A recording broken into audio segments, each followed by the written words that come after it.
Story 1. Did I ruin my best friend's engagement by revealing the secret? I'm 29, and my best friend, Emily, just got engaged. We've been close for years, ever since we met in college, and she's honestly like a sister to me. When she first told me she was engaged, I tried to be happy for her, even though I had some doubts.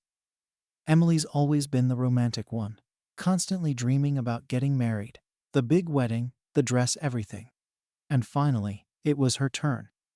Only problem was, she was engaged to Jake, and Jake has never been the guy I'd trust with someone like her. Jake and I had known each other through mutual friends long before he even met Emily. It's a small world, and we've been at a lot of the same parties and events. Over the years, I'd seen enough to know that Jake's idea of loyalty is, let's say, flexible. Even after he started dating Emily, I'd caught glimpses of him in situations that would make anyone wonder. I never told her because it wasn't my business, and honestly, I kept hoping I was wrong. Maybe he'd changed, or maybe Emily would be the one to make him settle down for real. I kept telling myself that it wasn't my place to interfere, that I didn't want to be the one to break her heart, especially if there was a chance he'd truly turned over a new leaf. As their relationship got more serious, though, the doubts gnawed at me more and more. There were times I'd see him out without her, just acting way too familiar with other women. I knew she was falling hard for him, and every time I'd see her smile when she talked about him, I'd feel this mix of guilt and worry. I'd think, maybe I should say something, but then I'd imagine her reaction, and I'd back down. So I bit my tongue and kept my suspicions to myself. Then came the announcement. Emily called me, practically screaming with excitement, to tell me that Jake had proposed. She didn't mention details, just that it happened, and that she'd said yes without even thinking twice. I forced myself to match her energy, to be the supportive friend she needed me to be. But part of me couldn't shake the feeling that something was really, really wrong. But once again, I kept quiet, deciding it wasn't my place. The engagement party was set a few weeks later, and I got the invite. It was going to be this big celebration with all of her family and close friends. I thought about it for a long time, debating whether I should go. I knew it would be awkward, especially if Jake tried to act like the perfect fiancé in front of everyone, but in the end, I went. It was Emily's day, and I didn't want to let her down by not showing up. She deserved to have all her friends around her, celebrating her happiness. The night of the party, I showed up a little late. The place was already packed with people, all dressed up and in great spirits. Emily was glowing, genuinely glowing, and seeing her like that made me question everything I'd been holding back. I thought, maybe she knows a side of Jake that I don't. Maybe he really has changed, and I'm just being paranoid. I was almost convincing myself to just let it go when Jake spotted me. He walked over, all smiles and acting like we were best friends, and I couldn't help but feel this unease. He was all charming, laughing, making small talk, but it felt so fake. I went along with it, smiling and nodding, but the whole time, I couldn't get rid of that nagging feeling that this was all an act. I just kept my distance, trying to focus on Emily and enjoying her big night. She was introducing me to her family, her aunts, cousins, her parents, everyone she wanted me to meet. I could see how much this day meant to her, and it made me question everything all over again. Then, the big moment came. Jake stood up to make a toast. He raised his glass, calling everyone's attention, and started with the usual speech about how much he loved Emily, and how he couldn't wait to spend the rest of his life with her. I was already feeling on edge, but I kept it together, telling myself to let it go, to just let her have her happy moment. But then he went on, saying how he's never been happier or more faithful, and I felt something inside me snap. Hearing him say that in front of everyone, while I knew what I knew, it was like watching someone lie straight to your face and knowing you can't say anything.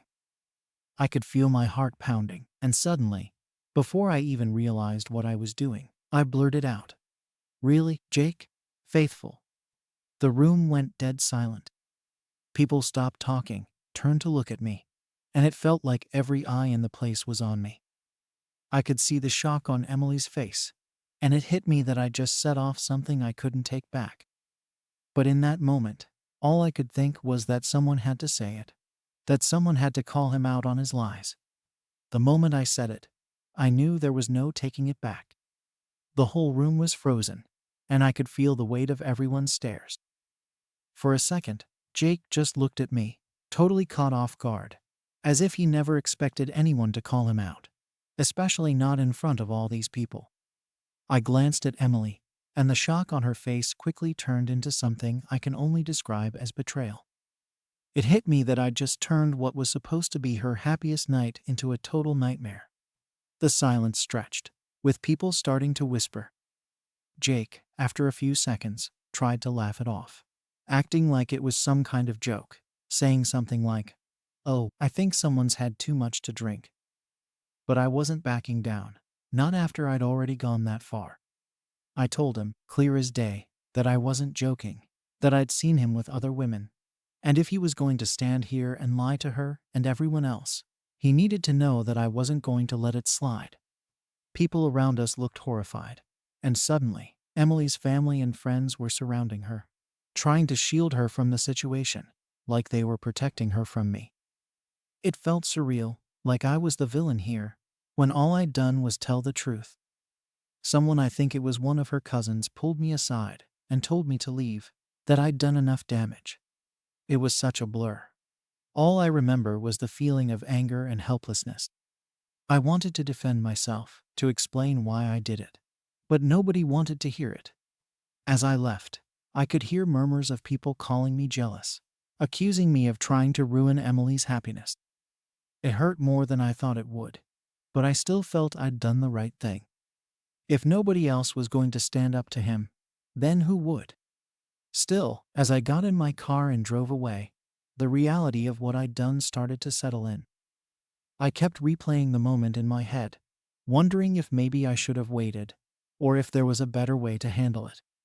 But it was too late now. The damage was done. The next day, I woke up to a flood of messages from mutual friends and people who'd been at the party. Most of them weren't supportive.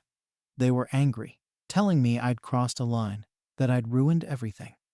Some of them tried to guilt-trip me, saying that I'd embarrassed Emily in front of everyone she cared about, and that she might never forgive me. I tried explaining my side, that I was just looking out for her, but nobody seemed to understand. To them, it just looked like I'd lashed out in some jealous rage, like I couldn't stand to see her happy.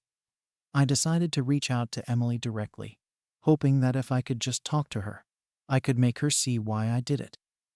I sent her a long message, apologizing for the timing, but explaining that I couldn't sit by and watch Jake lie to her face like that.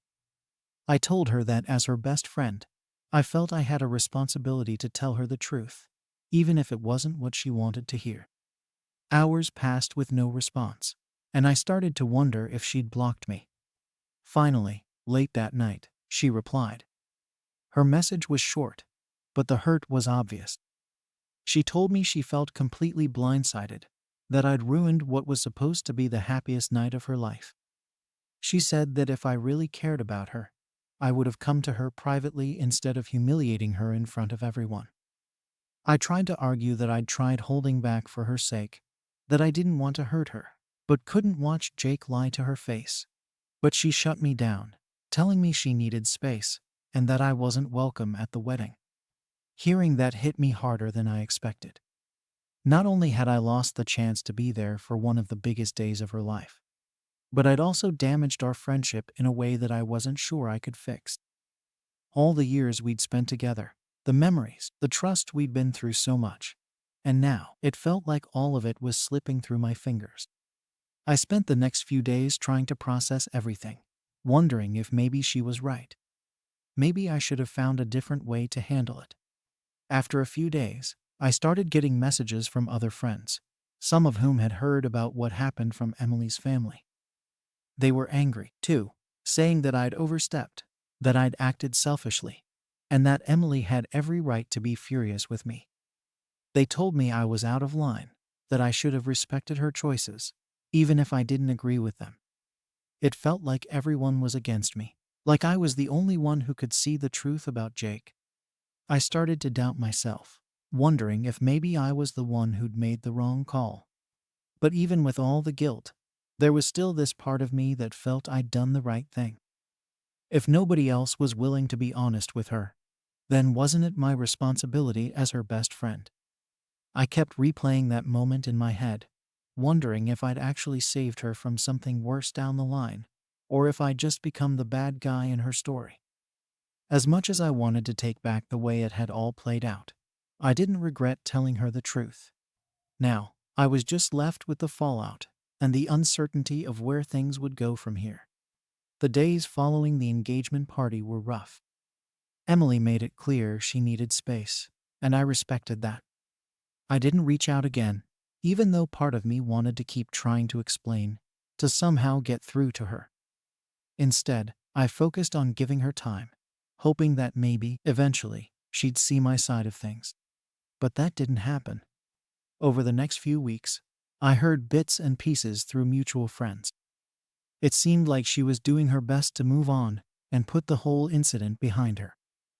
Meanwhile, the wedding planning was in full swing, and it hurt to hear that she was moving forward with Jake, despite everything. I kept wondering if she'd even thought about what I'd said, or if she'd just convinced herself that I'd made it all up out of jealousy. She was still with him, still set on marrying him, and I felt powerless. Mutual friends started to distance themselves from me, too.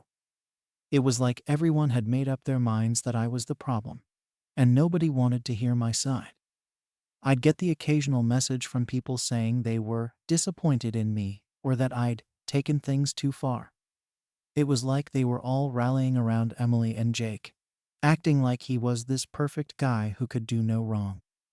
The whole thing was surreal and left me feeling like I'd lost not just one friend but a whole circle.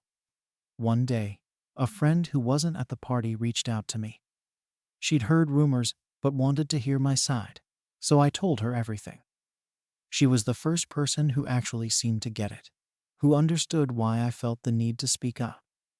She agreed that Jake wasn't trustworthy and admitted she'd heard rumors about him herself, even though she'd never seen anything firsthand. It was a small relief to know someone understood, but it didn't change the fact that I was still on the outside.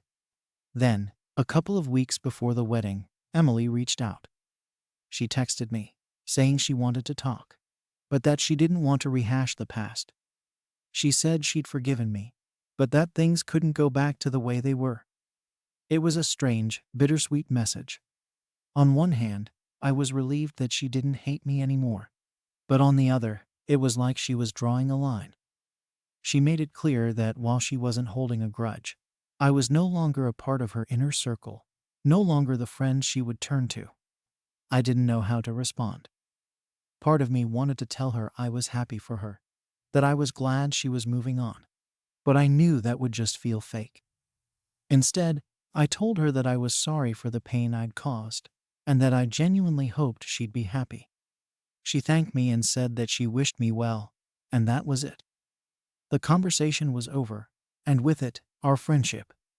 The wedding day came, and I spent it alone, wondering what the ceremony was like, wondering if she was really happy, or if she was just convincing herself that she was. I thought about all the memories we'd shared over the years, all the times we'd been there for each other, and it felt strange knowing I wasn't a part of her life anymore. She'd been such a huge part of mine, and now, just like that, it was over. After the wedding, life just kind of moved on. I started focusing on my own goals, on my own friends, and I tried to let go of what had happened. But every now and then, I'd hear something about Emily and Jake through mutual friends, and it would bring everything back. I'd wonder if he'd changed, if he was treating her the way she deserved, or if my instincts had been right all along. I couldn't shake the feeling that, eventually, she'd see the truth. But I also knew that by then, it wouldn't matter. Our friendship was already broken. Sometimes I wonder if I did the right thing by speaking up. Maybe if I'd kept quiet, things would have turned out differently. Maybe we'd still be friends, and maybe, in time, she would have figured it out on her own. Or maybe I saved her from a bigger heartbreak down the road, even if she can't see it right now. I still don't know if I made the right call or if I just ruined everything for nothing. Was it worth it to lose my best friend over the truth? Story 2. Was I wrong to enforce a no phones policy at my wedding? I'm 32, and I recently married my amazing wife after years of dating. We both wanted a day that really reflected us, something calm, meaningful, and full of real connection. One of the things we were both set on was having a no phones policy during the ceremony. To be clear, it wasn't about controlling anyone. We just thought that it would make the day more special if everyone could be present, actually witnessing the moment, not through a screen. We'd seen too many weddings where all you see in the photos are people with their faces glued to their phones, snapping pictures or recording. We both agreed it took away from the vibe we wanted. And honestly, we just wanted to see our friends and family looking at us, not at their devices. So we made it clear from the start. When we sent out the invitations, we included a little note about it. We even reminded people again a few days before the wedding in a kind of fun way, like, just remember, we'd love if everyone can keep phones put away during the ceremony. Let's be in the moment together. Most people didn't seem to have any issue with it, at least from what I could tell. A few people even messaged us, saying they loved the idea and thought it was refreshing to have a wedding where they wouldn't feel pressured to document everything. It felt like we had done a good job of setting expectations. Then came the wedding day. I was feeling all the emotions, nervous but also really excited to be finally marrying my best friend. Everything was set up perfectly, and as the guests started arriving, I was so happy to see all the familiar faces. People were mingling, chatting, and catching up with each other, and it felt like the energy we wanted was there. When it was time for the ceremony, we made a quick announcement, reminding everyone one last time to keep their phones away and just enjoy the moment with us. Most people put their phones away without any hesitation. But then I noticed my mom. She's in her early 60s, and we've always had a bit of a complicated relationship. She's the type who likes things her way. And, to be honest, I knew that a no phones rule might not sit well with her. But she hadn't said anything when we first mentioned it. So I thought maybe, just maybe, she'd go along with it this time. Well, I was wrong. The ceremony started, and I was totally caught up in the moment, standing there with my soon-to-be wife. And then, out of the corner of my eye, I saw my mom, holding up her phone, snapping photos. I tried to ignore it at first, thinking maybe she'd take one picture and put it away. But she didn't. She kept the phone out, taking photo after photo, moving around to get the best shot, and honestly, it was really distracting. I felt this tension building up. Here I was, trying to have this intimate, beautiful moment with the love of my life. And all I could focus on was my mom blatantly ignoring the one rule we had asked everyone to follow. It wasn't just about the rule breaking. It felt like she was disrespecting our wishes on our wedding day. I didn't want to make a scene, so I decided to walk over to her, just to gently remind her to put the phone away. When I got close to her, I quietly said something like, "Hey, Mom, can you please put the phone down? We really want everyone to be present." I wasn't harsh or loud, just a calm reminder. I expected her to maybe look a little annoyed, but then put the phone away. Instead, she looked at me like I had just deeply offended her. She gasped, actually gasped, and then she muttered something under her breath, something about me being controlling or something like that, and before I knew it, she was walking away from the ceremony. I was left there, kind of stunned. I didn't know what to do. I couldn't chase after her, obviously, since I was in the middle of my own wedding. But it hurt. Here I was, trying to make a small request, and instead of understanding, she decided to walk out. I felt embarrassed, not just for myself, but also for my wife, who had to witness this awkward scene unfolding. I could feel the eyes of a few guests on me, and I tried to brush it off, focusing on the ceremony and my wife, who was thankfully staying composed despite everything. After my mom left, I noticed that a few of my other family members looked uncomfortable. They probably saw the whole thing, or at least picked up on the tension. I could feel this weird vibe in the room, like people were now wondering if they should have their phones out or not, if it was worth it to follow the rule or to just do what they wanted. It was frustrating because I felt like the simple, peaceful moment we had wanted for our ceremony was slipping away, overshadowed by this unexpected drama. I couldn't even fully enjoy saying my vows because, in the back of my mind, I kept wondering if I had just caused a rift with my mom that might last way beyond the wedding day. When the ceremony ended, I was already dreading the aftermath. I didn't know what to expect or how many people would take my mom's side on this. It felt like this simple no phones request had become this huge, divisive issue, and I hadn't even gotten the chance to process everything. All I knew was that the ceremony didn't go the way I had imagined, and the one person I thought would at least respect our wishes, my own mom, had made it clear she wasn't happy with it. I couldn't help but wonder how the rest of the day would go. After the ceremony, I barely had a second to breathe before a couple of family members came up to me, clearly not thrilled about how things had gone down. They didn't outright say it, but I could tell by their looks and the way they were talking that they were taking my mom's side. One of my aunts, who I hadn't seen in years, came up to me and made this passive-aggressive comment like, "It's nice to see that the wedding was more important than family feelings." I tried to brush it off, but it stung.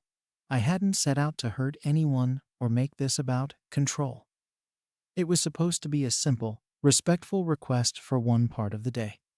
Then my mom's sister pulled me aside and told me that my mom was really upset and that she had felt humiliated. She said that my mom was hurt that I would correct her in front of everyone, even though I had done it as discreetly as possible. She kept saying that my mom thought I was being disrespectful and controlling, as if my wife and I didn't trust people to experience the wedding in their own way. I felt myself getting frustrated, but I didn't want to start an argument. It wasn't the time or place. I just told her that it wasn't about control, and that my wife and I had simply wanted everyone to be present with us. But she just shook her head like she didn't get it and walked away. Honestly, I didn't think the no phones policy was that big of an ask. It was just for the ceremony, a part of the day that would last maybe 20 minutes. We didn't even mind if people took photos before or after. We just wanted that one part to feel real and uninterrupted. My wife and I had planned every detail of the wedding to be a reflection of what mattered to us, and this policy was supposed to set the tone. Instead, it had somehow turned into this massive family drama that I never saw coming. After the conversation with my aunt, I tried to focus on my wife and enjoy the rest of the day, but there was this cloud hanging over everything. A few of my cousins, and even a couple of friends seemed distant, like they were keeping their distance to avoid getting pulled into the tension. I started second-guessing myself, wondering if I had actually done something wrong. Had I been too strict? Should I have just let it slide when I saw my mom taking photos? But every time I thought about it, I came back to the same conclusion. We'd asked for something simple, and she had chosen to ignore it. Was it really fair for me to be painted as the bad guy for wanting one specific thing on our wedding day? When the reception started, I figured it might be better to ease up a bit, so I made a little announcement letting everyone know that they could use their phones now. I thought maybe it would help lighten the mood and show that we weren't trying to control people's experience for the entire day. But even with that, I could still feel the tension. My mom showed up to the reception, but barely spoke to me. She kept to herself, talking to her friends and ignoring my wife and me as much as possible. It was like she wanted to make a point that she was still upset. At one point, I tried to go over and talk to her, to smooth things over. I apologized if I had embarrassed her or made her feel singled out. I said that we hadn't meant to upset anyone, and that the no phones policy was something we had both agreed on, thinking it would make the ceremony more special. But she didn't seem to care about my explanation. She just said something about how I ruined the moment, and how I made her feel like she couldn't enjoy her own son's wedding. I didn't know what to say after that. It was clear that she wasn't interested in hearing my side, or trying to understand where we were coming from. Throughout the rest of the reception, I kept catching glimpses of her with other family members, and they were clearly talking about what happened. A couple of them even gave me these judgmental looks, like I had done something unforgivable. I overheard someone say something like, "He should have just let her take the pictures. It's his mom, for crying out loud." It felt like I was the villain of the night, all because I had asked for something that my wife and I had both agreed on. I could tell my wife felt the tension, too, but she did her best to keep smiling and enjoy the day. I appreciated that, but it was hard not to feel like the day was tainted by all this drama. At one point, one of my cousins came up to me, clearly feeling awkward, and said, maybe next time just let people do what they want. It's not worth the hassle." I didn't really have a response. What could I say? It felt like people were missing the point entirely. This wasn't about letting people do what they wanted or not. It was about creating the experience that my wife and I had envisioned for ourselves. As the evening went on, I just tried to focus on the guests who were there to celebrate with us. There were plenty of people who didn't seem fazed by the no phones policy at all, and they were having a great time, dancing, chatting, and just enjoying the night. But no matter how much I tried to let it go, my mom's reaction kept creeping back into my mind. I kept thinking about how she stormed off, and how quickly my family seemed to rally around her, as if I had done something unforgivable. By the end of the night, I felt exhausted, both physically and emotionally. It was supposed to be one of the happiest days of my life, and yet here I was, feeling like I had somehow failed because I couldn't keep everyone happy. I knew I couldn't change what had happened, but I couldn't shake the feeling that maybe I should have handled things differently. Even though my wife was incredibly supportive, I couldn't help but feel like I had let her down, too, by letting this family drama seep into our wedding day. As we were saying goodbye to the last of the guests, I could feel that a few family members were still holding on to some resentment. My mom left early, barely saying goodbye, and a few other relatives followed her lead. It felt like this quiet protest, a way of showing that they weren't over it. It was a strange mix of emotions, being both incredibly grateful for the friends and family who respected our wishes, and deeply frustrated with those who couldn't let it go. I went home that night feeling like I had somehow lost a part of the day that should have been ours. And I still wasn't sure if I was wrong, or if my family had simply overreacted. The whole situation had left me second-guessing everything, wondering if I should have just let it go, if I should have made more of an effort to keep the peace. But part of me couldn't shake the feeling that I shouldn't have to apologize for trying to make the day what we wanted it to be. It wasn't about controlling anyone. It was about one simple request, and I never expected it to turn into this. It didn't feel resolved as the night came to an end. In fact, I felt like I was just left with more questions and a lot of frustration that I didn't know how to deal with. I wasn't sure how things would be with my family going forward, or if my mom would eventually come around. All I knew was that the wedding day we'd planned had taken a very different turn, and I wasn't sure what that meant for us going forward. In the days following the wedding, the fallout from the whole phone policy thing didn't just fade away. I actually thought my mom might cool off after she had time to reflect, but I was wrong. She didn't reach out, didn't call or text, and honestly, it was unusual for her.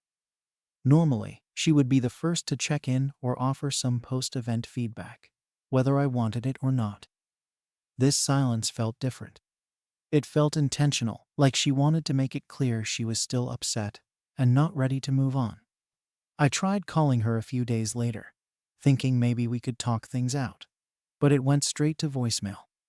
I figured she was avoiding me, so I left a short message apologizing again if she'd felt embarrassed and explaining, once more, that my wife and I just wanted everyone to be fully present at the ceremony. I even mentioned that the rule was meant for everyone, not just her. I thought maybe hearing my voice would soften her stance, but she never called back. Meanwhile, I started hearing more from other family members. Some of them reached out to check in, but quickly shifted the conversation to the wedding and what happened with my mom. My cousin, who I usually get along with, was the first to really press me on it.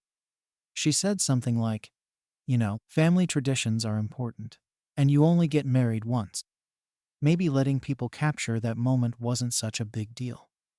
It felt like she was trying to guilt trip me for not bending on the no phones policy. Like I should have just let everyone do what they wanted, because it was a special day for them, too. After that, it seemed like every conversation with family turned into a debate about the no phones rule. My aunt called, saying that my mom was really hurt, and that I should be the one to reach out and make things right, as if I hadn't already tried.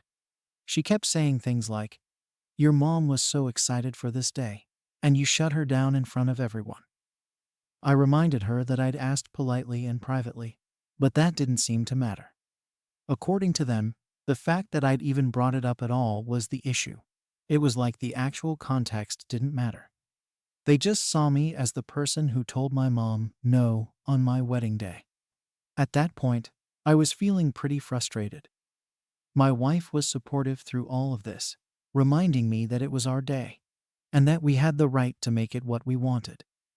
But even with her on my side, I couldn't help feeling like I was being unfairly judged. I didn't want a full-blown rift with my family, especially with my mom, but it felt like they were making it impossible for me to hold my ground without being the bad guy. Then, about a week later, I got an invitation to a family dinner at my mom's house.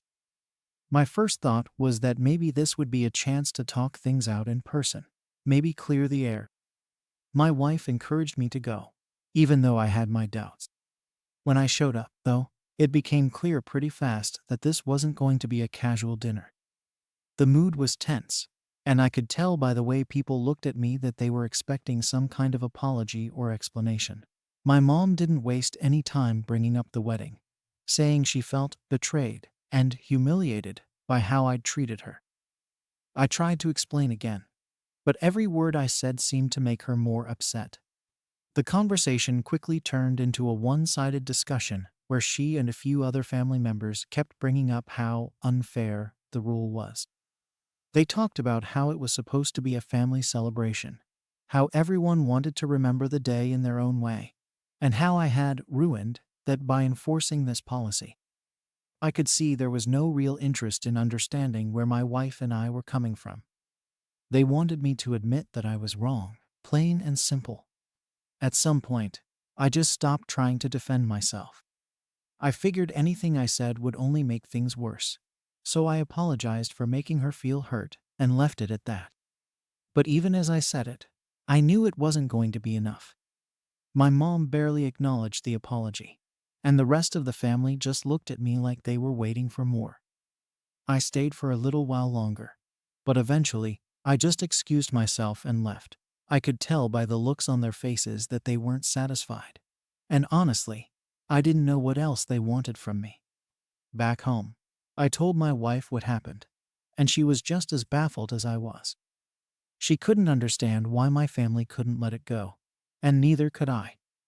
It was like they'd built this narrative where I was the villain of the wedding, and nothing I said or did was going to change their minds. The more I thought about it, the more I started to feel resentful, like they were willing to ruin our relationship over something as trivial as a phone rule. My wife and I had tried to create a wedding day that was meaningful to us, and it felt like my family just couldn't respect that. Now, it's been a couple of months, and things are still tense. My mom and I barely talk, and when we do, it's polite but distant. Family gatherings have been awkward, with people either ignoring the elephant in the room or making passive-aggressive comments that let me know they're still holding on to this. Part of me wonders if this will blow over eventually, but another part of me worries that this is just the start of a long-lasting strain on my relationship with my family. I'm left wondering if I should have handled things differently, if maybe enforcing that one rule wasn't worth all this. But then again, it was my wedding day, and I still feel like we had every right to ask for what we wanted.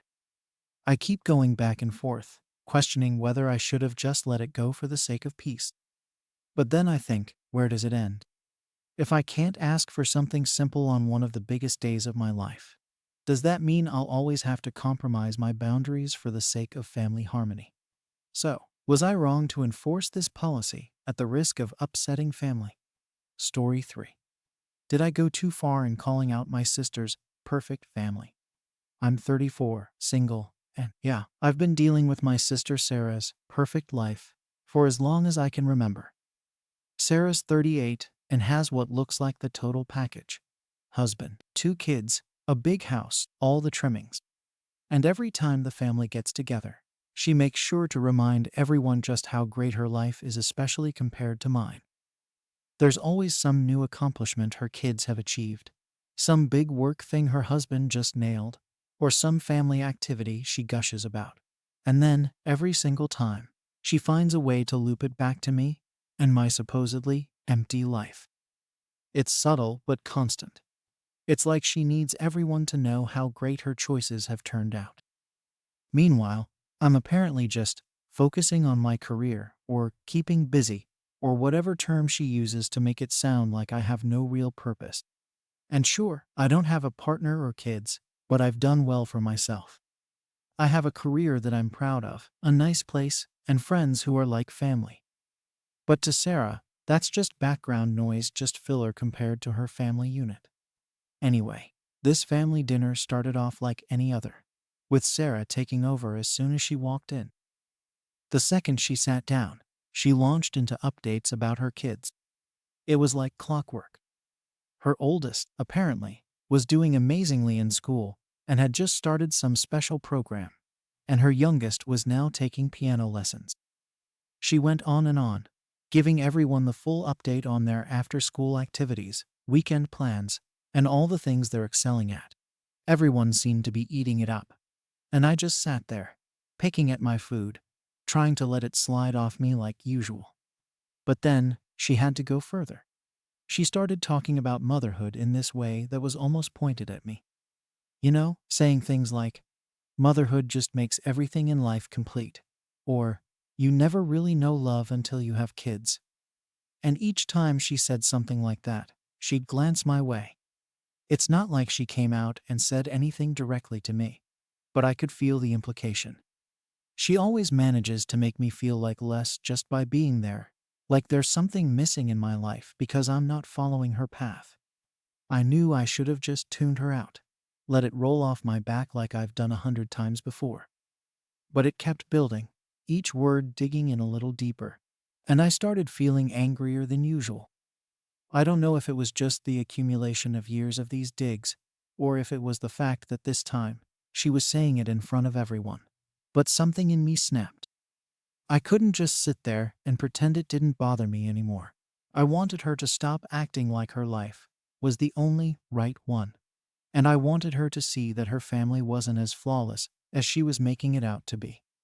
At one point, she turned to me directly and made some comment about how hard it must be to fill the time when you don't have kids.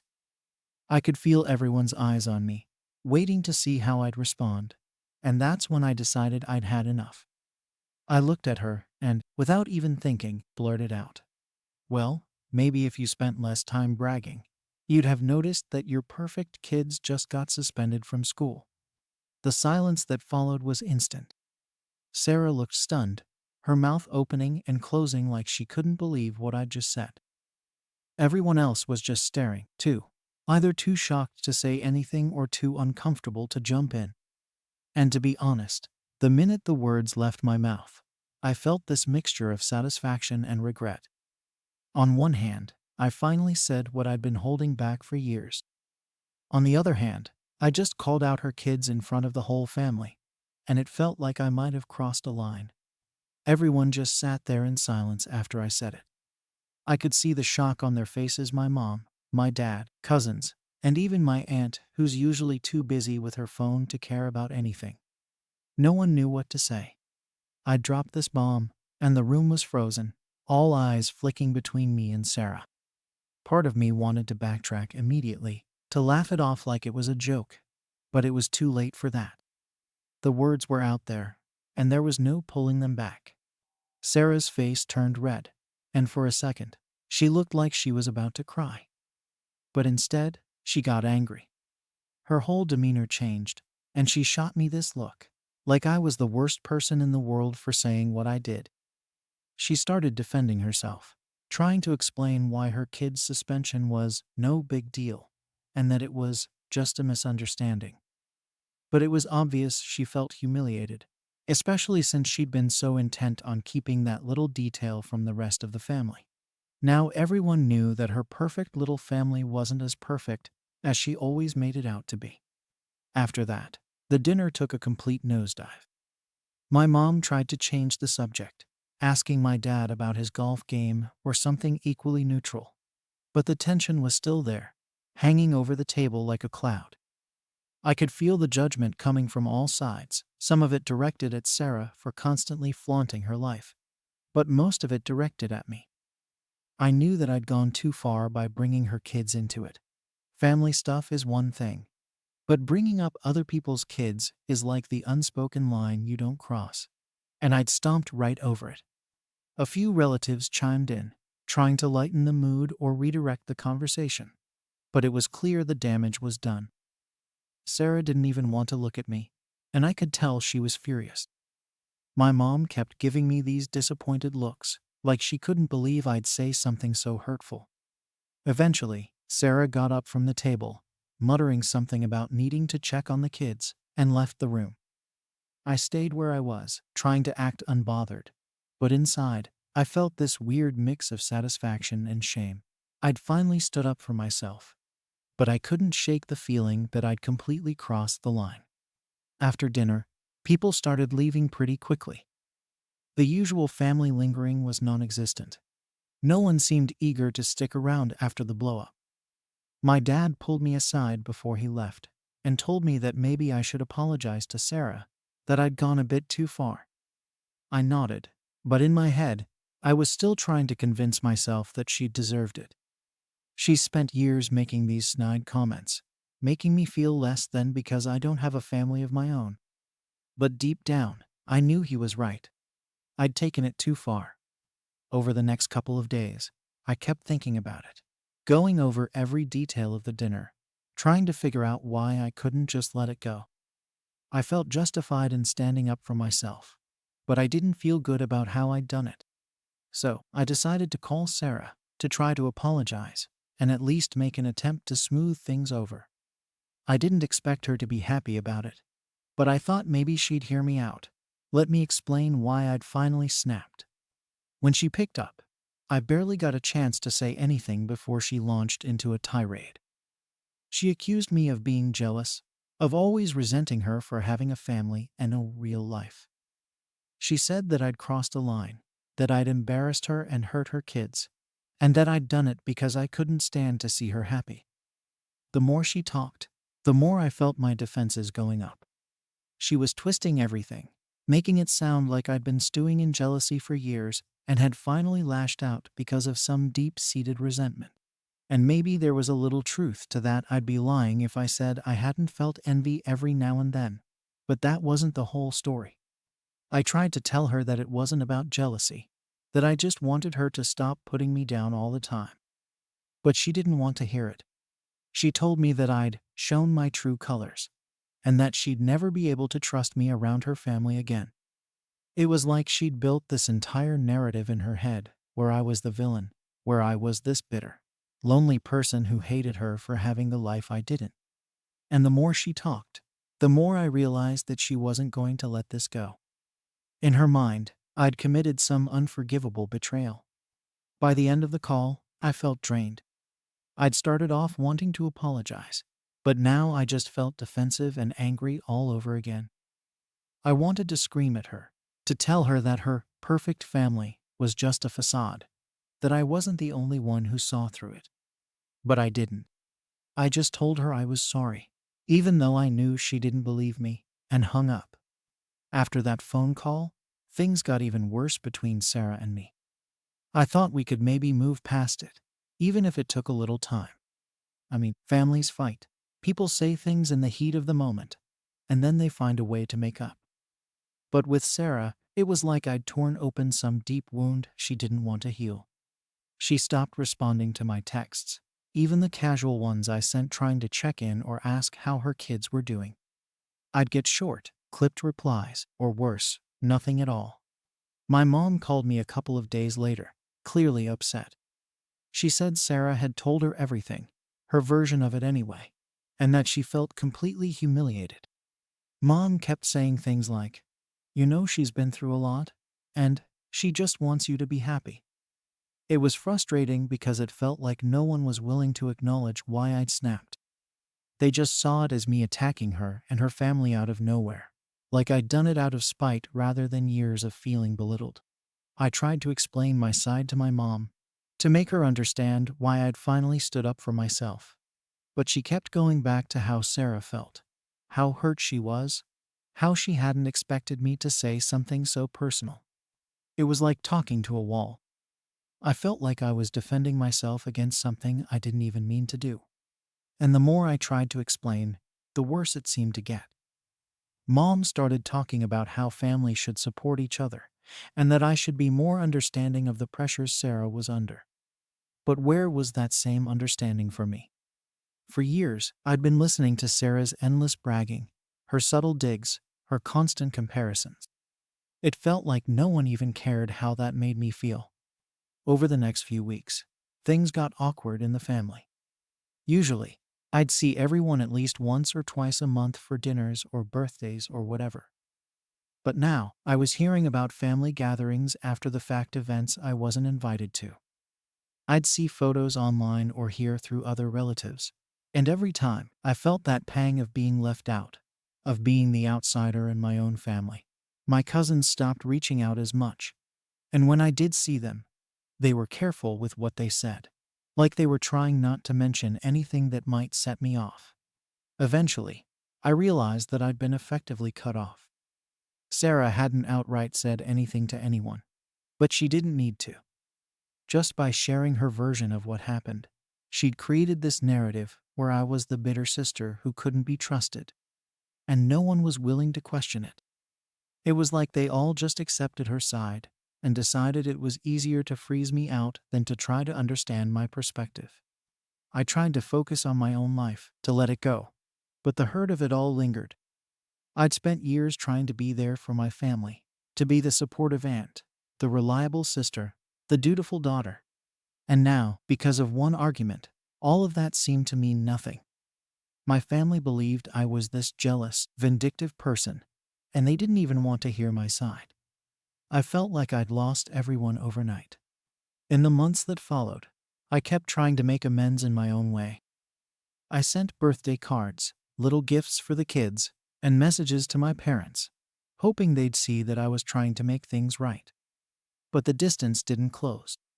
Sarah refused to acknowledge anything I sent, and my parents barely mentioned her or her family anymore, like they didn't want to bring it up around me. I kept telling myself it would blow over eventually, that maybe once some time had passed, they'd see things differently. But as each month slipped by, it became clear that the damage was deeper than I'd thought. Now, it feels like there's this huge gap in my life where my family used to be. Holidays, birthdays, even little family gatherings, all of it has this tension now. This awkwardness that wasn't there before. And I can't help but wonder if things will ever go back to the way they were. Or did I ruin it all with one moment of anger? Did I overreact by calling out her family? Or was I right to finally stand up for myself? Story 4. Was it wrong to discipline my friend's child in my own home? So, I'm a 30-year-old guy, and recently I hosted a game night with some friends at my place. It's something we do pretty regularly, just a laid-back night with a few close buddies, some snacks, and a few rounds of our favorite games. Nothing crazy, just a chill hangout to catch up and relax. This time, my friend Nate showed up with his 7-year-old son. Now, Nate's kid is kind of known for being rowdy. He's one of those kids who doesn't really sit still, always moving around, always getting into things. And normally, I'm pretty laid back about it. I don't have kids, so I get that maybe I'm not used to that level of energy. But I do my best to just go with the flow. It's not like I'm super strict or anything. I get that kids are just kids. But that night, things felt different. I don't know if it was just the vibe, or maybe I was already on edge because I'd had a long week. But right from the start, his son was everywhere. We just started setting up the game, and he's already bouncing around, interrupting every 5 seconds. I'd be in the middle of a sentence, and he'd be tugging at his dad's sleeve or asking random questions, just pulling attention away constantly. It was like trying to have a conversation with a live wire buzzing in the room. I kept hoping Nate would step in, maybe ask his kid to calm down a bit, but he seemed totally checked out. He'd nod every now and then, maybe give a half-hearted, "All right, buddy, settle down." But that was it. Nate looked like he just accepted that his son was going to be a tornado in every room he entered. I tried to keep my cool. I mean, it's one night, right? I could handle it. But then, his son started grabbing things. My stuff. I'd glance over, and he'd have some random item from my shelf in his hands. Or he'd be fiddling with the remotes, just messing with anything within reach. At one point, I saw him eyeing my collection of game pieces, these custom ones I'd gotten made, and I swear, I just froze. I didn't want to be that guy who's all, "Hey, don't touch that." But at the same time, these were things I'd spent money on, things that mattered to me. Nate, though, just kept letting it slide. Every time his kid picked something up, Nate would look at him, maybe shrug, and go back to whatever he was doing. And I kept thinking, come on, man, can you help me out here? I didn't want to be the one to step in because I figured, it's his kid. But there's this line where being a chill host starts to feel like you're just a doormat in your own house. Then, the juice incident happened. We'd all sat down, finally getting into the game, and I thought, all right, maybe things will settle down now that we're focused. But Nate's kid was still bouncing around, not really interested in the game, just more into touching everything in sight. And that's when he grabbed his juice box, tipped it upside down, and before anyone could react, he spilled the whole thing. And not just anywhere, right onto my new, expensive rug. I know it's just a rug, but this wasn't some cheap, replaceable one. I'd saved up for it, picked it out specifically because I wanted something nice in my place. And seeing that bright orange stain spreading across it, something in me just snapped. I turned to him, and before I knew it, I'd said, "All right, that's enough. Sit down and be quiet, okay?" I didn't yell. I wasn't trying to scare him. But I was definitely stern. It was like all the little things that had been piling up just boiled over, and I had to put my foot down. He looked shocked, like genuinely surprised that anyone had told him to stop. He kind of froze for a second, and I could see his eyes starting to water.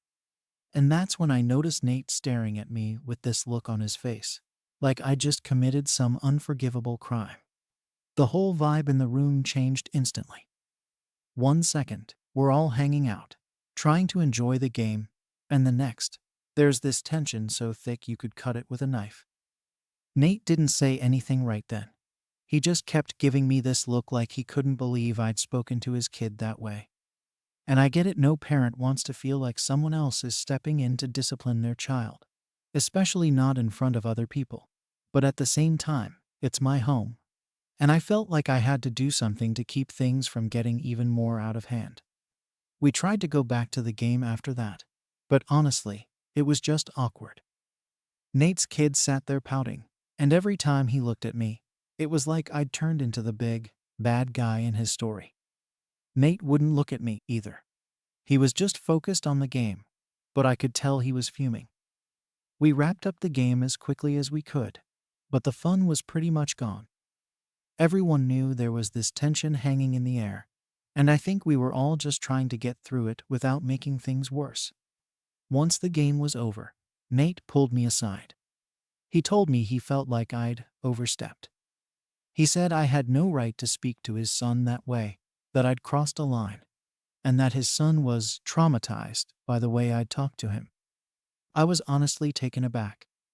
All I'd done was ask his kid to sit down, and suddenly, I was the villain in this story.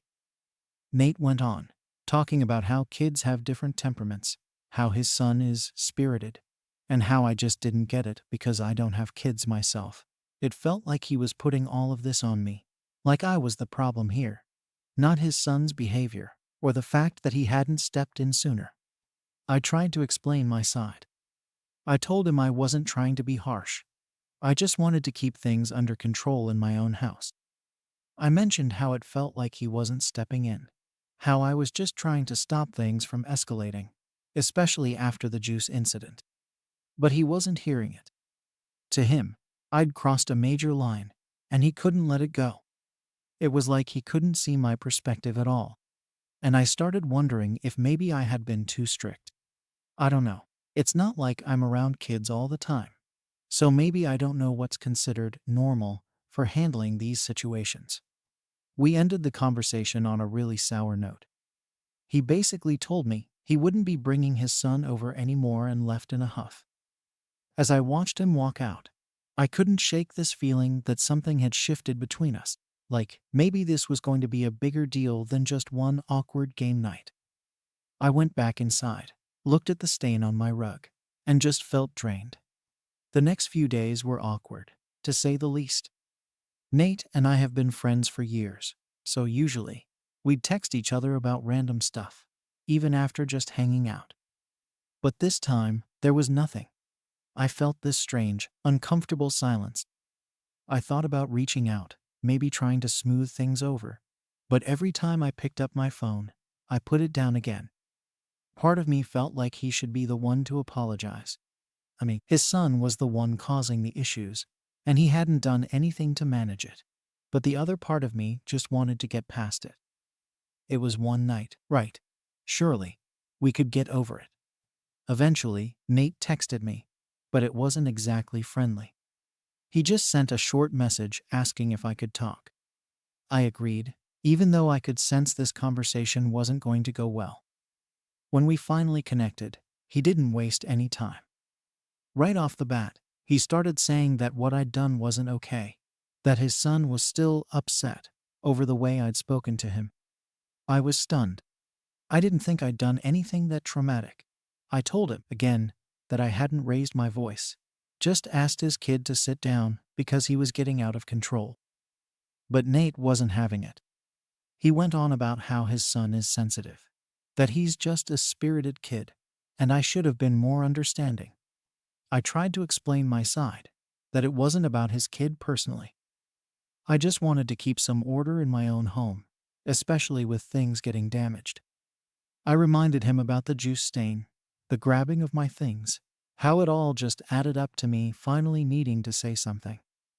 But he kept going on about how I don't get what it's like to have a kid and how my tone was too harsh. I started feeling defensive, like he was twisting the whole thing to make me out as some kind of monster for just wanting a bit of respect for my space. The conversation kept going in circles. He'd bring up how his kid was still feeling uncomfortable and how I'd made the night awkward. And I'd counter by saying I was just trying to maintain some boundaries in my own home. It felt like he was only seeing this from his perspective, like his son's feelings were the only thing that mattered here. I couldn't help but feel a bit insulted. It was my place, my belongings, my game night. Shouldn't that count for something? Eventually, I suggested a compromise. I told Nate that maybe we could set some ground rules for the future, so this kind of thing didn't happen again. I was trying to be reasonable, figuring that if we had some guidelines, we could avoid any issues and keep the peace. But Nate didn't seem too open to it. He just sort of brushed it off, saying that rules for his kid shouldn't be necessary, that I should just understand how kids are. I could feel myself getting frustrated, but I kept it together. I told him that I wasn't trying to make this a big deal, just that I wanted to avoid the same issues going forward. By the end of the call, I could tell nothing had really been resolved. Nate seemed just as annoyed as before, and honestly, I wasn't feeling any better either. He ended things by saying that he didn't know if he'd feel comfortable bringing his son around anymore if this was going to be the vibe. I told him that was his choice, but that I didn't think it was fair for me to feel uncomfortable in my own home just because I didn't handle things exactly the way he wanted. We hung up, and that was it. I felt like this friendship had taken a real hit, all over one night, and a spilled drink. Over the next couple of days, I kept replaying the conversation in my head. Part of me was angry, thinking that Nate was being unreasonable. But another part of me wondered if maybe I was missing something. I'm not a parent, so maybe I don't get what it's like to feel protective of your kid, especially when someone else steps in. Still, I couldn't shake the feeling that he was asking too much. I didn't feel like I'd done anything wrong, just stood up for my own space. Was that really such a crime? Finally, I decided to reach out one more time. I texted Nate, saying I didn't want this to end our friendship, and that maybe we could meet up to talk things through in person. I thought a face-to-face chat might clear the air better than texts and calls. He agreed, but his response was short, like he wasn't really into it. We met at a cafe, and honestly, I felt the tension the moment we sat down. I tried to keep things light, saying that I didn't want this one incident to ruin years of friendship. He nodded, but didn't really smile or anything. I brought up the idea of setting boundaries again, saying that maybe if we both knew what to expect, we could avoid any future conflicts. But he just sighed, looking frustrated, and said that he didn't think he should have to set rules for his kid just to visit a friend's place. He went on about how I should be able to relax and not worry about a little mess or noise, and how he thought I'd understand that by now. I could see he wasn't willing to meet me halfway. He kept framing it as if I'd completely overreacted, like it was ridiculous for me to care about a stained rug or broken items. By the time we left the cafe, I felt like we were both stuck in our own views. He left without really saying goodbye, just kind of nodding and walking off. I watched him go, feeling like I'd lost something I couldn't get back. We'd been friends for so long, and yet here we were, letting something as simple as a spilled drink come between us. After that conversation at the cafe, things with Nate just got weirder. Normally, we'd hang out regularly, and our group would get together at my place or sometimes at his. But now, he stopped coming around, and I didn't hear from him for weeks. I was tempted to reach out and check if everything was okay. But honestly, I was tired of being the one to try to fix things. I tried to be understanding and open to compromise, but he'd basically made it clear that he wasn't willing to meet me halfway. So, I just left it. The rest of our friend group started noticing that something was off. They asked if everything was okay between us, and I gave them the rundown. I didn't go into all the details, but I told them about what happened that night, how his kid spilled juice on the rug, and I'd told him to sit quietly, and how Nate thought I'd overstepped. Most of them were kind of surprised that it had become such a big deal. They figured Nate would get over it, but they also suggested maybe I could have been a bit more gentle with his son. I appreciated their input, but it didn't really help me feel any better about the situation. One night, a few of us ended up at another friend's place, and Nate showed up. It was the first time I'd seen him in person since the cafe. He didn't really talk to me, just kind of stuck to the other side of the room. I tried to brush it off and focus on enjoying the night, but the tension was hard to ignore. At one point, one of our friends brought up the game night incident as a joke, just trying to lighten the mood. But Nate didn't find it funny. He made a comment under his breath about how some people don't know how to handle kids, and that kind of stung. After that, I just left it alone. If he was still holding on to it, there was nothing I could do. I wasn't going to keep apologizing for something I didn't think I'd done wrong. The whole thing just felt pointless at this stage. A few days after that hangout, though, Nate sent me this long text out of the blue. He basically rehashed everything we'd already talked about, saying he felt hurt by how I'd treated his son, and that he thought I'd disrespected his parenting. It was like he needed to get the last word in, and he didn't care that we'd already been over it 100 times. I responded calmly, saying that I understood he was upset, but that I felt like he wasn't seeing things from my side. I reminded him that it was my home and my belongings that had been at risk, and that I felt it was reasonable to set boundaries in my own space. I told him that I didn't want to lose a friend over this, but that I couldn't keep rehashing the same issue when he wasn't willing to compromise. After that, he didn't reply. Weeks went by, and we just kind of drifted. Months passed, and things between Nate and me were still strained. He stopped coming to group hangouts when he knew I'd be there, and I stopped getting invited to anything he hosted. It was like this unspoken split in the group that no one knew how to address. Some of our mutual friends noticed and asked if we could just patch things up. But at that point, I felt like I'd done all I could.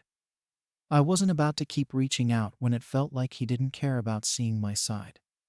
One day, I ran into him at the grocery store, totally by chance. I could tell he was just as surprised to see me as I was to see him. We did that awkward small talk thing, asking how things were going, pretending like there wasn't this massive, unresolved issue between us. Then he mentioned his kid, saying something about how he was still cautious around strict adults. I knew it was a jab, but I just let it slide. I didn't have the energy to go down that road again. I walked away from that encounter realizing that maybe we'd never get back to the way things were. I missed our friendship, but I also couldn't help feeling like I'd done the right thing by standing up for my own space. Part of me wondered if things could have been different if he'd just been willing to set a few basic rules for his kid. It wasn't like I was asking for anything crazy, just some respect for my home. But I guess he couldn't see that without feeling attacked. And now here we were. It's been almost a year now since that night, and we're still not really on speaking terms. I sometimes see him in group settings, and we'll nod at each other, but it's clear things will never be the same. I don't know if I made the right call by being firm that night, or if I should have just let it go to keep the peace. Was I really wrong to discipline my friend's child under my roof? Story 5. Am I overstepping by keeping my sibling from borrowing more money? I'm a 40-year-old financial advisor, and I've been the responsible one in my family for as long as I can remember. It's not something I actively chose, but it happened over time. As the eldest, I always felt this duty to help my younger siblings out whenever they needed it, especially my brother, Luke, who's 5 years younger than me. Luke's always been more impulsive, a little rough around the edges, the type who lives in the moment and doesn't think much about tomorrow. Over the years, that's led him into plenty of sticky situations, usually financial ones. And every time he lands in trouble, he comes to me, asking for a small loan to get him through whatever emergency he's dealing with at the time.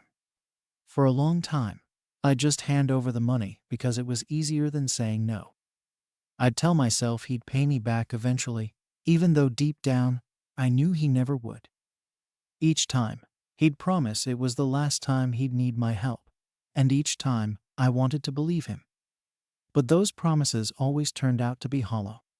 As much as I wanted to see him get back on his feet, I slowly started to realize that giving him money wasn't actually helping him. It was just enabling him. The thing is, it's not like he's out there blowing money on luxury items or vacations, at least. Not that I know of.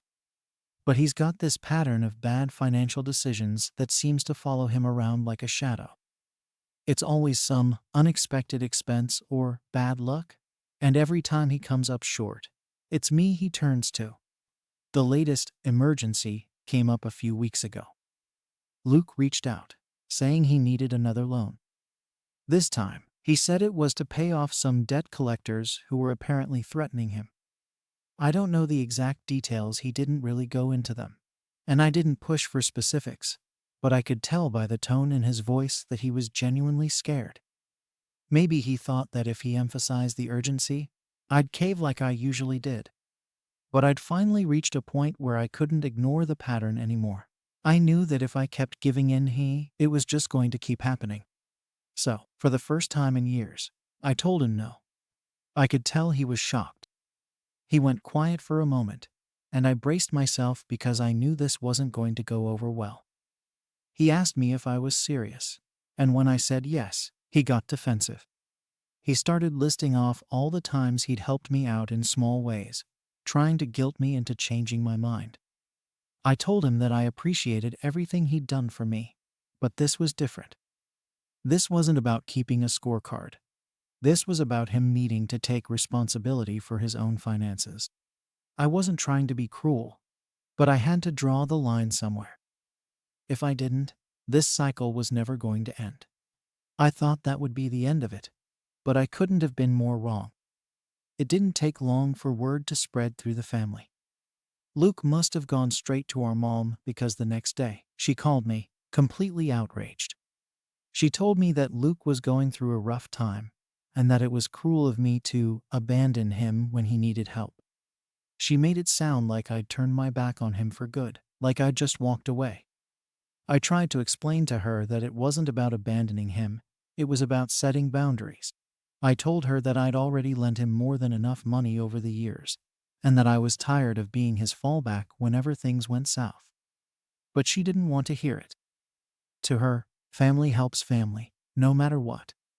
She kept saying that, as the successful one, I had a responsibility to support him, and that it wouldn't hurt me to help him out this one last time.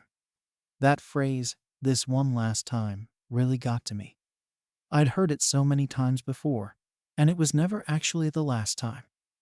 I wanted to scream that at her, but I knew it wouldn't do any good. She just didn't understand how draining it was to keep bailing Luke out. To her, it was just money, and I had plenty of it. But to me, it was the principle. I felt like I was being taken advantage of, and that if I didn't put my foot down now, I'd be stuck in this role forever. After I got off the phone with her, I started second-guessing myself. Maybe she was right. Maybe I was being too harsh. I'd worked hard to get where I am, and I wasn't about to let my financial stability slip away because of my brother's poor choices. But I also didn't want to feel like I was turning my back on family. I knew what I was doing was technically the right thing, but it didn't feel right. It felt like I was betraying him, even if he was the one who put himself in this position. As expected, after my mom called, things escalated quickly. It seemed like almost overnight, my entire family turned against me. Suddenly, I was the selfish one, the one who forgot where he came from, just because I wasn't willing to keep throwing money at Luke's problems. It wasn't even about the money anymore. It was about this weird family dynamic where I was expected to keep everyone afloat just because I'd done well for myself. The next call came from my sister. She was a bit gentler than my mom, but the message was the same. Family should help each other out, no matter what. She tried to make it sound like she was on my side, saying she understood my frustration, but that I should just do it this one time to keep the peace. It was hard not to laugh bitterly at that. One time. How many one last times had I been through already? I told her I didn't think I was actually helping Luke by constantly bailing him out. She didn't have much to say to that, just sort of sighed and said, "Well, it's your decision." But I could tell she thought I was wrong. Over the next few days, I got bombarded with messages and calls, mostly from my mom and sister, but even some from more distant relatives who'd heard about the situation. Everyone had their own opinion about what I should be doing, and it always came down to the same thing.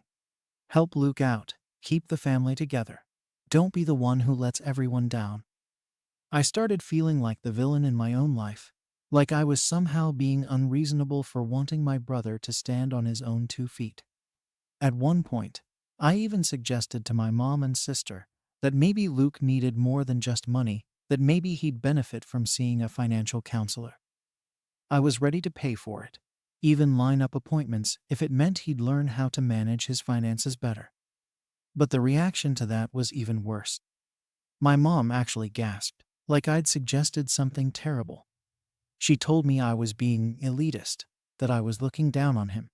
My sister wasn't as dramatic, but she hinted that it wasn't my place to lecture him, especially when he was going through such a rough time. I couldn't believe what I was hearing. I was trying to do what I thought would actually help him, but to them, it was just more proof that I thought I was better than everyone else. They acted like I'd crossed a line by even mentioning counseling, as if asking him to take some responsibility for his finances was some kind of insult. It was infuriating. I'd offered a solution, something that could actually make a difference, and they threw it back in my face like I was the bad guy. After that, Luke stopped contacting me directly. I don't know if it was his own decision or if my mom and sister had said something to him, but he pretty much cut me off. I'd occasionally hear about him through the family grapevine, usually updates from my mom about how he was struggling, how he'd had to take out another payday loan, how he was barely keeping his head above water. Every time she told me something like that, she'd slip in a little jab, reminding me that all of this could have been avoided if I'd just helped him out when he'd asked. It was like they were all in this together, trying to make me feel guilty, trying to make me question whether I was really doing the right thing. I'd be lying if I said it didn't get to me. There were nights where I'd lie awake, wondering if maybe I was being too harsh, if maybe I'd let my pride get in the way. I kept replaying the whole thing in my head, wondering if I could have handled it differently, if maybe there was a way to help him without feeling like I was just enabling him. The worst part was that every time I started to feel like I'd made the right choice, someone would call or text me, reminding me of how cold-hearted I was being. It was this constant pressure, this unspoken expectation that I was supposed to fix everything just because I could. I wanted to explain to them that I wasn't doing this to punish Luke, that I just genuinely didn't think more money was the answer. But no one wanted to hear that. They had their own version of the story. And in that version, I was the one who'd let everyone down. It felt like I was being asked to choose between my own boundaries and my family's approval. After a few more weeks of silence, the pressure from my family finally started to die down a bit, though the tension was still there, hanging over every conversation. I'd mostly stopped hearing from Luke directly, but I still got regular updates from my mom. Each one came with some kind of reminder of how difficult things were for him, like she was trying to wear me down by constantly reminding me of his struggles. And honestly, maybe it was working a little bit, because I kept questioning myself, wondering if maybe I was letting my frustration with him cloud my judgment. Then, just when I thought things were settling down, Luke reached out again. This time, he didn't ask me for money directly. Instead, he sent a long message, talking about how he was trying to make things right, but just couldn't catch a break. He went on about how hard it was to keep his head above water, and how he felt like the family had abandoned him. And of course, he mentioned that he'd had to take out yet another loan. Reading it, I could tell he was hinting at needing help without actually asking for it outright. He probably thought that if he didn't ask directly, I might feel more inclined to offer. But I didn't. I read the message, sat with it for a while, and then just put my phone down without responding. Ignoring him felt awful. I'd spent years trying to help him, hoping that maybe one day he'd get it together. And now it felt like I was just turning my back on him. But at the same time, I was angry. Angry that he was trying to guilt me into helping him again. Angry that he still hadn't taken any responsibility for his situation. And angry that I was always the one left feeling guilty while he carried on, acting like his problems were everyone else's fault. It felt like he'd backed me into a corner where any choice I made would make me look like the bad guy. Either I helped him and kept enabling his bad habits, or I refused and looked like I didn't care about my own brother. A few days later, my mom called again. This time, she sounded calmer, almost resigned, and she told me that Luke was in real trouble. She said his latest loan was from some sketchy place with absurdly high interest, and he was sinking fast. Apparently, he'd been getting threats from the lender, and she was worried that he'd end up in serious trouble if he couldn't pay it off. I could tell she was trying to keep me from getting defensive, maybe hoping that if she didn't push too hard, I'd feel more inclined to help. But I'd already made up my mind. I told her again that I wasn't going to give him any more money. This time, she didn't argue. She just sighed and said that she didn't know what to do, that she felt helpless watching him go through this. I almost felt bad for her. She was stuck in the middle, wanting to help her son, but not having the resources to actually do it. She hinted that if I wanted to fix things, I could always take over his debt, and that maybe, just maybe, it would be the wake-up call he needed. But I knew better. We'd been down this road too many times, and each time, it ended the same way, with Luke promising to change and then going right back to his old habits. I wasn't willing to get sucked into that cycle again. After that conversation, I kept my distance from the family for a while.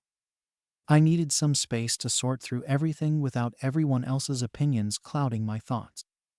It felt like I was carrying around this massive weight, constantly thinking about whether I'd made the right choice, whether I'd really done all I could.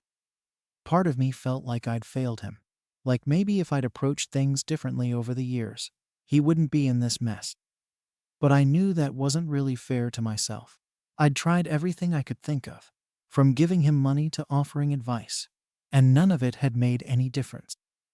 He'd made his own choices, and now he was facing the consequences. Eventually, my sister reached out to me. She told me that the family was still upset, but that they'd started to come around to my side of things.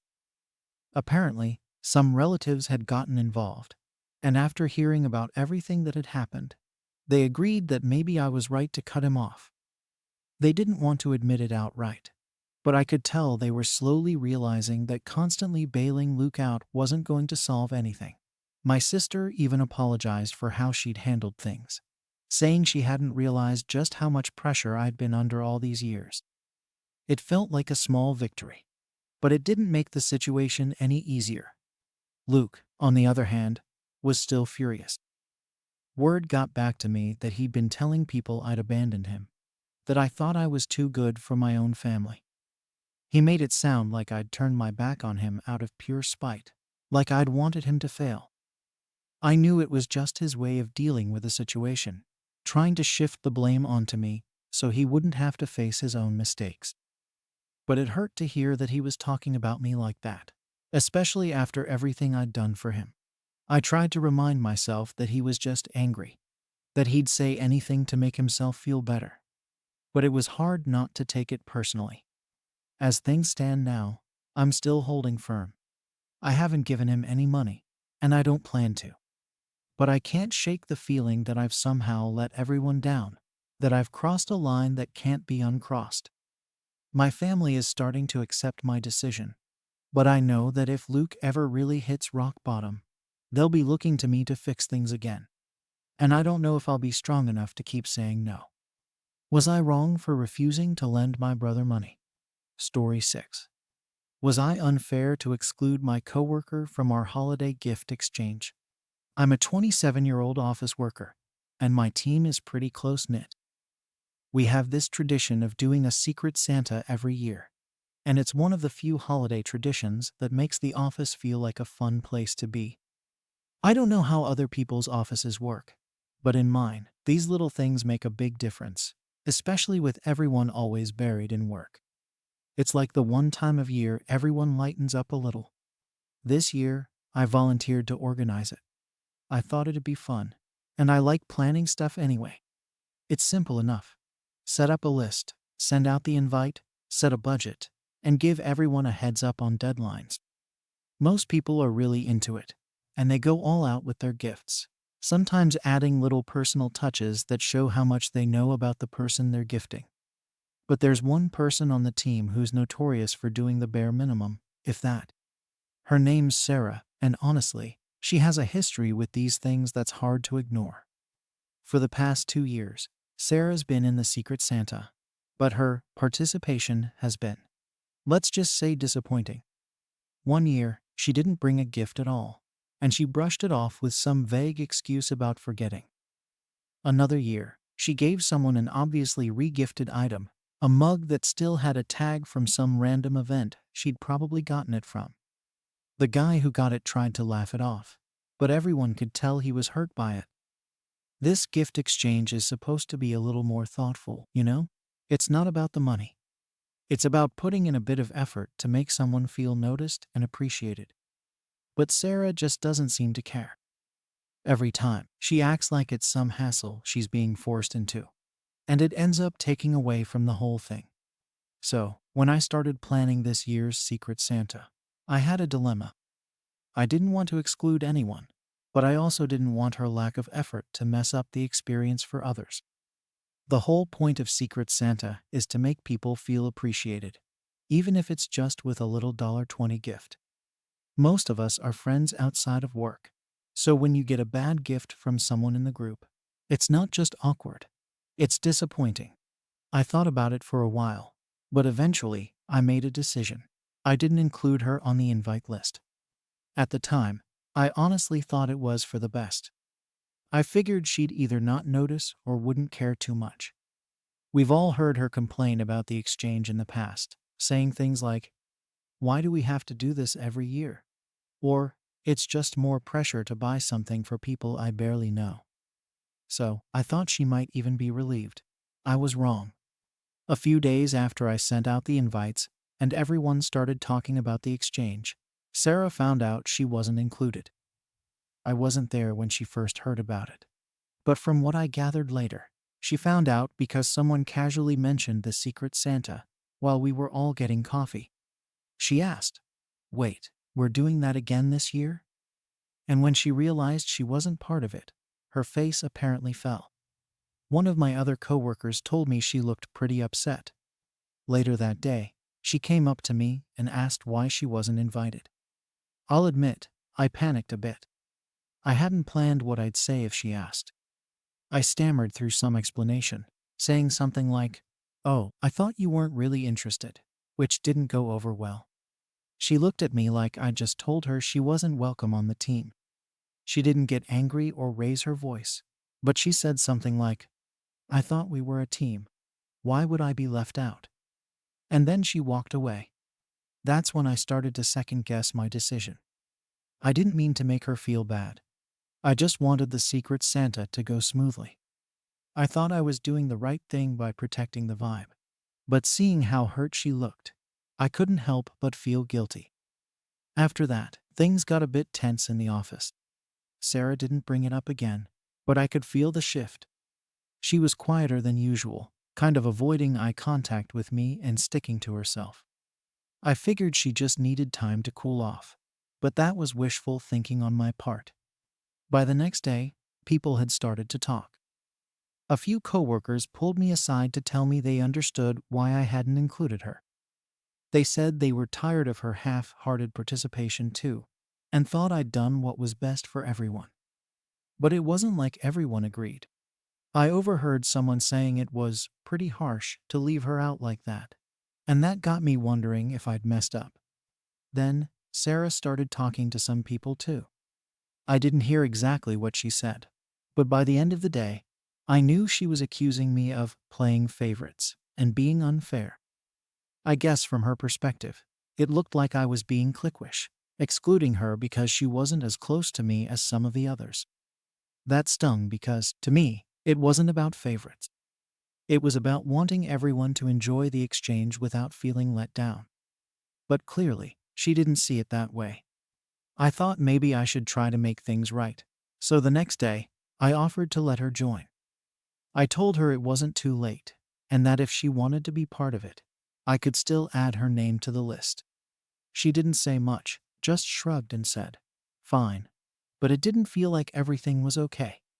The damage was done. I'd hurt her feelings, and even though she was technically back in the exchange, there was this weird tension between us. She started keeping her distance, and every time we were in the same room, I felt like there was this unspoken resentment hanging in the air. Now, some of my coworkers still quietly back me up, saying they get why I made the call. But it's not that simple anymore. I keep going back and forth, wondering if I made the right choice. I thought I was protecting the holiday spirit, but maybe I was just making things worse. The whole thing has put this cloud over what's supposed to be a fun, lighthearted tradition, and now I'm not even sure if anyone's going to enjoy it. I tried to do what was best, but now I can't help but feel like I crossed a line. So after Sarah agreed to join the Secret Santa, I thought things would go back to normal, or at least that the awkwardness would start to fade.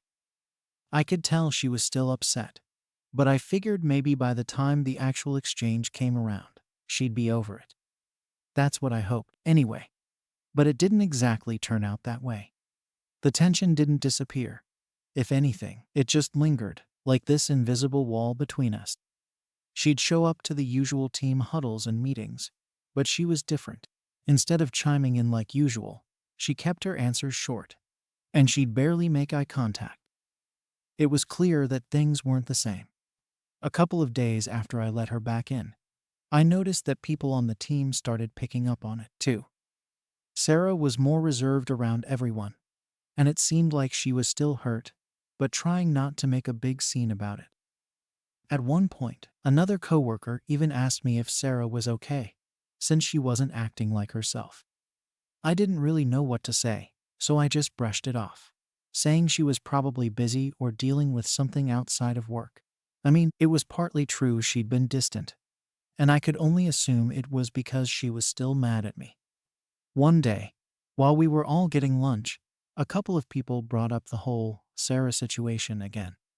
One of them straight up told me, "Look, we get why you did it, but it feels weird now." I knew exactly what they meant. Everyone was talking around it, trying to be polite. But the truth was, my decision to leave Sarah out had created this awkward vibe for everyone.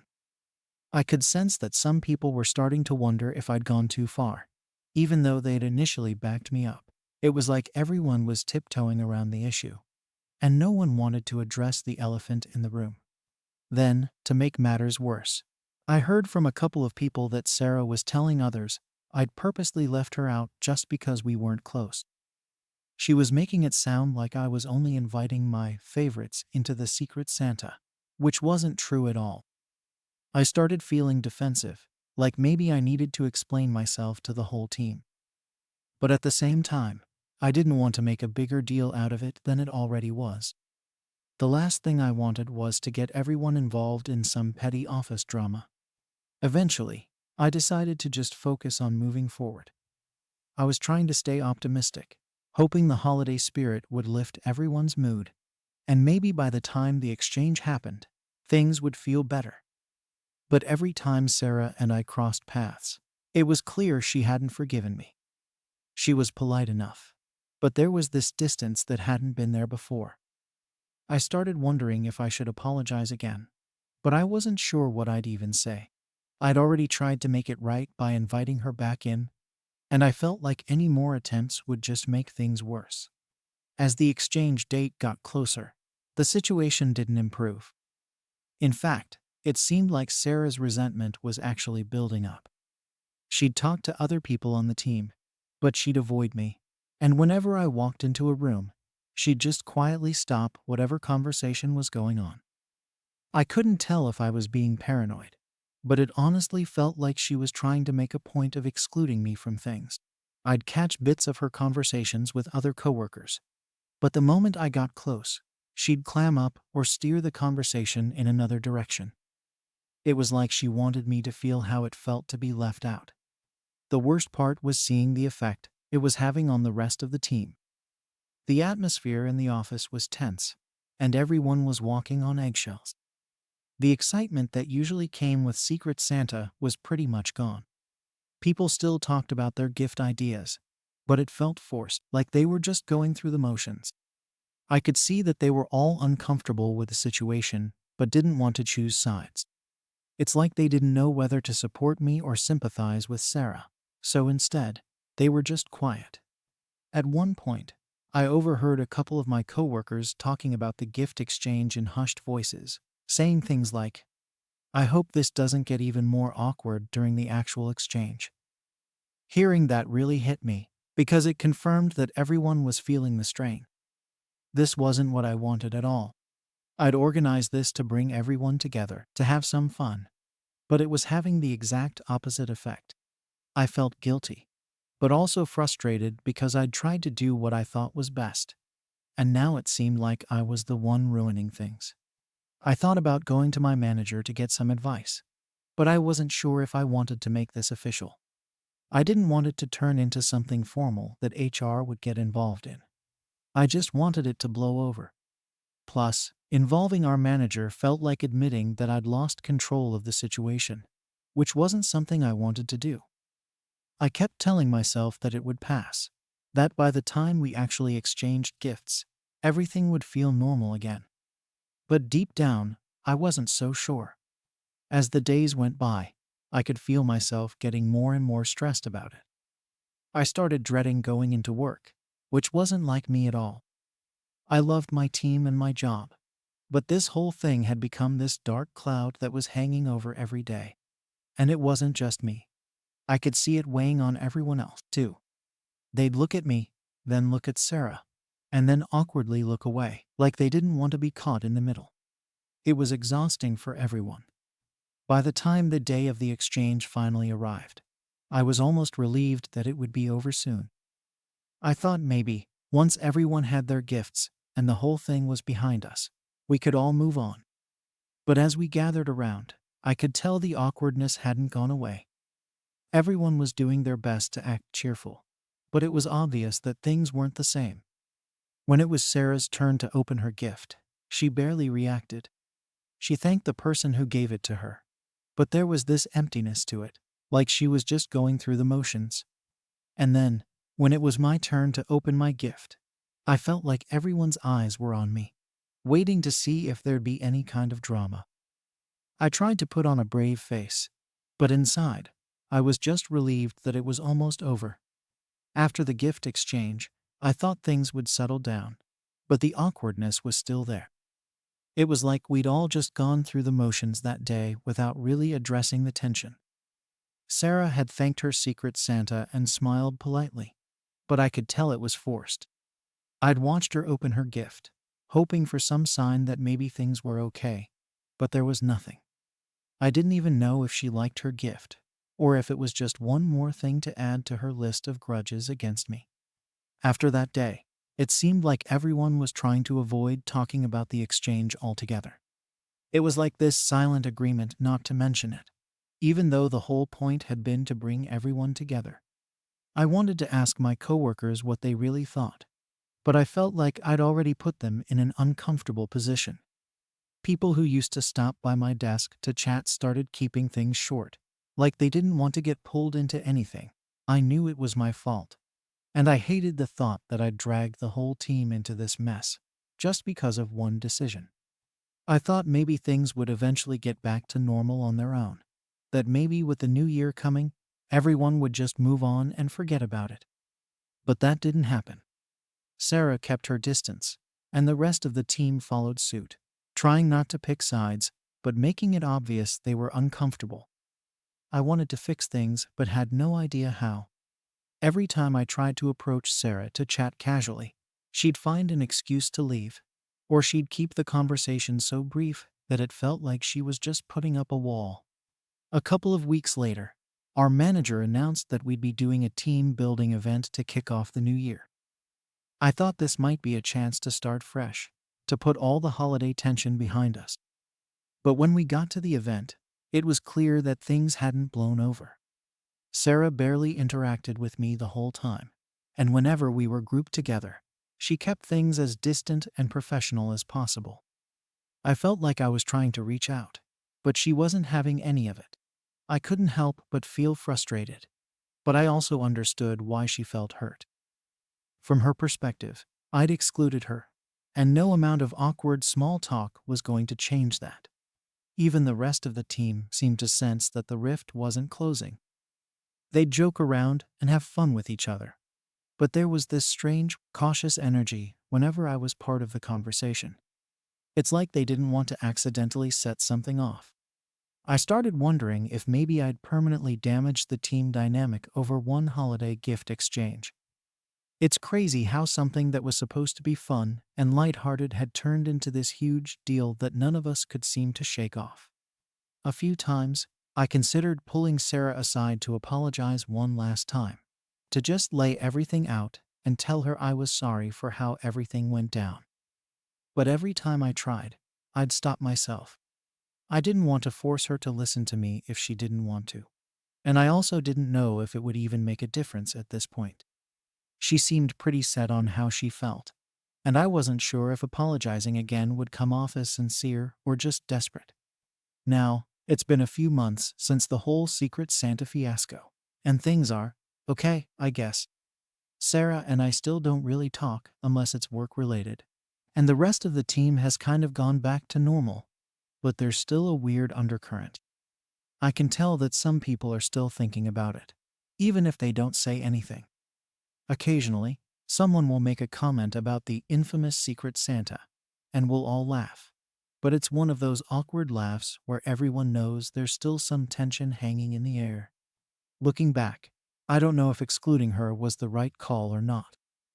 I thought I was protecting the holiday spirit, making sure everyone else would enjoy the exchange without any hiccups.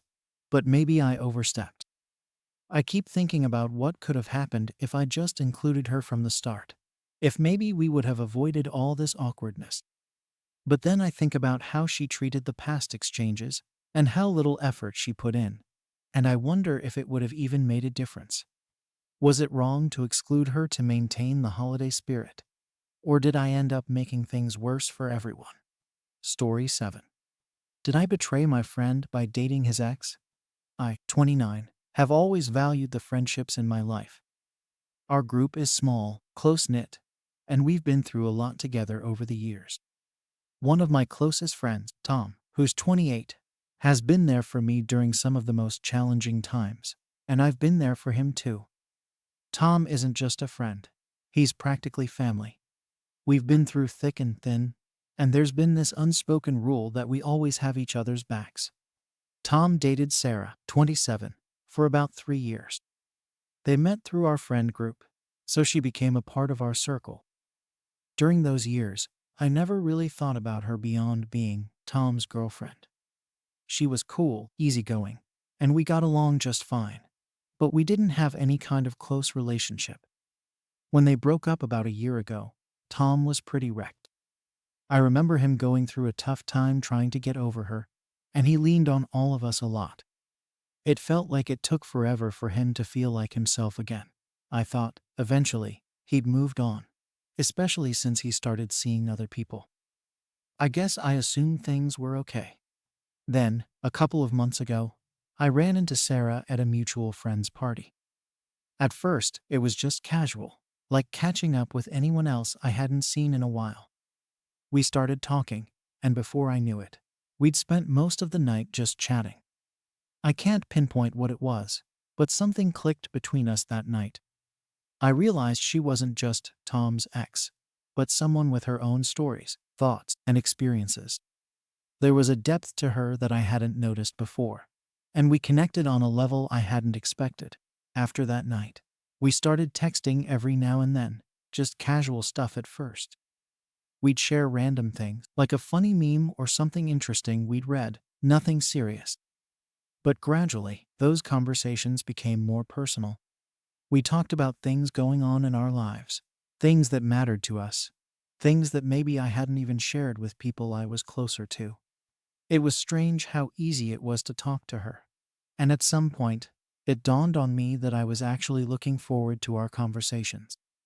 We started hanging out, just the two of us, under the guise of just friends, but I think deep down, we both knew it was more than that. There was chemistry between us, and it was undeniable. But I kept telling myself it was harmless. I figured as long as I wasn't doing anything physical, it was just a friendship. We were just talking, right? I guess it was naive to think that we could keep it that way, though. One night, we ended up meeting for dinner after work. I'd been having a rough week, and talking to her felt like a breath of fresh air. By the end of the night, we were sitting in my car, talking for what felt like hours. We'd gone from lighthearted topics to deeper stuff, like what we wanted out of life and what we were looking for in a partner. I remember feeling this strong connection, and I didn't want the night to end. Then it happened. We kissed. It was like crossing an invisible line, and everything changed in that moment. I knew there was no going back after that, but it felt right. It felt like something I needed to explore. Of course, I knew Tom was going to be an issue. I knew he'd see this as a betrayal, but part of me thought maybe he wouldn't take it as hard since it had been a while since they'd broken up. I told myself that he'd moved on, that he'd be okay with it, or at least understand that things between Sarah and me were different. I wanted to believe he'd see how happy she made me, how this connection was something real, something I couldn't just walk away from. Looking back, I think I was trying to convince myself more than anything. Sarah and I agreed to keep things low key, at least until I figured out how to handle the situation with Tom. I didn't want him to find out through someone else or by accident. But the thing is, keeping a relationship under wraps in a small friend group isn't exactly easy. I guess it was only a matter of time before someone saw us out together or noticed something and told him. Sure enough, that's exactly what happened. I got a call from Tom late one night, and the minute I saw his name pop up on my phone, I knew he'd found out. When I answered Tom's call that night, I was already bracing myself. I don't think I'd ever heard him that angry. He didn't waste any time, went straight to the point, and asked me if it was true. All I could say was yes. There was a long pause, and then he just unloaded on me. He said he felt completely blindsided, that he thought we had a level of respect between us, a code, that I'd just decided didn't matter. He kept going on about how I'd broken his trust, how he would have never done something like this to me. I tried to explain myself, but he didn't really want to hear it. I told him that it hadn't been planned, that it just sort of happened. I explained that I didn't set out to hurt him or disrespect him in any way, that I had a real connection with Sarah, and it felt meaningful. But none of that seemed to matter to him. He kept throwing back at me how I'd betrayed him, how messed up it was that I didn't think about how he'd feel. It's like no matter what I said, he wasn't willing to see it from my side. I didn't expect him to be thrilled, but I thought he'd at least try to understand. I tried to tell him that I still valued our friendship, that I didn't want things to change between us, but it was obvious he wasn't ready to hear any of that. After that call, everything just became tense in our group. People noticed, of course. Tom didn't exactly keep his feelings a secret, and he was pretty open about how he thought I'd done him wrong. Suddenly, every hangout felt like it had this uncomfortable edge to it, like everyone was waiting for some big blow-up. I could see some of our friends were trying to stay neutral, but others definitely picked sides. A few thought it was fair game, saying Tom and Sarah had been over for a while, and she wasn't off limits. But others felt like I should have known better, that I'd crossed a line no one should cross. The whole thing just felt surreal, like I'd accidentally started this mess I couldn't control. Tom and I tried to talk it out a few more times, but it always ended the same way. I'd reach out, hoping to make things better, but he would shut it down almost immediately. Every time I tried to explain, he'd just bring it back to how I'd broken his trust. It was like he wasn't interested in finding any middle ground. The worst part was, I started to feel guilty, like maybe he was right, and I had crossed some line that can't be uncrossed.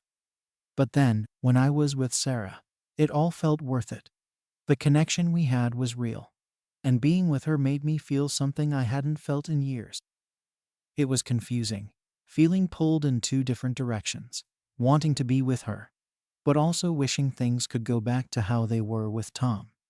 Our group started to divide more and more.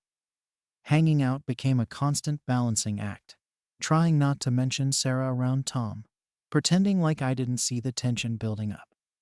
Some friends would only invite one of us at a time to avoid the awkwardness. It felt like no matter where I went, I was walking on eggshells. I started to avoid certain gatherings, just to make things easier for everyone, even if it meant missing out. I'd get messages from friends asking me if things were okay, telling me they hated seeing us like this. But at the same time, no one wanted to get too involved, like they were afraid they'd make things worse by taking sides. The worst part of it was feeling like I'd lost something that mattered. Tom and I had been close for years, and now it felt like there was this wall between us that I couldn't break down. Every attempt to reach out just seemed to make him angrier. I'd think about backing off, giving him space, but then he'd go around telling people how betrayed he felt, like he wanted everyone to know just how much I'd hurt him. I couldn't tell if he was doing it to punish me, or if he genuinely felt like he needed everyone on his side to justify how upset he was. Meanwhile, things with Sarah were good, but it was hard to enjoy it fully with everything going on. Every time we went out, I'd wonder who might see us, who might tell Tom, and how he'd react. I hated feeling like I had to hide a relationship that felt so important to me. She understood, of course. She knew it was complicated, but I could tell it was starting to bother her too. She didn't like being seen as the reason for all the drama, and I didn't blame her. We'd talk about it sometimes, trying to figure out if there was a way to make things better. But we always ended up at the same place. No matter what, Tom felt hurt, and I couldn't change that. In the back of my mind, I kept hoping things would settle down, that Tom would come around and at least give me a chance to explain. But every time I thought we were close to making progress, something would set him off again, and we'd be right back where we started. It was exhausting, feeling like I had to keep defending a decision that, to me, felt right. I couldn't just pretend that Sarah didn't matter to me, and I wasn't willing to throw away something that made me happy just because it upset him. At the same time, I couldn't shake the feeling that I'd lost a friend who'd been there for me through so much. It was like I was being forced to choose, even though I didn't want to. Eventually, I decided I needed to confront Tom one more time. I wanted to put it all out there, to tell him exactly how I felt and see if there was any way we could fix this. I knew it was a long shot, but I couldn't keep going like this. I didn't want to lose either of them, and I was willing to do whatever it took to make things right. So, I reached out, asked him if we could meet in person and talk. I hoped he'd see how much our friendship meant to me, that he'd understand I never wanted to hurt him. I was ready to apologize again, to hear him out, to do whatever I could to show him that he still mattered to me. When we met, I could tell right away that he wasn't interested in hearing what I had to say. He looked at me like I was a stranger, like he didn't recognize the person sitting across from him. I tried to tell him how sorry I was, how much I valued our friendship, but he cut me off before I could even finish. He told me there was nothing more to say, that as far as he was concerned, our friendship was over. He didn't want an apology, didn't want to hear my side. To him, it was done. As I walked away from that conversation, I felt this overwhelming sense of loss. I'd known it was possible that things wouldn't go back to the way they were, but hearing him say it out loud made it real in a way I wasn't prepared for. I couldn't tell if I'd done the right thing by pushing for that final conversation, or if I'd just made things worse. All I knew was that everything had changed, and there was no going back. After that final conversation with Tom, everything just felt off. I'd lost a friend, and not just any friend, but someone who'd been in my life through so much. It's hard to explain, but there was this emptiness, like something important was missing. I went back to my usual routine, tried to focus on work, tried to spend time with other friends. But no matter what I did, that conversation kept replaying in my mind. I couldn't shake the look on his face, the finality in his tone. He'd made it clear there was no coming back from this. Being with Sarah became a bit of a double-edged sword. On one hand, she was the one thing that felt solid, something that made me genuinely happy. But on the other hand, every time we were together, there was this lingering feeling of guilt, like I was responsible for the fallout with Tom. It didn't help that a few of our friends kept dropping hints about the mess our relationship had caused. They'd ask how things were going between us, but it always came with this tone, like they were judging me, like they were waiting for me to say I regretted it. I'd brush it off, say we were good, but it just made everything feel more complicated. Sarah and I talked about it a few times. She tried to reassure me, saying that Tom's reaction wasn't my responsibility, that he'd eventually come around if he really valued our friendship. But I wasn't so sure. I didn't know if he could get past it, or if I could get past the guilt of losing a friend over something that, at the end of the day, I chose. There were moments where I'd catch myself wondering if it was worth it, if I'd made the right call. But then, every time I was with her, it felt like I was where I was supposed to be. It was confusing, feeling like I was constantly pulled in two directions. As time went on, the group continued to shift. Some friends pulled away from me, others stayed neutral, and a few even drifted toward Tom's side. I started hearing things through the grapevine, about how he was saying I'd been selfish, that I'd betrayed him in the worst way. Part of me wanted to defend myself, to set the record straight, but I also didn't want to make things worse by dragging everyone else into it. So I kept my head down, tried to move on. But every time I'd hear a new story, it was like a punch to the gut. One night, I ran into one of our mutual friends who hadn't picked a side. We talked for a bit, and she mentioned that Tom had been struggling more than I realized, that maybe he hadn't moved on from Sarah as much as he'd let on. She said he'd been going through some other stuff, things he hadn't shared with the group, and that maybe that's why this whole thing hit him harder. Hearing that made me feel even worse, like maybe I'd been blind to what he was going through. I thought about reaching out again, trying to patch things up, but I wasn't sure if it would just reopen old wounds. As the months went on, I started to adjust. Sarah and I grew closer, and we began making plans together, thinking about the future. But there was always this part of me that felt like something was missing, like a piece of my life had been ripped away, and there was nothing I could do to get it back. I missed the easy conversations, the jokes, the late nights with Tom.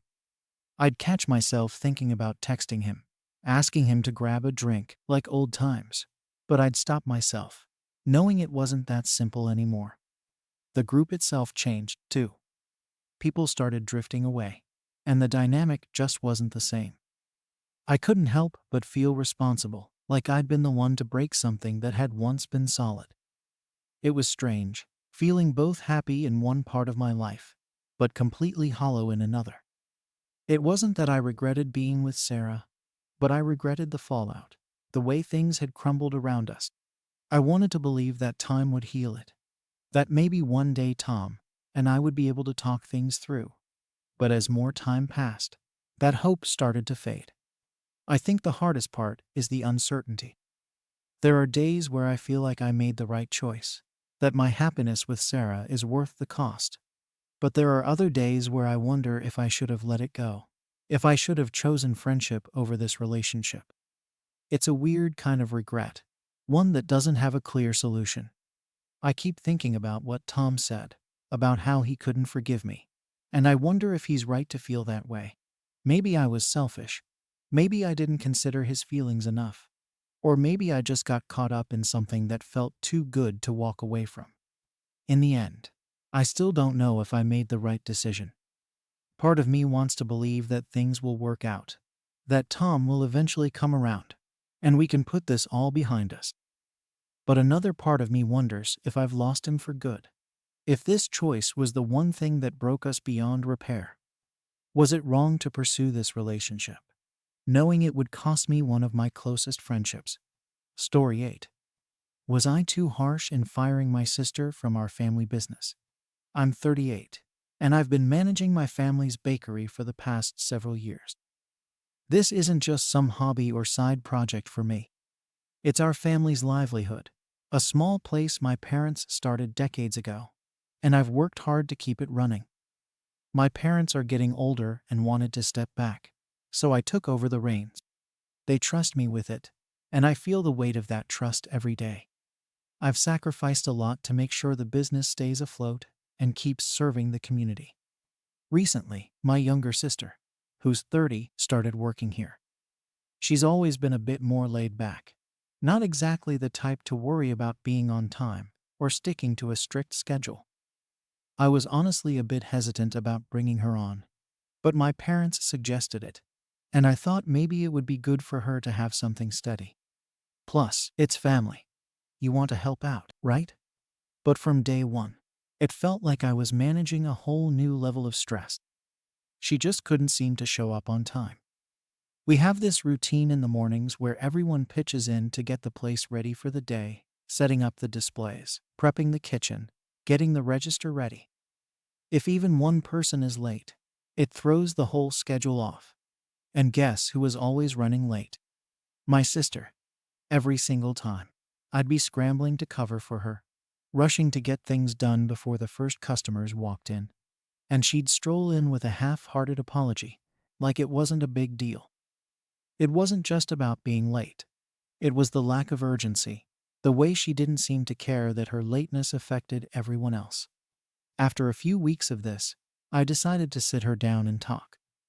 I kept it casual, trying not to make it seem like a big confrontation, but I wanted her to understand that we all needed to rely on each other. I told her that being on time wasn't just a personal preference, it was essential to making sure things ran smoothly. She nodded along, said she understood, and for about a week, things got better.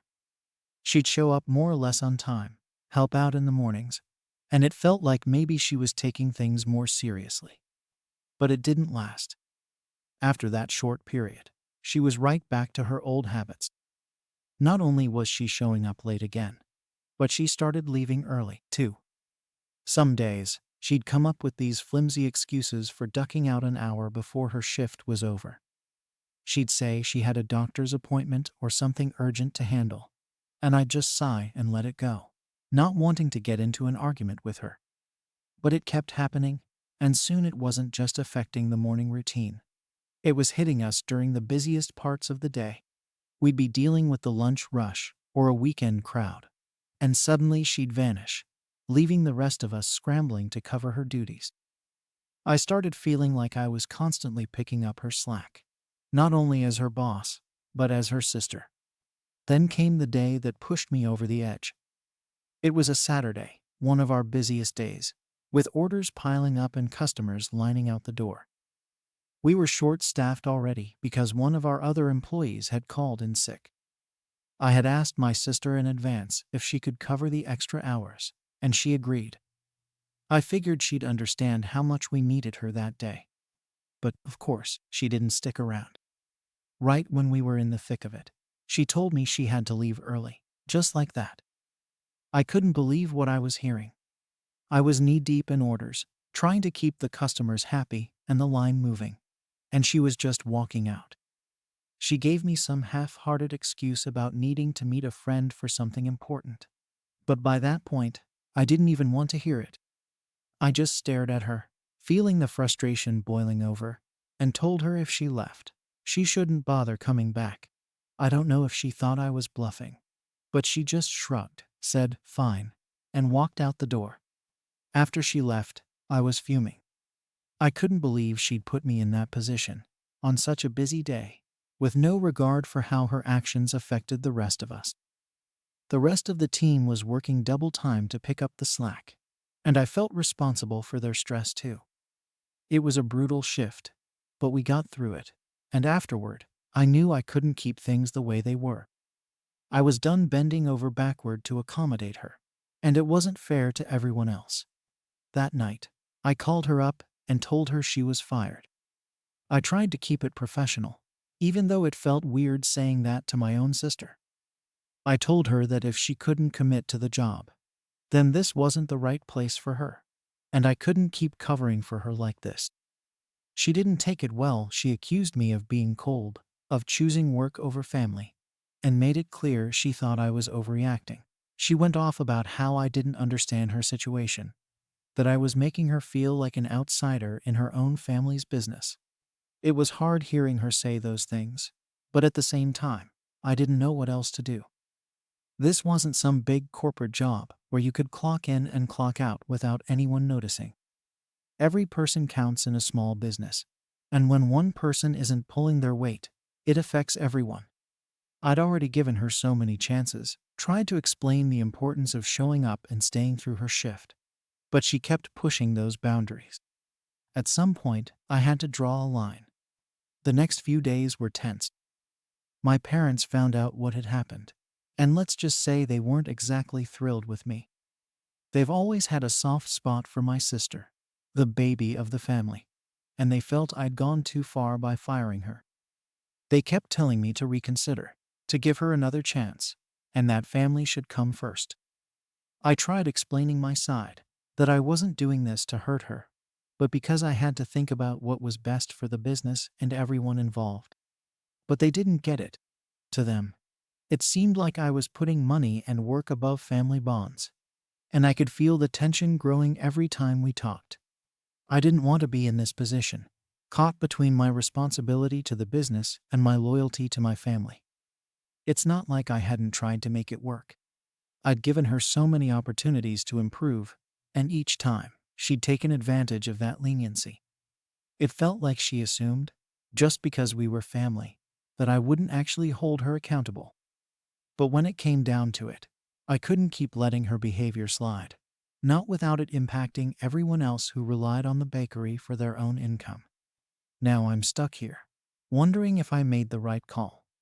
The moment I told my sister she was fired, it felt like I'd set off a chain reaction in my family that I couldn't stop. The next day, my parents called me, and right away, I knew this was about to get messy. They weren't happy, to put it lightly. My mom was especially upset, saying I should have given my sister another chance, that she was still learning and didn't deserve to be cut off so harshly. I could feel the disappointment in her voice, and I tried to explain, but it felt like everything I said was just fueling the fire.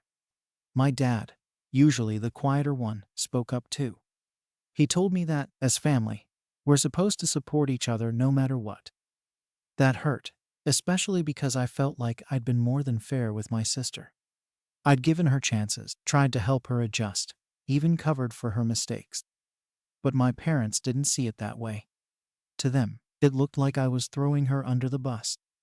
They kept saying I'd put the business ahead of family loyalty, that I was acting like a boss, not a sister. I felt stuck.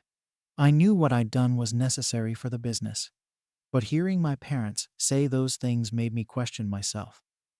Was I actually too hard on her? Could I have handled it differently? My sister, of course, wasn't staying quiet about the whole thing. She'd told our parents her side, making it sound like I was some heartless manager who didn't care about her at all. According to her, I'd fired her over a tiny mistake, and I was out to prove a point by making an example of her. I could only imagine the things she told them. And honestly, I was hurt that she'd twist it that way, especially after all the effort I'd put into trying to make this work for her. It wasn't just my parents either. My other relatives started weighing in too. I'd get calls from aunts and uncles, all telling me I was making a mistake, that I needed to let my sister come back. Some of them even hinted that maybe I was letting the power go to my head, like I'd suddenly turned into some ruthless boss just because I was running the family business. The thing is, none of them actually saw what I saw day to day. They didn't understand how hard it was to keep everything running smoothly or how much pressure I was under. To them, it was just a family bakery, a place where we all should be supporting each other. They weren't wrong, but they also didn't get the full picture. My sister, meanwhile, wasn't making things any easier. She'd post vague messages on social media about feeling betrayed or about family who put money over love. She was clearly talking about me, and it felt like a slap in the face every time I saw one of her posts. Part of me wanted to confront her, tell her to stop dragging our family drama out for everyone to see. But I held back. I didn't want to make things worse, and honestly, I was tired. The whole situation had drained me, and I didn't have the energy to keep going back and forth with her. After a few days of silence between us, I decided to reach out. I told her that I still cared about her, and even though things hadn't worked out at the bakery, I'd help her find another job. I said I'd write her a recommendation if she needed it, and I even offered to help her with her resume. I was trying to be supportive in a way that didn't mean bending the rules for her again. I thought maybe this would be enough to ease some of the tension and show her I wasn't completely abandoning her. She wasn't having it. She said that I was only offering to help because I felt guilty, that it didn't mean anything since I wasn't letting her back at the bakery. She made it clear she thought I was in the wrong, and that I'd never understand what it felt like to be pushed out by family. She kept saying I was being unfair, that I didn't value her as a person. No matter how much I tried to explain, it felt like everything I said just went in one ear and out the other. She was convinced I'd chosen the business over her, and nothing was going to change her mind. The next time I talked to my parents, they brought it up again. My mom was almost begging me to reconsider, to give her one more chance.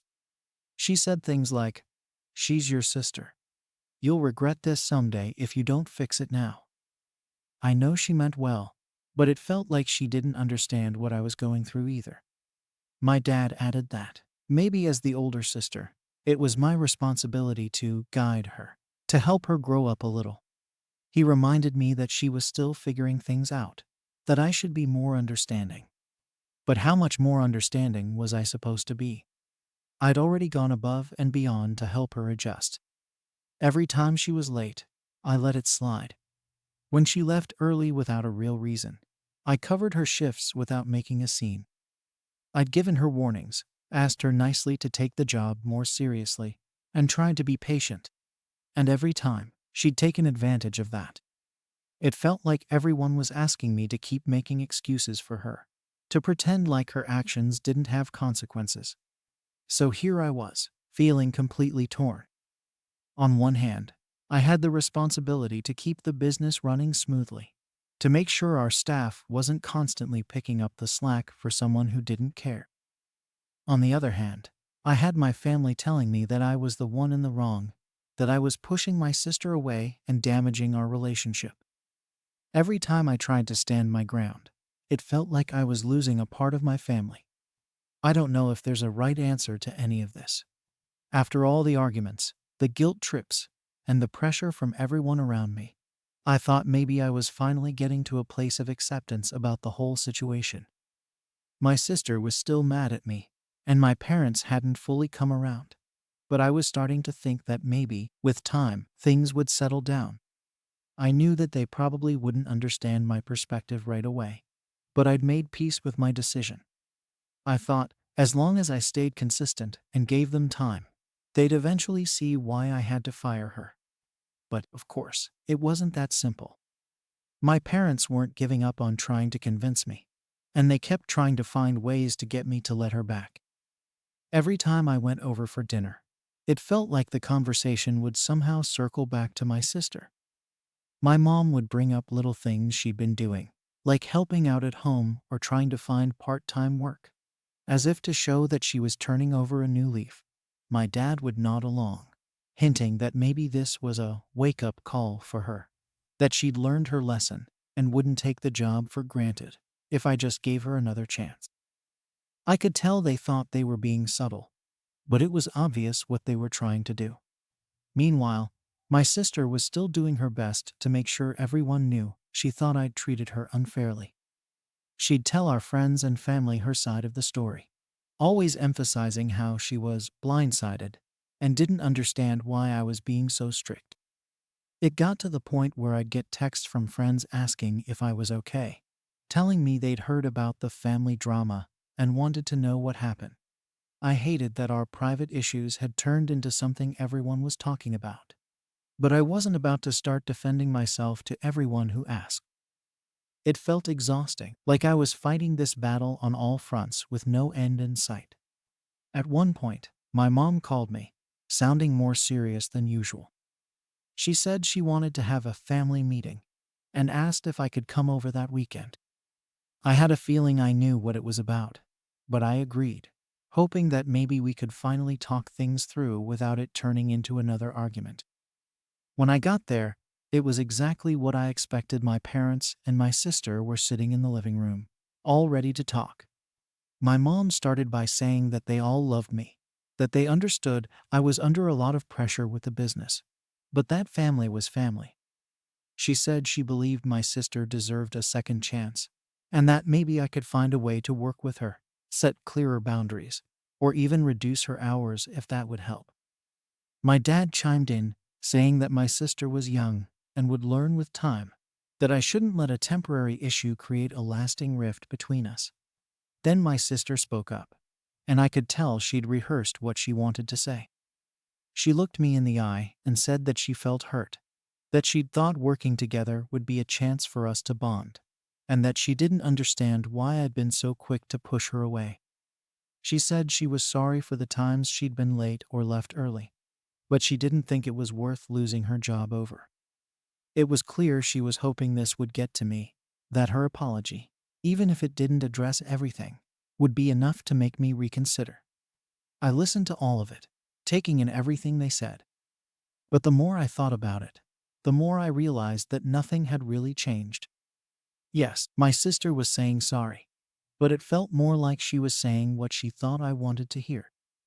There was no acknowledgement of the impact her actions had on the business or on the people who had to cover for her. She didn't understand, or maybe didn't want to understand, that it wasn't about me being harsh or strict. It was about needing someone I could rely on, someone who would show up and do the work without me having to worry every single shift. So I told them exactly that. I explained that I wasn't firing her out of spite, that I didn't want this to be a personal thing, but that I had to do what was best for the bakery and everyone involved. I said I'd tried to make it work, tried to give her chances, but she hadn't taken them seriously, and I couldn't keep compromising the business because of that. I told her again that I'd help her find another job, that I'd support her in whatever way I could outside of the bakery, but that I couldn't let her come back. There was silence after that, and I could see the disappointment on my parents' faces. My sister just sat there, looking down, and I could tell she wasn't happy with my answer. My mom shook her head, saying she just didn't understand how I could turn my back on my sister like that. My dad sighed, saying he hoped I wouldn't regret this decision someday. They weren't angry. It was more like they were sad, like they thought I'd let them down by not giving her what they felt she deserved. I left that night feeling more isolated than ever. It was like no matter what I did or how I tried to explain myself, they'd never see it my way. They'd always see it as me choosing the business over family. And that hurt because I'd never wanted it to come to that. I'd wanted to help my sister grow, to give her a place where she could learn and be part of something meaningful. But instead, it felt like I'd become the villain in my own family. I still think about that night, wondering if there was something I could have done differently. If maybe I could have been more patient or found another way to handle it. But at the end of the day, I had to make a choice. And while I'm at peace with the decision from a business standpoint, the strain it's put on my family is something I never saw coming. I don't know if things will ever fully go back to normal between us. And part of me wonders if they'll always see me as the one who chose work over family. Was I wrong for prioritizing the business over family? Story 9. Did I embarrass my boyfriend by correcting him in front of his friends? So, a bit of background to start. I'm 26, been dating my boyfriend, Jake, for about a year now. Things have been pretty great between us, but like anyone, he's got his quirks. One of his quirks, if you could call it that, is this habit of exaggerating stories. Sometimes he'll tell a little white lie here or there to make himself look cooler, especially when he's hanging out with his friends. Usually, it's harmless stuff, like saying he's traveled somewhere more exotic than he actually has, or did something a bit crazier than the reality. I tend to just smile and let him do his thing because, honestly, who doesn't exaggerate now and then, right? But recently, it got a bit out of hand. We were at a gathering with his friends, who I've met a handful of times. They're mostly nice guys, though I wouldn't say I know them super well yet. There's this vibe with them, like a bit of competitiveness, and they all seem to one-up each other with stories and jokes, which I guess is pretty standard guy behavior. Anyway, we're all sitting around, having drinks and snacks, when Jake starts telling this story about his glory days in high school. He starts off by saying he was on the track team, which I knew was true. He's told me about how he ran track in high school a bunch of times, and I know it's something he was actually pretty proud of. But then he starts talking about some big competition where he supposedly set this insane record. Now, I've heard him talk about track before, and this record-breaking story was completely new to me. I'd never heard him mention anything remotely like it, and I could already feel a bit of doubt creeping in. He's getting all animated, talking about this race of a lifetime, where he was apparently running neck and neck with some other kid who was the best in the state or something. He said they were both speeding toward the finish line, but he somehow pulled ahead in the last second, crossing the line with this dramatic victory. According to him, he crushed the competition, setting some kind of school record that still stands today. Now, I know Jake's school wasn't exactly known for its athletic program, so I was already a bit skeptical. I mean, this whole dramatic race setup was like something out of a sports movie, not the kind of thing I imagined happening in a small town high school track meet. As he's going on about it, his friends are eating it up, nodding along and throwing in the occasional, "No way, dude," and "That's insane." The more they react, the more Jake seems to lean into the story, adding these little details that made it sound even more epic. And in my head, I'm just sitting there, getting a bit uncomfortable, thinking, this didn't happen. There's no way this happened. I was torn because, on one hand, I didn't want to call him out in front of everyone. But on the other, it felt so cringy to sit there and pretend this Hollywood-style story was real. He wraps up the story by saying that he's basically a legend at his old school and that people still remember that race to this day. At this point, I'm really struggling not to roll my eyes. I mean, I get wanting to impress your friends, but the whole thing was just so over the top. I started to worry that if one of his friends ever met someone from his school or looked it up, they'd realize he was just making it all up.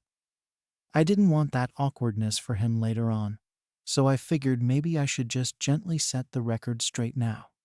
So I chimed in, trying to keep it lighthearted. I didn't say, "You're lying," or anything harsh.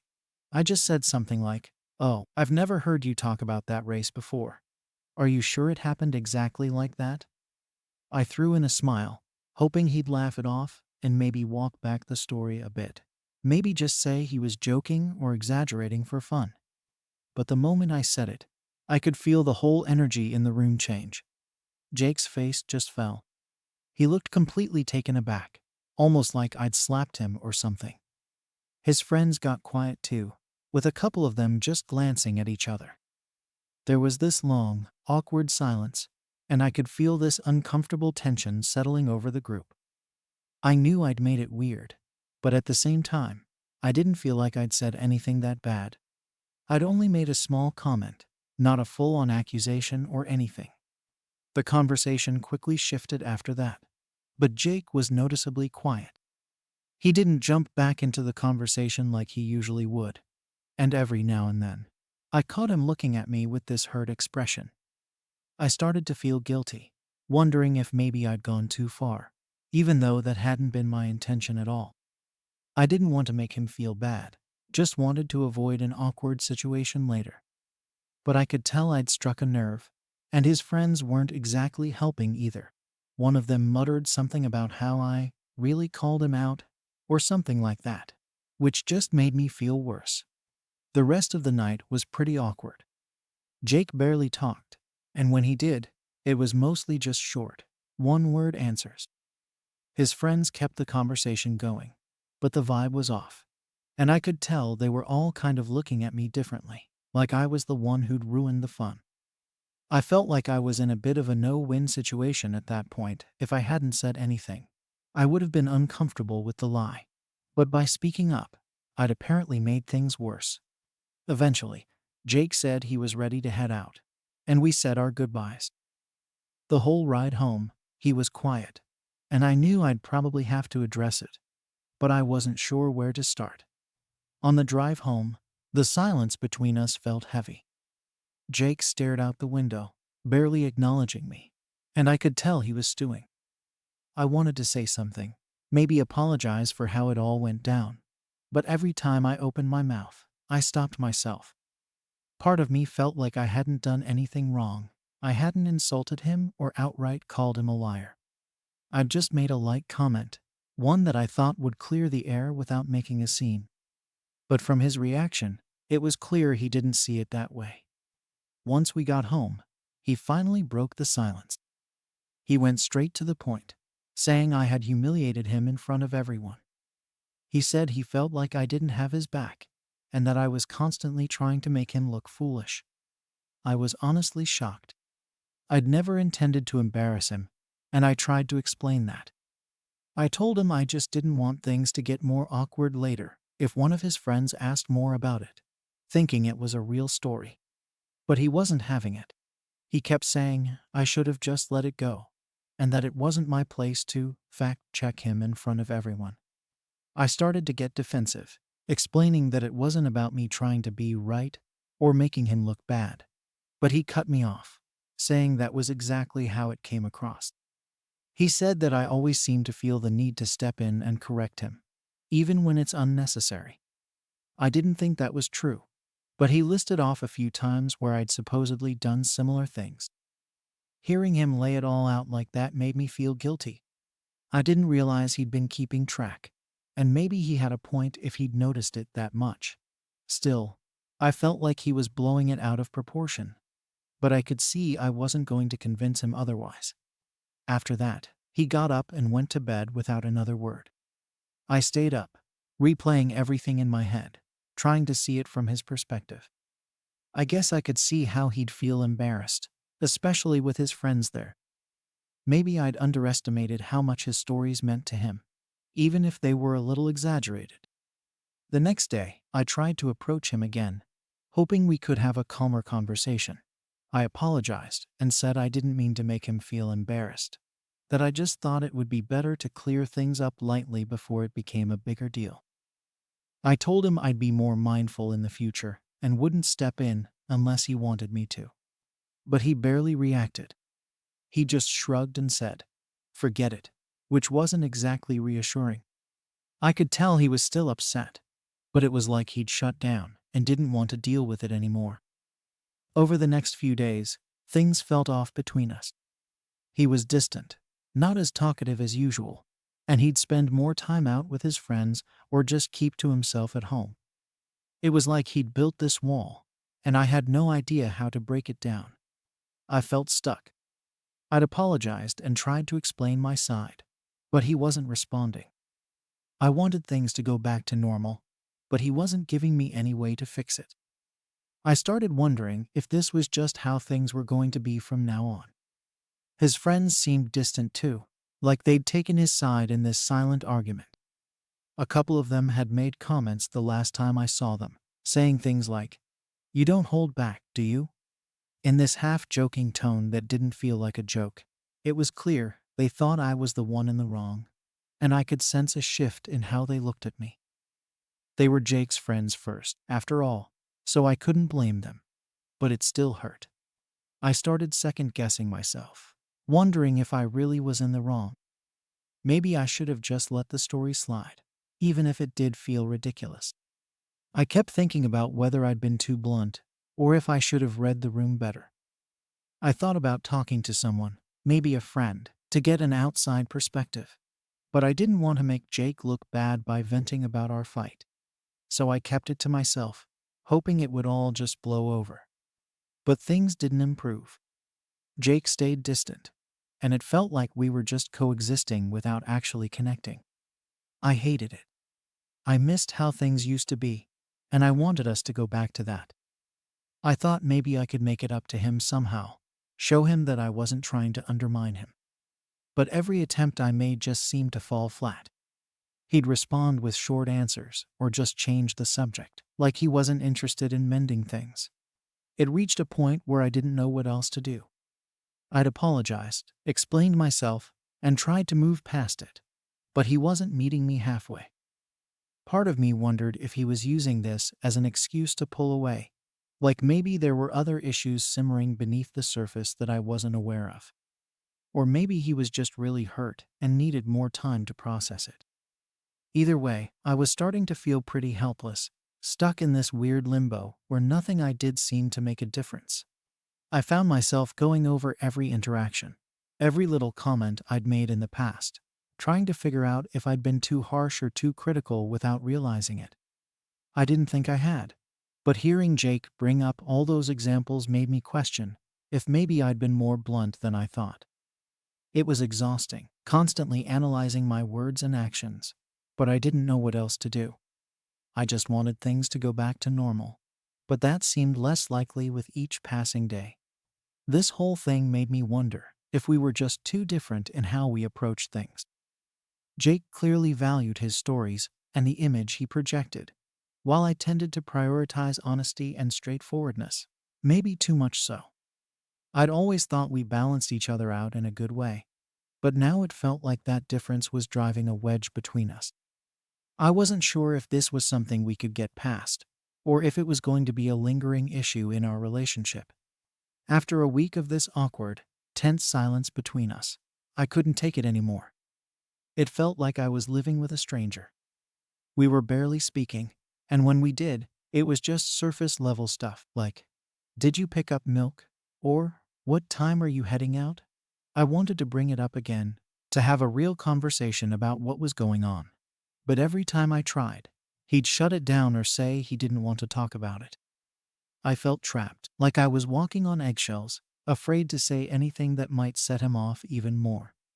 Eventually, I decided to try one more time to break through. I waited until he was home one evening, when it seemed like he was in a slightly better mood. I told him I wanted to talk, that I didn't like how things were between us, and that I missed how we used to be. I apologized again, even though I'd already done that more times than I could count. I told him I was sorry for making him feel embarrassed, and that it was never my intention to make him look bad in front of his friends. I even admitted that maybe I'd been a bit too blunt, that I could have handled it differently. But instead of softening, he just sat there, listening with his arms crossed. When I finished, he sighed and said he didn't know if he could get past it. He said he felt like he couldn't trust me to have his back, that I was always going to correct him or make him look foolish. Hearing that hurt. I'd always thought we were a team, and I thought he knew that. But now he was making it sound like I was some kind of adversary, someone he couldn't rely on. I tried to tell him that wasn't true, that I cared about him and didn't want to hurt him. But he didn't seem convinced. We sat there in silence for a while, neither of us knowing what to say. I could tell he was still angry, even if he wasn't saying it outright. It felt like I was hitting a wall, like no matter what I did, he wasn't going to let this go. Part of me wondered if this was really about that one incident, or if there was something deeper going on. I didn't want to believe that our relationship could unravel over something so small, but I couldn't shake the feeling that maybe this was a breaking point. After that night, things didn't improve. If anything, they got worse. He started spending even more time with his friends, going out almost every night and coming home late.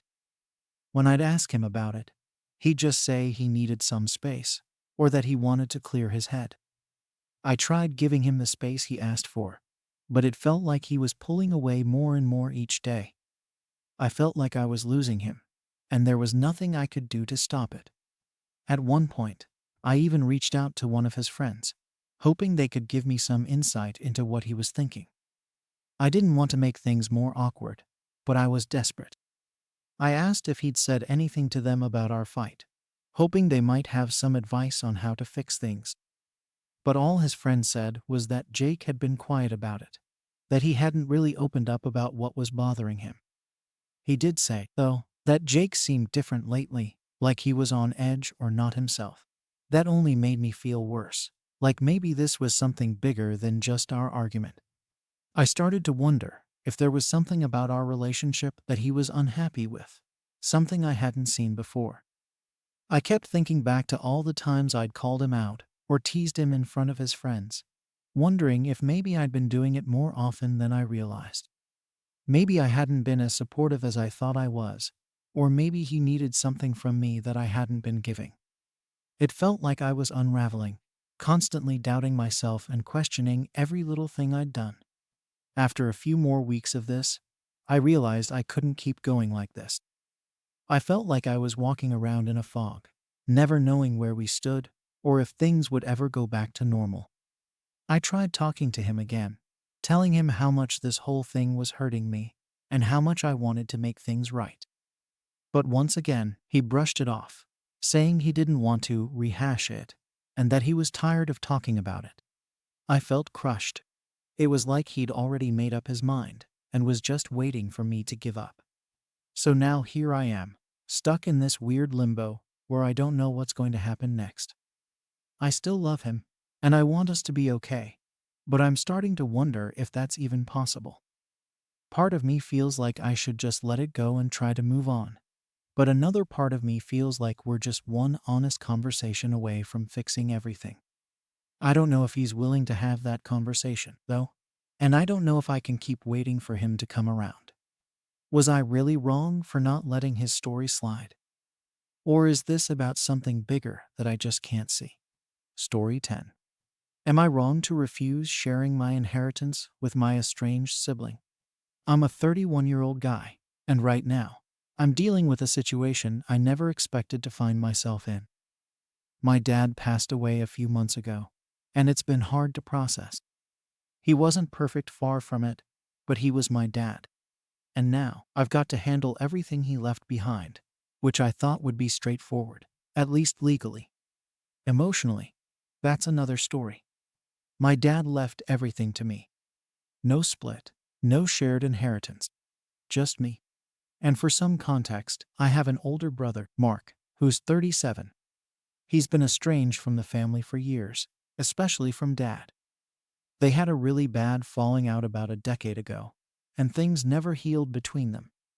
My dad and I were close, at least in the later years, and I think that's why he trusted me with everything. But here's where things get messy. Mark came back into the picture as soon as he heard about the will, and now he's demanding half, claiming he's owed it. Growing up, things were rough with Mark. He's older by 6 years, and as much as I hate to say it, he's always had this sense of entitlement.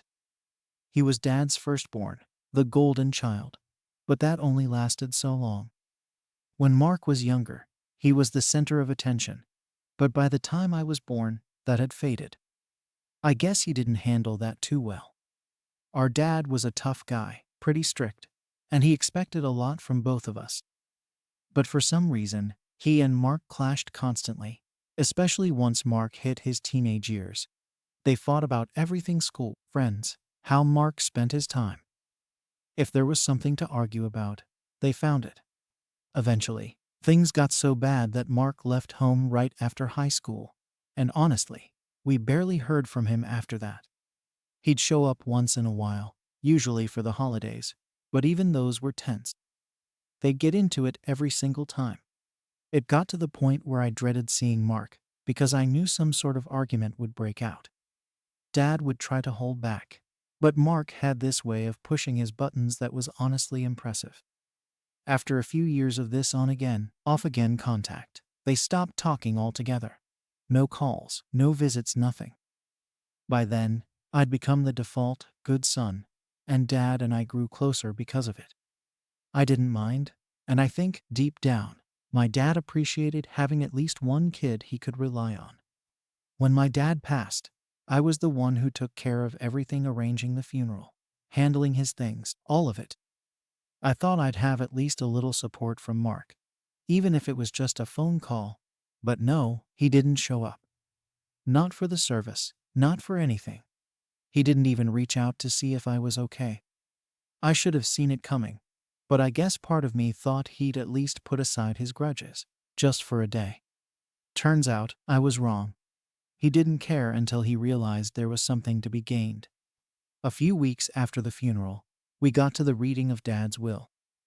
I was still numb from everything, just going through the motions. The lawyer went over the standard stuff, explaining that Dad had appointed me as the executor of the estate. And then he got to the inheritance part. Everything, the house, his savings, his investments, all of it was left to me. No mention of Mark. It was like he didn't even exist. The lawyer handed me a copy of the will, and I sat there staring at it, not knowing how to react. I knew Dad and Mark were on terrible terms, but cutting him out completely, that was harsher than I'd expected. At first, I didn't feel right about it. Even though Mark and Dad hadn't spoken in years, it felt weird to think of keeping everything myself. But then again, this was Dad's choice. He wasn't the type to make decisions lightly, and if he'd decided to leave it all to me, he must have had his reasons. I figured the least I could do was honor his last wishes. So, I put the whole thing to rest, or at least I tried to. I didn't expect it to turn into the mess it is now. Out of the blue, Mark called me one day. I hadn't heard his voice in years, and it honestly took me a second to register it was him. He didn't waste time with small talk or condolences, he jumped straight to the point. He'd found out about the will, somehow, and he was furious. He started going off about how Dad had wronged him, how he'd been treated unfairly his whole life, and how it was only right that he gets half of the inheritance. He didn't ask, he demanded. He said he deserved it, that it was his birthright, and that Dad had no right to take it away from him. I was taken aback, honestly. Here I was, still dealing with the loss of our dad, and Mark was talking about what he thought he was owed. Part of me wanted to just hang up, tell him I wasn't going to argue about this. But I guess I felt some sense of obligation to at least hear him out.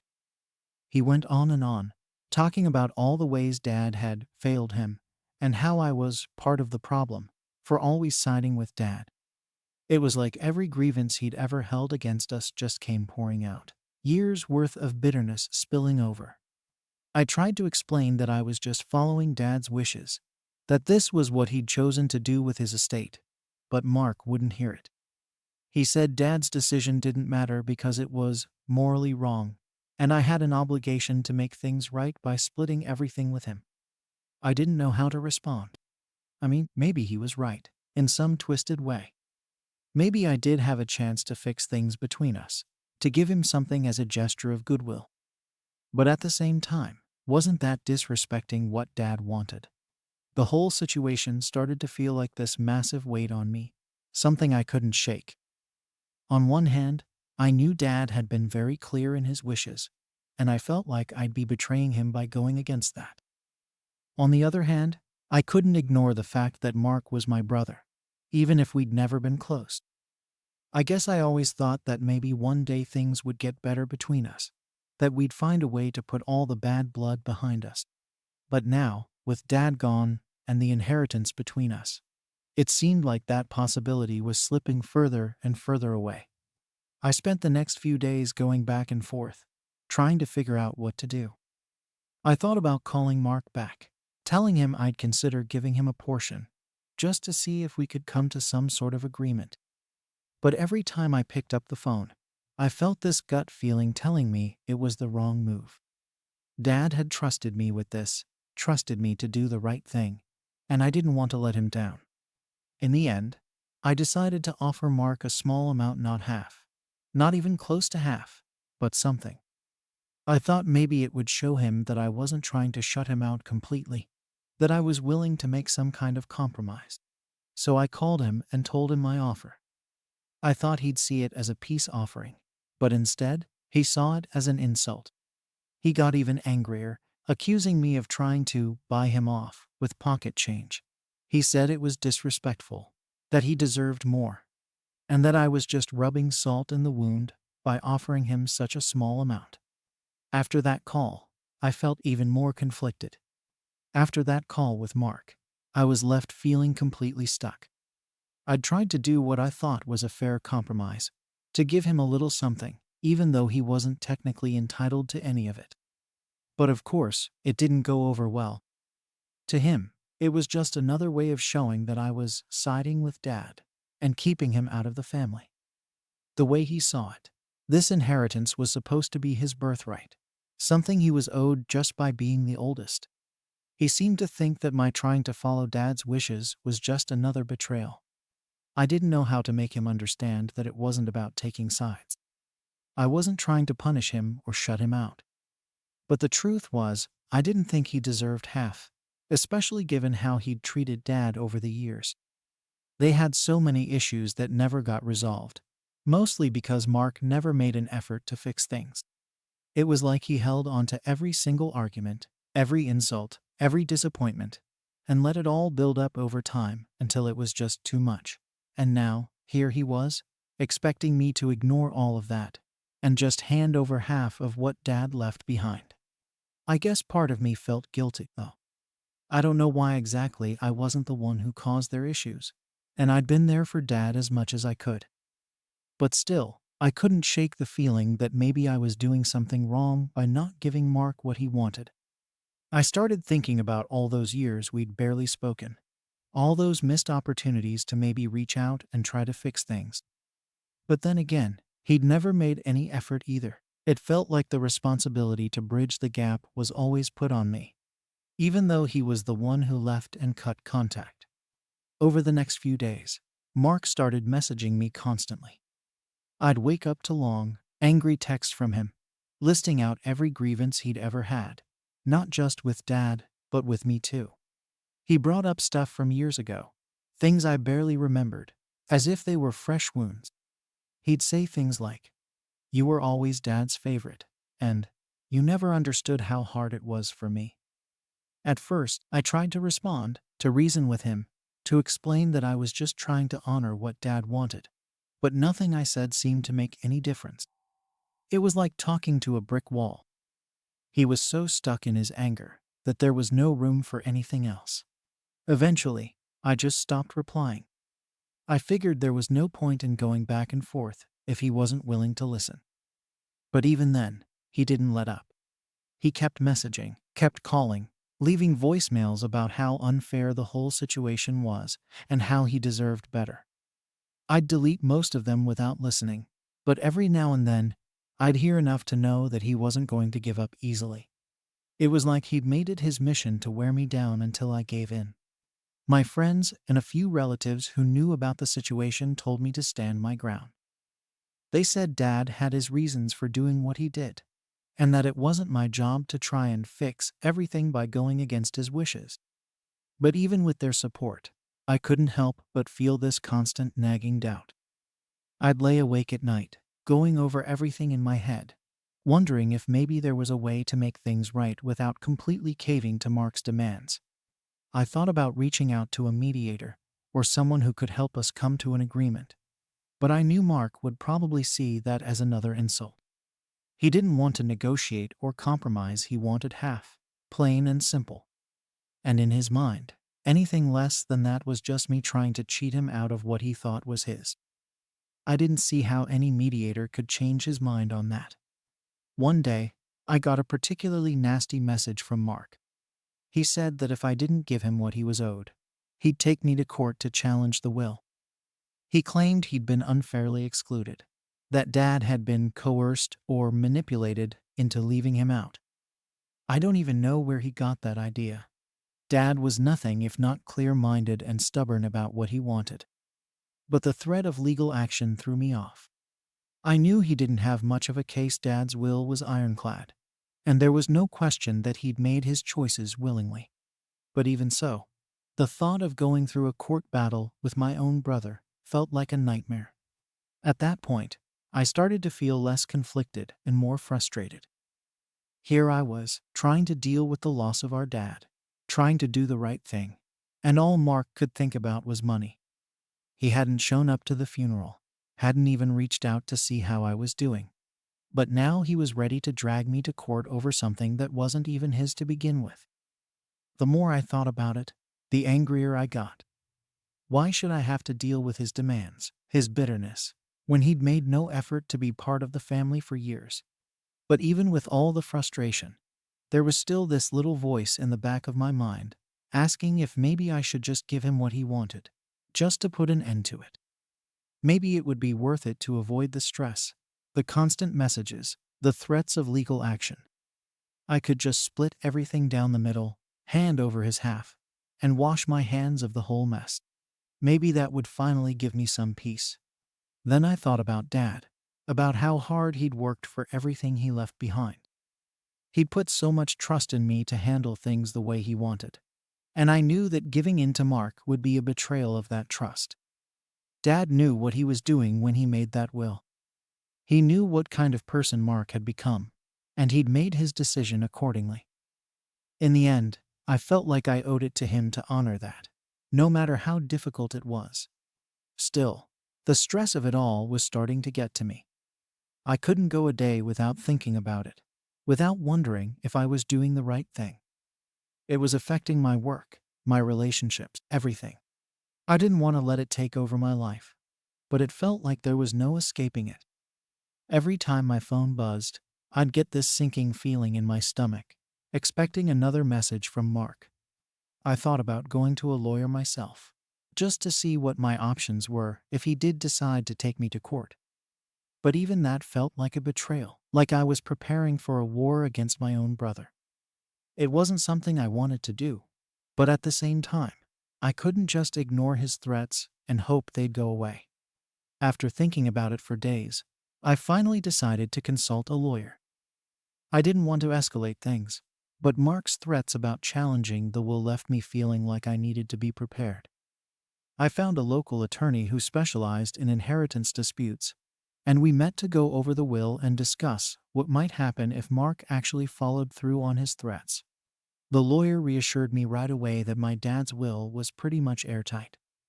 He'd been specific and clear in every detail, and there was no reason to believe that Mark could successfully contest it. Still, the lawyer said that didn't mean Mark wouldn't try, and even a baseless challenge could drag out for months, maybe even years. Just the idea of it drained me. All I wanted was to respect Dad's wishes and move on, not get sucked into a long legal fight with my own brother. I mentioned to the lawyer that I'd offered Mark a portion as a gesture, but that he'd seen it as an insult and demanded half. The lawyer nodded and said that unfortunately, situations like this weren't uncommon. Inheritance disputes had a way of bringing out the worst in people, and it wasn't unheard of for siblings to see even a small offer as an offense when they expected more. He advised me to hold firm if I wanted to honor my dad's wishes, and he said that giving in now might just lead to more demands down the line. According to him, if I gave Mark half, there was a chance he'd find something else to argue over. I left the meeting feeling a bit better, but still conflicted. In the meantime, Mark kept sending me messages.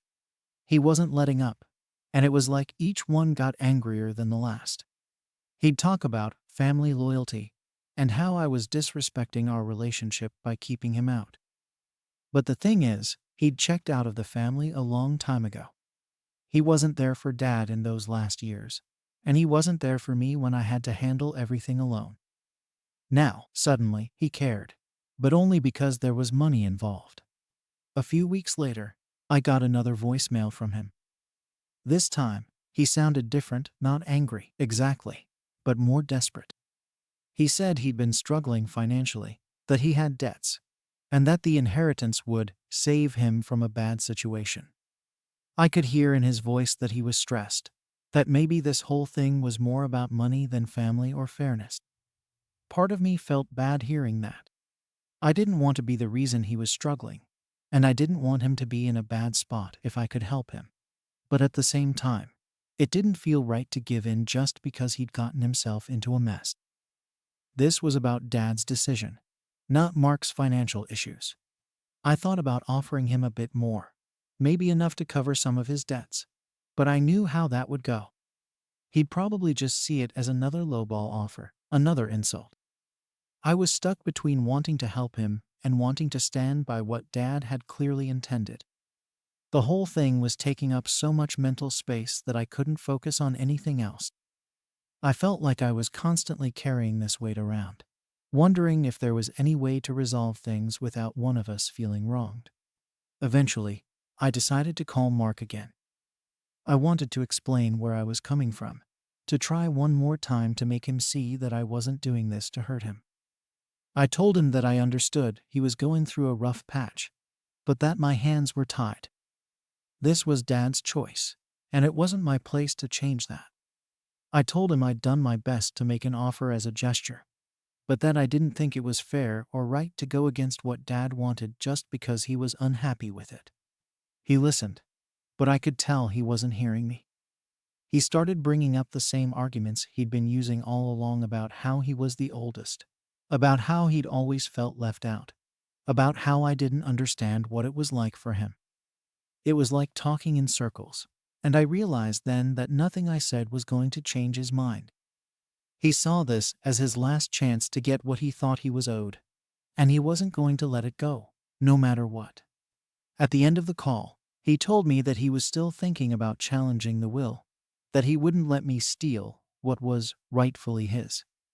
I could feel my patience wearing thin, and I told him that if he wanted to go down that road, he should go ahead. I'd tried everything I could to make things right, to meet him halfway, but he wasn't willing to compromise. It was his choice if he wanted to drag this into court, and I was done feeling guilty over it. Since that call, things have been tense, to say the least. Mark hasn't followed through on his legal threats yet, but I know it's still hanging over us. I wish it hadn't come to this, but I don't know what else I could have done. I was just trying to do what Dad wanted, and instead, it's turned into a mess I never saw coming. So here I am, wondering if I made the right decision. Was it wrong of me to keep the inheritance as my father intended? Or should I have just given Mark what he wanted to avoid all of this? Story 11. Am I wrong for refusing to forgive my father after his illness? I'm a 35-year-old woman, and this story is about my father and the anger I've held for years. My dad left when I was a kid, just decided one day that he was done with us. I have a few blurry memories of him, but none are worth holding on to. Mostly, it was him yelling at my mom or acting like I was a nuisance if I wanted his attention. Then one day, he was just gone. No explanation, no goodbye. My mom raised me on her own from that point, working 2 jobs and doing her best to fill the gaps he left. And for most of my life, I did my best to pretend he didn't exist. But now, thanks to his sudden reappearance, I'm being forced to deal with everything I buried a long time ago.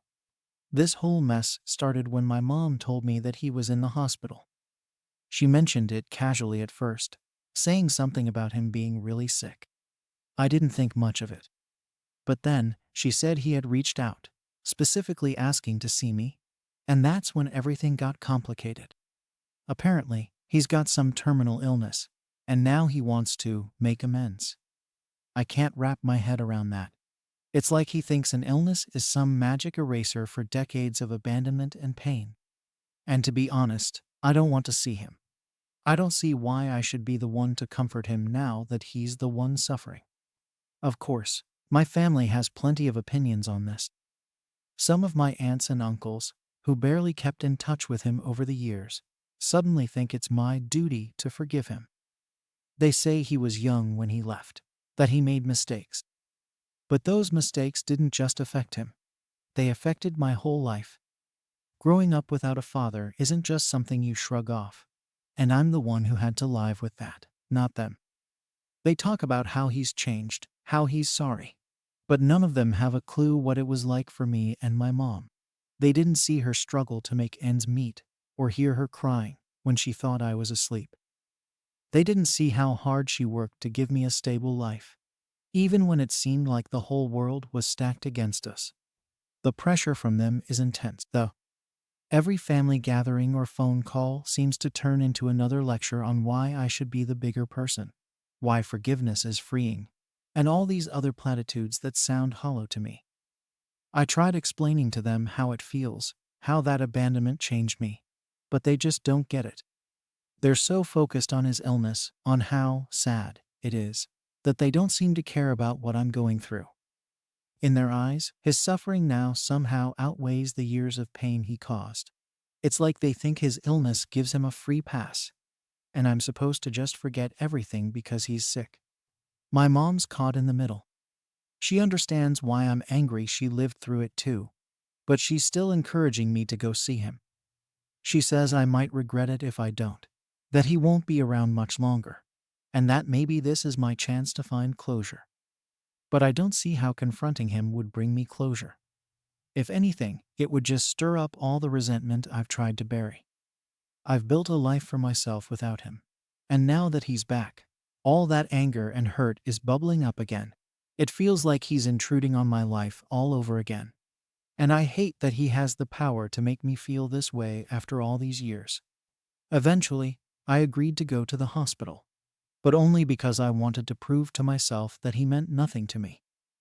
I told myself it was just a formality, a way to confirm that I was over it, and that he had no hold on me anymore. But as soon as I walked into that hospital room, all those walls I'd built started to crack. Seeing him lying there, looking weak and vulnerable, was unsettling. He looked like a shadow of the man I remembered, and for a moment, I almost felt sorry for him. But then he started talking, asking for my forgiveness, saying he'd changed. and it was like he was trying to rewrite history. Hearing him talk about mistakes and regrets felt like a slap in the face. He didn't just make a mistake, he walked away from his family and left us to pick up the pieces. I don't think he understands what he put us through. To him, it's just some unfortunate chapter in his life. But to me, it's everything. I spent my childhood wondering why my father didn't love me enough to stick around, and that question still haunts me sometimes. And now he's sitting there, acting like he's the one who's been wronged, like I owe him something because he's dying. It's infuriating, and I don't know how to explain that to him or to anyone else. Every time I try, it feels like I'm the one being unreasonable, like I'm holding on to a grudge that I should have let go of a long time ago. But it's not that simple. After that visit, I decided I wasn't going back. I didn't see the point. I told my family that I'd seen him, that I'd heard what he had to say, but I was done. They didn't take it well. My aunts called me selfish, my cousins said I was being heartless, and even my mom seemed disappointed. It felt like I was the villain in this story, the one refusing to let go of the past. But they didn't see the look in his eyes when he asked for forgiveness, like he thought he was entitled to it. They don't understand that forgiving him isn't something I can just do for his sake. It's something I'd have to feel, and I don't. Not yet, and maybe not ever. The thing that bothers me the most is that everyone keeps acting like his illness somehow erases everything he did. They say he's changed, that he's had time to reflect. But I can't forget what it was like growing up without a dad. I can't forget the nights I cried myself to sleep, or the times I watched other kids with their dads, wondering why mine didn't want me. Those memories don't just disappear because he's sick. They're part of who I am, and I don't know if I can let them go just because he's asking me to. For now, I'm sticking to my decision. I'll support him financially if he needs it, but that's as far as I'm willing to go. It's not about being cruel or punishing him, it's about protecting myself. I've spent my entire life learning to live without him, and I'm not going to let him back in just because he suddenly wants to make things right. I don't think he realizes that the damage he caused can't be fixed with an apology or a few heartfelt words. It's too little, too late. But even as I say that, there's a small part of me that wonders if they're right. If maybe, somehow, forgiving him could bring me the peace I've been looking for. Maybe that's why this whole situation is bothering me so much, because deep down, I'm not sure if holding on to this anger is helping me or hurting me. After that first visit to the hospital, things only got worse. My family couldn't let it go. Every time I talked to them, it was the same thing over and over. They wanted me to go back, to give him a chance, to be the bigger person. They acted like I was doing something horribly wrong by refusing to forgive him. Like I was punishing a sick man just for the sake of holding on to a grudge. But it wasn't that simple for me, and no one seemed to get that. My mom was the only one who tried to understand, but even she thought I should give him another shot. She kept saying things like, "You'll regret it if you don't," and "Forgiveness is for you, not him." But those words just made me feel worse. It felt like everyone was putting the responsibility on me to fix things, like it was my job to make him feel better. I kept wondering why no one was on my side, why no one saw how much this was hurting me. They were all so focused on his pain that mine seemed invisible to them. The worst part was the guilt. I didn't expect to feel guilty, but it crept in slowly, especially when I saw how disappointed my mom was. She never said it outright, but I could tell she was hoping I'd soften up. I started questioning myself, wondering if maybe I was being too harsh. Maybe I was letting my anger cloud my judgment. I'd built up all these defenses over the years, and now they were being torn down by people who didn't even understand why they were there in the first place. It was exhausting. Eventually, I started avoiding family gatherings. I didn't want to hear their lectures or see their judgmental looks. I couldn't handle another round of, "You'll regret it one day," and "He's your father, no matter what." I felt like a stranger in my own family, like I was the only one who could see the situation clearly. They were all so focused on forgiveness that they didn't care about the cost to me. It felt like they were asking me to sacrifice my own peace for his. The pressure didn't stop there, though. My aunts and uncles started calling me directly, asking why I was being so cold-hearted. They'd tell me stories about how he used to talk about me, how he'd say he regretted leaving, how he missed me. But to me, those were just empty words. If he missed me so much, why didn't he reach out sooner? Why did he wait until he was dying to try to make things right? It felt manipulative, like he only cared about forgiveness now because he didn't want to die feeling guilty. And I didn't want to give him that satisfaction. At one point, one of my cousins even tried to set up a family intervention where they all sat me down to talk about forgiveness and healing. It was like a bad TV show. They all took turns telling me why they thought I was wrong, why I needed to let go and move on. They said things like, "He's changed, and you don't want to carry this anger forever." But they didn't understand that I wasn't holding on to anger for fun. It wasn't a choice for me. It was a reaction to the years of pain he caused. They made it sound so easy, like forgiveness was just a switch I could flip. But for me, it wasn't that simple. After that intervention, I decided I was done trying to explain myself. They were never going to understand, and I was tired of defending my feelings. I'd given them my reasons, but they didn't care. To them, forgiveness was more important than anything else. I felt like an outsider in my own family, like they'd all chosen his side over mine. It hurt, but I couldn't keep letting them guilt-trip me into doing something I wasn't ready for. So I stopped answering their calls and messages. I just needed a break from all the noise. But the break didn't last long. My mom called me one night, practically begging me to reconsider. She told me he was getting worse, that he didn't have much time left. She said he'd asked for me specifically, that he was hoping to see me again before it was too late. I could hear the desperation in her voice, and it broke my heart. She wasn't just doing this for him. She wanted me to find peace, too. She thought that if I didn't do this, I'd regret it forever. And maybe she was right. Maybe I would regret it. But I didn't know if I could handle seeing him again. In the end, I agreed to one last visit, just to put my mom at ease. I told myself it was just to say goodbye, nothing more. I wouldn't forgive him. I'd just go there, let him say whatever he needed to say, and leave. I thought that would be enough, that it would give him closure without forcing me to pretend that everything was okay. But as soon as I walked into that hospital room, all my plans fell apart. He looked even weaker than before, and for a second, I felt a pang of sadness. But then he started talking again, asking me for forgiveness, telling me he'd changed, that he wished he'd been a better father. It was the same speech as before, and I could feel the resentment building up again. I didn't want to hear his excuses or his regrets. I wanted him to understand what he'd done to me, but I didn't know how to say that without sounding cruel. I tried to stay calm, to keep my distance emotionally. I told him that I was there to say goodbye, nothing more. I didn't promise forgiveness or give him any kind of closure. I just sat there, listening to him talk about how he wished he could go back and do things differently. Part of me wanted to believe him, but a bigger part of me couldn't let go of the past. I kept thinking about all the times I'd needed him, and he wasn't there. All the moments he missed because he chose to walk away. When I left the hospital that day, I felt numb. I didn't feel closure or relief, just emptiness. I thought that one last visit would bring me some kind of peace, but it didn't.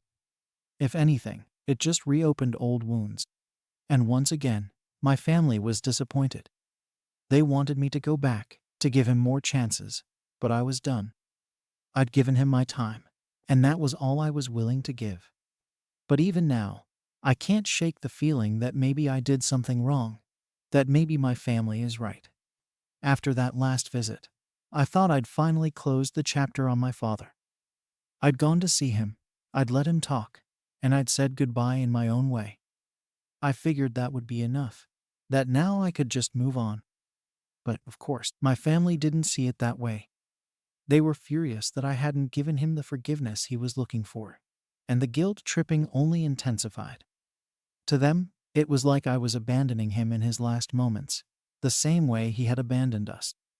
They couldn't or wouldn't see the difference. My mom, especially, seemed to take it hard. I think she was hoping that I'd have a breakthrough, that I'd finally let go of all the pain and anger. I know she only wanted the best for me, but her disappointment was suffocating. Every time I saw her, I could see the sadness in her eyes, like she thought I was throwing away my last chance at some sort of peace. She tried to hide it, but I could tell that she was hurt by my decision. It was like she blamed herself, like she thought she'd failed me somehow by not pushing me harder to forgive him. The family pressure didn't let up, either. My aunts and uncles were relentless, constantly calling and messaging, telling me how selfish I was being. One of my aunts even told me that I was disrespecting my father's memory before he was even gone. That was hard to hear. I'd spent years trying to bury my feelings, trying to move on without him. And now it was like everyone was digging up the past and forcing me to confront it all over again. I felt like they were punishing me for not playing the role of the dutiful daughter they expected me to be. Eventually, I tried to compromise. I offered to help cover his medical bills, thinking maybe that would satisfy them. It wasn't forgiveness, but it was something. I thought they'd see it as a gesture of goodwill, that maybe they'd understand that I was trying to help in my own way. But that only made things worse. They called it cold and heartless, like I was just throwing money at the problem to make it go away. They wanted something more. They wanted me to be there for him, emotionally, to forgive him openly, and let go of everything that had happened. But I couldn't do that. I didn't know how. It got to the point where I just stopped talking to most of them. I couldn't handle the constant judgment, the feeling that I was the villain in this story. I blocked numbers, ignored messages, and skipped family events. It was lonely, and there were days I wondered if maybe they were right, if maybe I was making a mistake. But every time I thought about going back to the hospital, about sitting by his side and pretending that everything was okay, I felt sick. I couldn't fake forgiveness, not when I didn't feel it. And I wasn't going to pretend, just to make everyone else happy. As the days went by, his condition worsened. I heard about it through family updates, bits and pieces of information that trickled down to me. They'd talk about how he was in pain, how he was asking for me, how he'd say my name and wonder why I wasn't there. And each time, they'd follow it up with a comment about how I was being stubborn or cold. They made it sound like I was the one causing him pain, like my refusal to forgive him was somehow hurting him more than his illness. It was exhausting, feeling like I was being blamed for his suffering. I started questioning myself more and more, wondering if I was wrong for holding on to my anger. I'd spent so long building walls, protecting myself from the hurt he'd caused. But now those walls felt like a prison. I didn't know if I was doing the right thing anymore, or if I was just being selfish. Part of me wanted to go back, to give him the forgiveness he was asking for, just to end this whole ordeal. But another part of me knew that I couldn't do it honestly, that it wouldn't be real, and I didn't want to lie to him or to myself. When the call finally came, telling me that he'd passed, I felt nothing. I expected to feel something: sadness, relief, maybe even regret, but there was just emptiness. I sat there, holding the phone, listening to my mom cry, and all I could think about was how anticlimactic it all felt.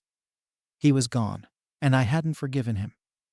There was no grand resolution, no moment of closure, just a lingering sense of unfinished business. The funeral was a nightmare. My family's disappointment was palpable. They whispered about me, shot me looks, made passive-aggressive comments about respect and forgiveness. I stayed at the back, barely speaking to anyone, feeling like an intruder at my own father's funeral. They talked about him like he was a saint, like he'd been a good father who'd just made a few mistakes. It was surreal, listening to them rewrite history, erasing all the pain he'd caused. It made me feel like I was the only one who remembered the truth. After the service, my mom pulled me aside. She asked me if I regretted not forgiving him, if I wished I'd done things differently. I didn't know what to say. Part of me did wonder if I'd missed out on something, if maybe forgiving him would have given me some sort of peace. But another part of me felt justified, felt like I'd done what I needed to do to protect myself. I told her I didn't know, that I needed time to process everything. She nodded, but I could tell she was disappointed. Now, weeks later, I'm still not sure how I feel. There are days when I wonder if I made the right choice, if maybe I should have tried harder to forgive him. But then I remember all the years he was gone, all the pain he caused, and I feel like maybe I was right to hold my ground. I know forgiveness is supposed to be freeing, but I don't feel trapped by my anger. If anything, I feel more at peace now that he's gone, now that I don't have to deal with his presence or his expectations.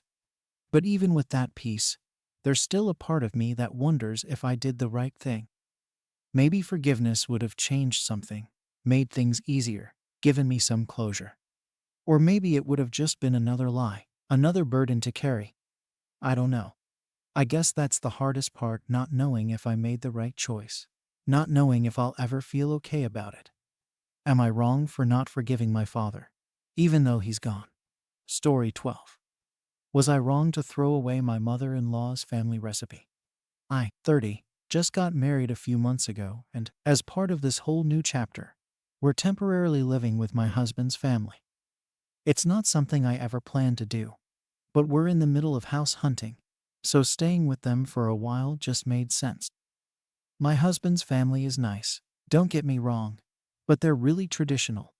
And when I say traditional, I mean they have a lot of customs, family routines, and ways of doing things that are just different from what I'm used to. From day one, my mother-in-law made it pretty clear that she had expectations. She's very much the matriarch type, proud of everything she does, especially when it comes to her cooking. Food is a huge deal for her, like a way to show love and pass down tradition. So, when she heard that I like to cook, which I'd mentioned once in passing, she latched onto it. Suddenly, she had all these ideas about teaching me how to make her signature dishes, things that had apparently been in the family for generations. At first, I didn't mind.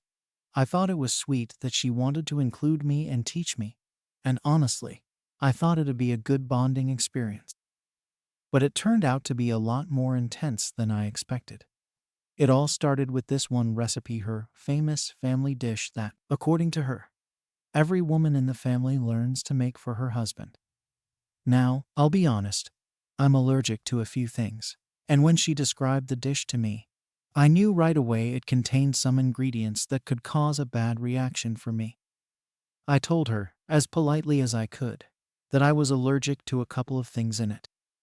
I figured she'd understand and maybe suggest another recipe we could work on together. But instead, she just kind of dismissed it, like it wasn't a big deal. You can work around it, she said, as if that was all there was to it. I was kind of taken aback, but I didn't push back too hard because I didn't want to start anything. I thought maybe I could just modify the ingredients a bit, make it work for me without changing it too much. I mean, I've done this before with recipes, so I didn't think it would be that big of a deal. I'd still be making the dish. It just wouldn't have the specific things I'm allergic to. So, a few days later, I decided to give it a shot. I gathered the ingredients, made a couple of substitutions, and started cooking. I followed her instructions as closely as I could, only switching out the stuff I absolutely couldn't have. To me, it still smelled great, and it looked close enough to what she'd described, so I thought it was going okay. I was even kind of proud of myself for finding a way to make it work. I figured she'd appreciate the effort. Then, just as I was finishing up, my mother-in-law walked in. She took one look at the dish, and I could tell immediately that something was off. Her face just dropped. She asked me if I'd followed her exact instructions, and I tried to explain that I'd had to make a couple of changes because of my allergies. She didn't even let me finish before she launched into this lecture about how this was a sacred family recipe and how important it was to keep it exactly the way it's been made for generations. she was furious. She said I was disrespecting her and the family by not following the recipe to the letter. I tried to explain, again, that I couldn't use certain ingredients, but it was like talking to a brick wall. She wasn't listening, just kept going on about how this recipe was a family tradition and how I'd basically ruined it. It felt like she thought I'd done it on purpose, just to spite her, which couldn't have been further from the truth. I was just trying to stay safe and still make something meaningful for my husband. At this point, I was feeling a mix of emotions: frustration, embarrassment, even a little bit of anger.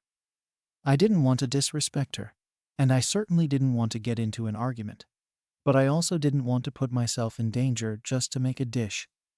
The whole thing felt blown way out of proportion, but from her reaction, you'd think I'd committed some kind of crime against the family. My husband walked in right around then, and he could see right away that something was wrong.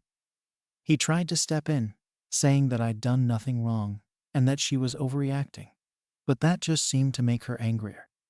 She started saying that he didn't understand because he wasn't the one responsible for keeping the tradition alive, that it was my duty now as his wife. I couldn't believe what I was hearing. I had no idea she felt so strongly about this dish, or that there was this expectation on me to uphold their traditions exactly as she saw fit.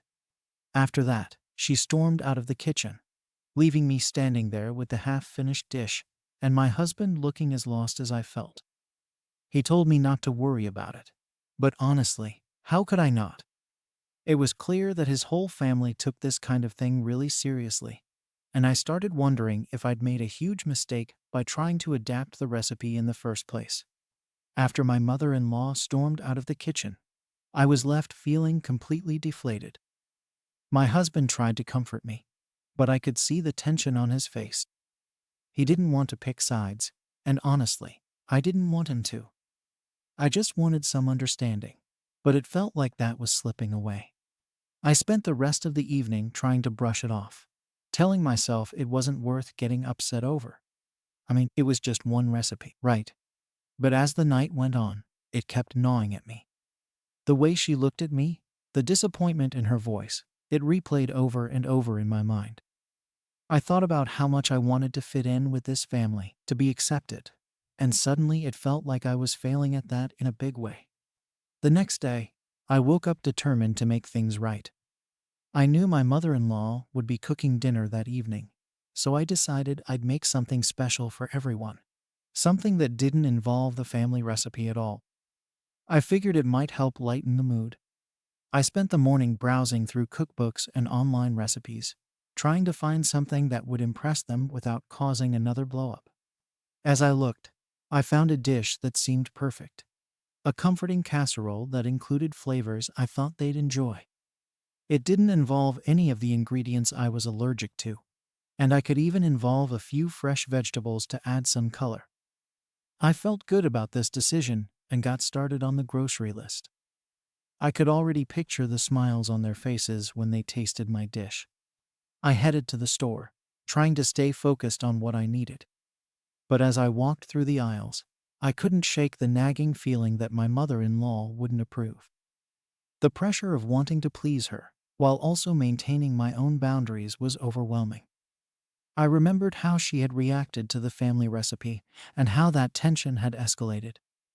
It felt like I was navigating a minefield, and one wrong step could blow everything up again. Once I got back home, I started cooking. I put on some music to distract myself and keep my spirits up. I wanted this meal to be different, to show that I could contribute positively to the family dynamic. I hoped they'd see my efforts as a sign of goodwill, a way to mend the rift that had formed. As I worked, I thought about how much I'd enjoy having them all around the table, laughing and enjoying a meal together. That image fueled my motivation, and I poured myself into the cooking process. The smell of the casserole filled the kitchen, and I felt a little more at ease. My husband walked in, and I could tell he was curious about what I was making. I briefly explained my plan, and he smiled, encouraging me. For a moment, I felt like maybe everything would be okay. I finished the casserole just in time for dinner. I set the table and plated everything nicely, trying to make it look as appealing as possible. As everyone gathered around the table, I was a bundle of nerves. My mother-in-law came in with her usual air of authority, and I could see her eyeing the casserole I had made. I greeted everyone with a smile and proudly announced that I had prepared a special dish for dinner. My husband seemed pleased, but I noticed my mother-in-law's expression was still a bit guarded. When I served the casserole, I watched her carefully. She took a bite and paused, her face unreadable. The silence around the table was heavy, and I could feel my heart racing. I desperately wanted her to like it. After what felt like an eternity, she nodded slowly and said it was not bad. It wasn't the enthusiastic response I'd hoped for, but at least she didn't outright reject it. As the meal went on, I tried to engage everyone in conversation, but I felt the tension lingering, especially with my mother-in-law. It was like she was waiting for the perfect moment to drop another bomb about the family recipe or my failure to follow traditions. I tried to steer the conversation toward lighter topics, sharing funny stories from our wedding and asking about their recent outings. It worked for a little while, and the atmosphere started to loosen up. But then, out of nowhere, my mother-in-law brought it back up. She mentioned how great it would have been if I had made her family recipe instead of this newfangled dish. My stomach dropped. It felt like a punch to the gut. I tried to explain again why I couldn't use the original ingredients, but she waved her hand dismissively, claiming it was just an excuse. I took a deep breath, trying to remain calm. I didn't want to get into another argument, but it was hard not to feel defensive. I was genuinely trying to make an effort, and I felt like nothing I did was going to be good enough. My husband attempted to intervene, but it was clear this was a battle between me and his mother, and he was stuck in the middle. After dinner, the tension only grew. I thought maybe cleaning up together would help lighten the mood, but my mother-in-law was already dismissive. She muttered something about how she'd just wash the dishes herself since I didn't seem capable of understanding family values. That stung, and I felt tears prick at the corners of my eyes. I stepped away to gather myself. I didn't want to cry in front of them. It felt like I was fighting a losing battle, trying to fit into a family that didn't fully accept me. I retreated to the living room, and my husband followed me. He could see that I was upset, and he pulled me close, reminding me that I had done my best. I appreciated his support, but it didn't take away the sting of his mother's words. We spent the evening quietly, watching TV and trying to ignore the elephant in the room. I was torn between feeling angry at my mother-in-law and frustrated with myself for not handling things better. I couldn't shake the thought that I was the outsider here, no matter how hard I tried to fit in. The weight of that realization settled heavily on my shoulders, and I found it hard to relax. As the days went on, I tried to move past the tension, but it lingered in the air. I wanted to make peace, but every interaction felt like a tightrope walk. I started feeling anxious about every meal, every gathering, worrying about what my mother-in-law would say or how she would react. It became exhausting, and I found myself retreating more often, trying to avoid confrontation. I wanted to be included, but I also didn't want to feel like I was constantly walking on eggshells. Then one afternoon, my mother-in-law asked me if I could make a dish for a family gathering they had planned that weekend. My heart sank. I knew this was going to be another test, and I was terrified of failing again. I asked what she had in mind, and she mentioned the family recipe again. I hesitated, weighing my options. I could either stick to my guns about my allergy or try to adapt it again, which felt like a losing battle. Eventually, I agreed to make it. I thought maybe if I made a bigger effort this time, things might turn around. I told her I'd work on it, trying to sound enthusiastic, but inside I was panicking.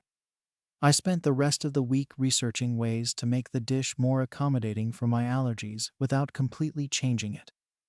I hoped to strike a balance between tradition and my health, but the pressure felt suffocating. The day of the gathering arrived, and I was a bundle of nerves. I woke up early, determined to get everything right. I spent hours in the kitchen, following the recipe as closely as I could, while making sure to swap out the problematic ingredients. I could feel my mother-in-law watching me like a hawk the whole time, and it only added to my anxiety. I didn't want to disappoint her again, but I also felt the looming threat of my allergies hanging over my head. As I worked, I tried to remind myself of the good intentions behind my actions. I wanted to be part of this family, to connect with them through food. But with every chop of the knife and stir of the pot, I felt more like I was betraying myself.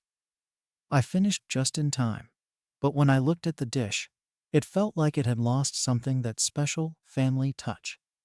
When we arrived at the gathering, I was on edge.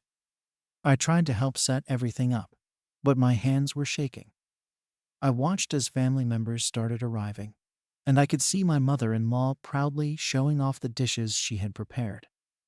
When it was finally time to eat, I brought out my version of the family recipe, and I could feel everyone's eyes on me. I served it with a smile, hoping to mask my anxiety. As everyone sat down, I tried to gauge their reactions. My mother-in-law took the first bite, and once again, I felt that familiar tension build. She chewed slowly, and my heart raced. Finally, she nodded but said, "It's a little different than I expected." I felt my heart drop again, but I tried to play it off.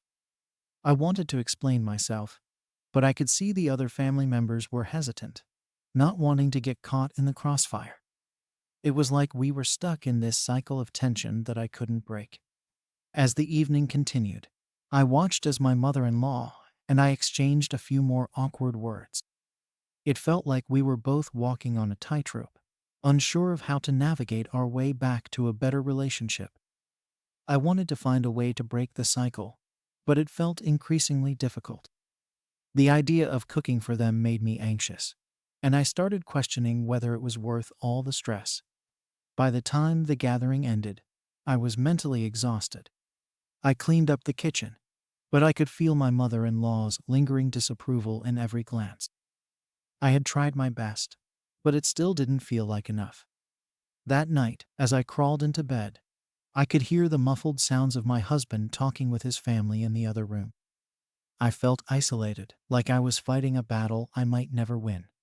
After the family gathering, I hoped things might finally start to calm down. But I was wrong. My mother-in-law's disapproval hung in the air like a thick fog, and it felt like no matter how hard I tried, I couldn't escape it. I thought about all the effort I'd put into that meal, and how it still hadn't been enough to win her over. It left me feeling defeated. The next day, I tried to push the negativity aside and focus on my routine. I spent some time with my husband, trying to distract myself with casual activities. We went for a walk, grabbed lunch, and even binge-watched some shows together. But every laugh felt tinged with that undercurrent of tension. It was like I was on high alert, waiting for the next incident to blow up. Later that week, my husband suggested we host a casual dinner at our place. He thought it might help bridge the gap with my mother-in-law if I cooked something again. But this time, I would pick a dish that I knew she'd like and had no allergens in it. I was hesitant, but he insisted it was a good way to demonstrate that I was trying to make an effort and create an inviting atmosphere. I agreed, but in the back of my mind, I was worried it would just lead to more disappointment.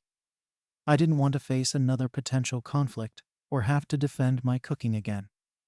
I decided to pick something that felt neutral yet hearty, something that wouldn't overshadow her family recipe, but also wouldn't risk my health.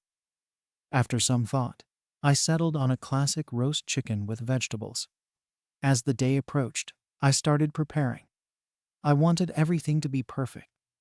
I even got some of my husband's favorite sides to make it feel extra special. I could see him getting excited about it, which helped ease my anxiety. I focused on making everything taste great, hoping that if the food was delicious, maybe it would help smooth things over with his mom. The evening arrived, and the atmosphere was filled with a mix of anticipation and nervousness. I set up the dining table nicely and plated everything beautifully. When my mother-in-law walked in, She didn't say much. I took that as a good sign. I greeted her warmly, hoping my genuine enthusiasm would break through the barriers that had been erected between us. As we sat down to eat, I felt a sense of apprehension creep back in. Would she appreciate my efforts this time, or would it just be another chance for her to criticize me? I served the roast chicken, and everyone dug in. I watched her reaction closely. The first bite seemed promising. She chewed slowly and then nodded, which was a good sign. I felt a glimmer of hope as I watched her take another bite. We made small talk as we ate, and for the first time in a while, I felt like we were starting to connect again. I shared a funny story about my day, and everyone laughed. It felt like the tension was finally lifting, and I was relieved. But just when I thought things were improving, my mother-in-law made a comment about how I should really try to learn the family recipe one day. Her tone was casual, but I could sense the underlying message. I felt the familiar tightness in my chest returning. It was like the momentary relief was snatched away in an instant. I tried to brush it off and responded that I would love to learn, but I also reiterated my challenges with the ingredients. I could see her face tighten slightly, and the laughter in the room faded a bit. My husband caught the shift in the atmosphere and quickly redirected the conversation to something lighter. I appreciated his effort, but I could feel the weight of the moment lingering. After dinner, I suggested we play a board game, hoping to keep things light and fun. The idea seemed to be welcomed, and we started setting up. However, as we played, I noticed my mother-in-law kept glancing at me with this calculating look. It made me uncomfortable. I was trying to stay engaged with the game and keep my spirits up, but her piercing gaze felt like a spotlight. I began to second-guess myself again. Was I making a fool of myself? Was she secretly judging my cooking again, or my efforts to fit in? As the game progressed, I found it hard to concentrate. I was all too aware of her disapproval hanging over me like a cloud. It didn't help that every time I made a move, I could feel her eyes following me. It felt like I was in a performance, desperately trying to impress my in-laws. But I didn't want to perform. I just wanted to be accepted. After the game, we all settled into the living room to unwind, but the tension crept back in. My husband and his dad chatted about sports, and I attempted to join in. I wanted to be part of their world, but I felt isolated, as if there was a barrier between me and the rest of the family. I turned to my mother-in-law and attempted to engage her in conversation, asking about a family trip they'd taken recently. At first, she answered politely, but I could sense she was distracted. When I asked for more details, she shifted the conversation back to the family recipe, saying something like, "You know, it's really important for you to learn how to make it if you're going to be part of this family." The weight of her words hung heavy in the air. It was like the whole evening came crashing down in that moment. I felt my cheeks flush, a mix of embarrassment and anger bubbling up inside me. I took a deep breath, trying to keep my composure. It was infuriating that no matter how much I tried to fit in, I always ended up feeling like I was being judged. I wanted to tell her that I had made an effort, that I was trying to honor their traditions in my own way. But the words stuck in my throat. Instead, I excused myself from the conversation, feeling overwhelmed. I walked into the kitchen to take a breather, hoping to gather my thoughts. I stood there for a moment, staring at the remnants of the dinner I had so carefully prepared. The frustration and sadness bubbled up inside me. I didn't understand why this was so hard. Why couldn't she see that I was trying? After a few minutes, my husband found me in the kitchen. He could see I was upset and asked what was wrong. I vented about how I felt like I could never measure up, how his mom seemed to have this unyielding expectation that I just couldn't meet.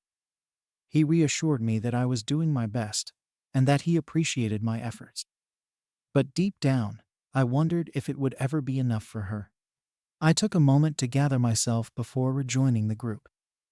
The evening dragged on, and although my husband continued to try to lighten the mood, I could see my mother-in-law's demeanor had shifted back to being icy. The warmth from earlier had vanished, and I felt that same familiar tension creep back into the room. Eventually, everyone started to leave, and I felt a wave of relief wash over me. I wanted to forget about the evening and the way it had ended. I helped clean up, trying to keep busy and not dwell on the negativity. But as I loaded the dishwasher, my mother-in-law came into the kitchen. I braced myself for another confrontation, but instead, she said she appreciated my effort in cooking. It wasn't much, but it was something. I nodded, feeling a flicker of hope. Maybe things were improving after all. But just as quickly as it came, that hope faded. She followed up with, "Just remember, family recipes are important. You can't just change them on a whim." I felt the sting of her words. It was as if she was reminding me of my place in this family, which only heightened my sense of isolation. I didn't respond, just focused on washing the dishes, trying to drown out the growing frustration inside me. As the night wrapped up, I found myself lying awake in bed, replaying everything in my mind. It felt like I was caught in a cycle of trying to please everyone while sacrificing my own comfort and needs. I wanted to be part of this family, to forge my own identity within their traditions. But I kept hitting a wall. I couldn't shake the feeling that I was being asked to choose between my well-being and their expectations. It wasn't fair, and the more I thought about it, the more frustrated I became. I lay there, staring at the ceiling, wrestling with my thoughts and emotions. Was it too much to ask for acceptance? Should I just conform to their expectations, even if it meant compromising my health? I felt torn in two, caught between wanting to belong and the need to stand my ground. As I drifted into a restless sleep, I knew I had to find a way to navigate this complicated family dynamic. It was clear that the road ahead was going to be challenging, but I also knew that I needed to advocate for myself in a way that honored both my needs and their traditions. And so, I was left wondering, was it really wrong to prioritize my own needs over a recipe steeped in tradition? Story 13. Did I make a mistake by uninviting my best friend from my wedding? I, a 28-year-old bride-to-be, have been feeling the weight of my wedding planning hanging over my head. While everyone else seems to be excited about my upcoming nuptials, I can't shake the tension that has been brewing between my best friend, Emily, and me ever since she started dating my ex-boyfriend, Jake. We've been close since high school, but their relationship has turned my life upside down. It's like I'm stuck in this emotional roller coaster, and the thrill of planning my wedding has been overshadowed by anxiety and hurt feelings. Jake and I dated for a few years. It was a pretty serious relationship, or at least I thought it was until things fell apart. When we broke up, it was messy. We had mutual friends, and it felt like everyone had to choose sides. I thought I was past it, but seeing him with Emily stirs up all these old wounds that I thought had healed. It's difficult to watch my best friend, who knows how much Jake hurt me, jump into a relationship with him as if nothing ever happened. As I'm sitting on my bed scrolling through wedding ideas, the thought of Jake attending my wedding as Emily's +1 sends me into a spiral. The idea of him being there, seeing me in my wedding dress, celebrating with my soon-to-be husband, while sharing knowing glances with Emily makes my stomach turn. It feels like a betrayal, not just from Jake, but from Emily, too. I can't believe she'd choose him over our friendship. I know I need to take action before this spirals out of control, so I shoot Emily a quick message. "Hey, can we talk? I need to ask you something important about the wedding." The response is almost immediate, and it's clear she's been waiting for me to reach out. She seems excited, which makes my heart sink a little more. I brace myself for what I have to say. When we finally connect over the phone, I can feel the tension building in my chest. I hate that it has to come to this, but I have to protect my wedding day. As I explain my concerns about her bringing Jake, I feel a mix of guilt and relief wash over me. I tell her I just want a peaceful day without drama. I emphasize how I can't bear the thought of seeing Jake, while I'm trying to focus on my future with my fiancé. As I hang up, I feel a sense of dread wash over me. I've always believed that friendships should come first, but I also believe that this is my day, and I want to enjoy it without any heartache. But as soon as I send the message to Emily asking her not to come if she's bringing Jake, a chill runs down my spine. I know it sounds harsh, but it feels necessary. The next day, I get a message from Emily that shakes me to my core. "I can't believe you would do this to me," she writes. "You're uninviting me because of a past that we've both moved on from."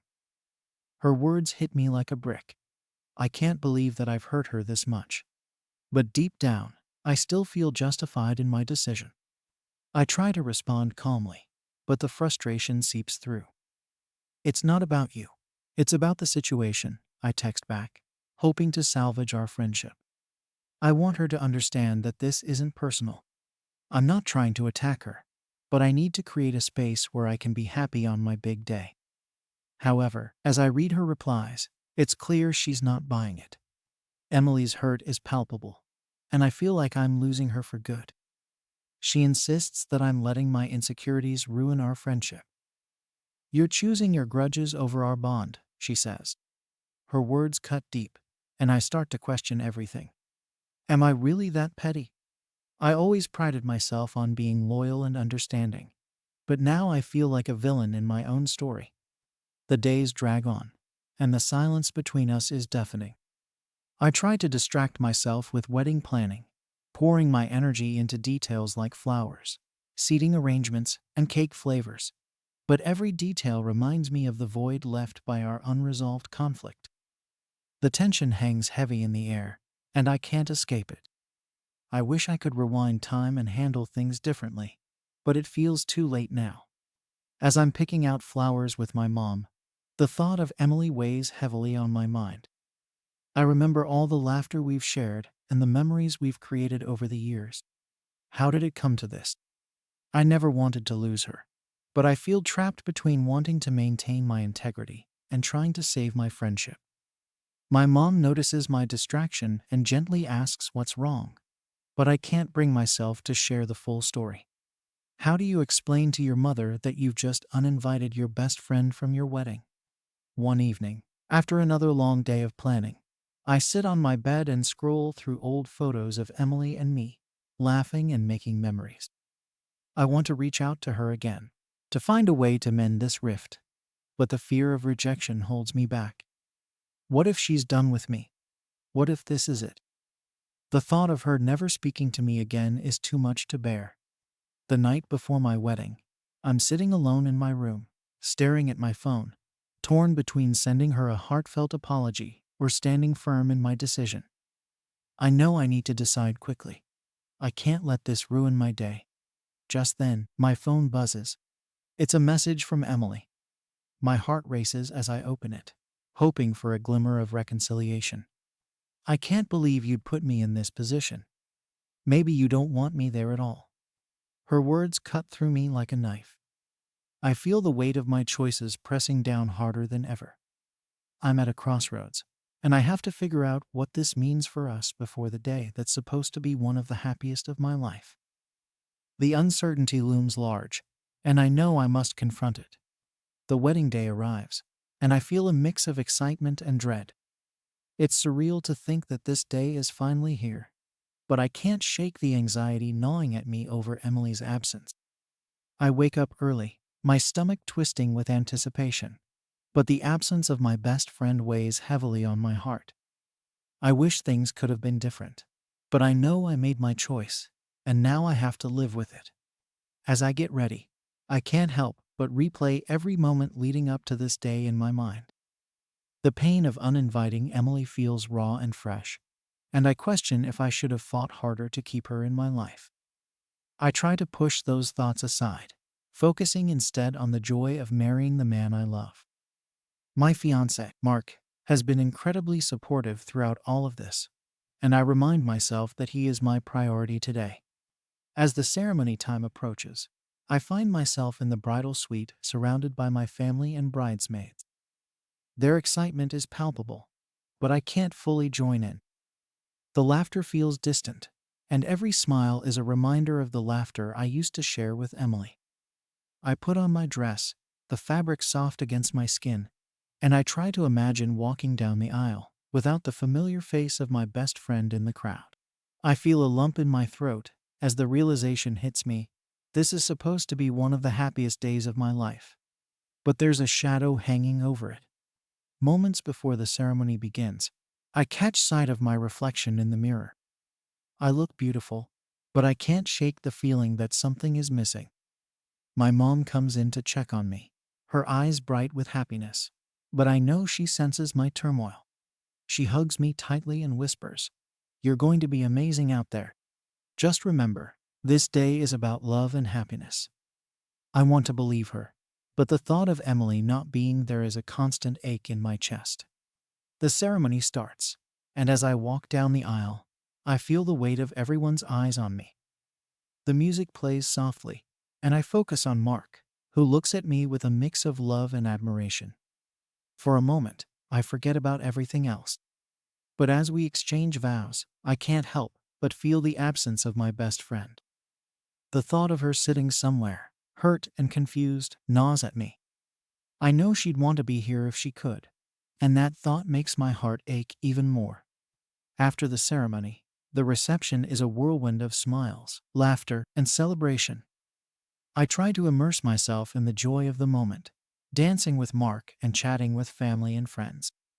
But even amidst the festivities, I can't shake the feeling that I've left a piece of my heart behind. I keep scanning the crowd, half expecting to see Emily walk through the door. But each time my hopes are dashed. As the night wears on, I see familiar faces from my past, and it feels both comforting and painful. I spot some of my old friends who were part of my life before everything changed, and I wonder if they've spoken to Emily since she decided not to come. The conversations around me flow effortlessly, but my thoughts remain clouded. Every laugh feels like a reminder of the bond I once had with Emily. At one point, I pull Mark aside, needing a moment of clarity. "I really miss her," I admit, feeling vulnerable. Mark takes my hand and squeezes it gently. "I know you do. It's okay to feel that way," he says. His understanding eases some of the tension, but it doesn't take away the guilt.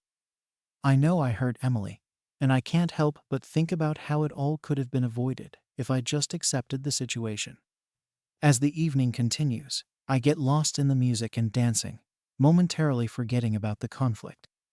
But when it's time for the speeches, I take my seat and listen to the heartfelt words from my family and friends. Each speech is filled with love and nostalgia, but when it comes to my best friend's absence, there's an unspoken understanding that hangs in the air. I can feel the collective consciousness of the room acknowledge that something isn't right, and the realization hits me hard. During the speeches, someone mentions how much they wish Emily could have been there, and I feel a sharp pang of guilt. Did I really make the right choice? I glance at Mark, who seems oblivious to the tension swirling around me, and I wish I could feel as carefree as he does. But all I can think about is the fallout from my decision, and it hangs like a cloud over the entire celebration. Later in the evening, when it's time for the cake cutting, I feel a strange mix of joy and sorrow. The cake looks beautiful, and I can't wait to share it with my guests. But as we prepare to slice it, my mind drifts back to Emily. I wonder what she would have said if she were here, how she would have laughed and teased us about our cake face smashing tradition. I take a deep breath, trying to push the thoughts away, but they creep back in. It's frustrating to feel so conflicted on what is supposed to be a joyful day. As we cut the cake and share the first piece, I can't help but feel like I'm sharing it with a ghost of the past. Mark lifts a piece to my mouth, and I smile for the cameras, but in my heart, I feel the emptiness left by Emily's absence. I can see some of my friends whispering to each other, and I wonder if they're talking about her, too. It's a bittersweet reminder that I chose this path, and now I have to live with the consequences. When it's finally time for the dancing, I feel a moment of liberation. I let myself get lost in the rhythm, twirling and spinning with my new husband.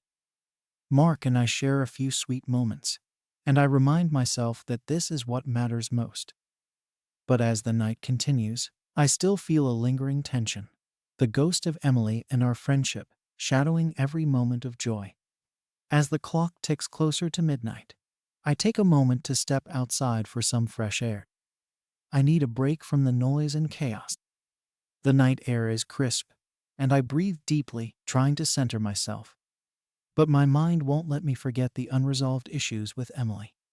I pull out my phone, considering texting her, but I hesitate. What would I even say? Just then, my phone vibrates in my pocket, and my heart leaps. It's a text from Emily. I can hardly believe it. I open it with a mix of hope and dread. "I hope you're happy," she writes. The message feels cold and distant, a stark contrast to the warmth of the wedding.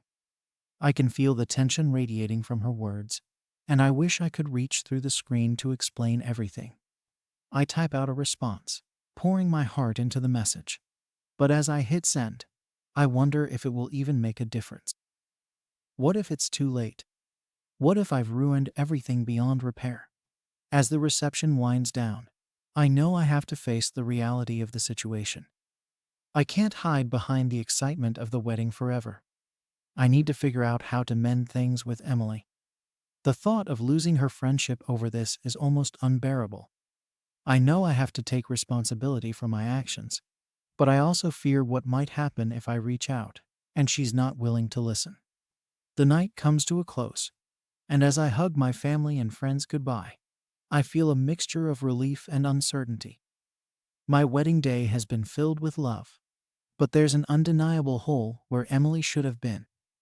I can't shake the feeling that this is far from over. As I lay in bed that night, exhausted yet wired, I know I need to address this head on. Tomorrow, I will reach out to Emily again. I owe it to our friendship to try, even if it means facing the fallout of my decisions. I close my eyes, but sleep eludes me. I know the next day will bring new challenges and hopefully a chance to mend what's been broken. The day after my wedding, I wake up feeling a mixture of relief and anxiety. It's hard to believe that all the planning and anticipation has culminated in a single day. But instead of feeling like I can finally breathe, I'm filled with a sense of urgency about reaching out to Emily. I know that I can't let this rift linger any longer. I pick up my phone and see that there's still no response from her after I sent my heartfelt message last night. The silence feels deafening. After a quick breakfast, I sit down at my kitchen table, staring at my phone. My heart races as I type out another message. I try to be as honest and open as possible, hoping she'll feel the sincerity in my words. I tell her how much I missed her at the wedding, how I wish she could have been there to share in the joy of the day. I explain that it wasn't about her, but rather about wanting to protect my own emotional space. I hit send, feeling both hopeful and terrified. The hours pass, and I check my phone repeatedly, but there's still no reply.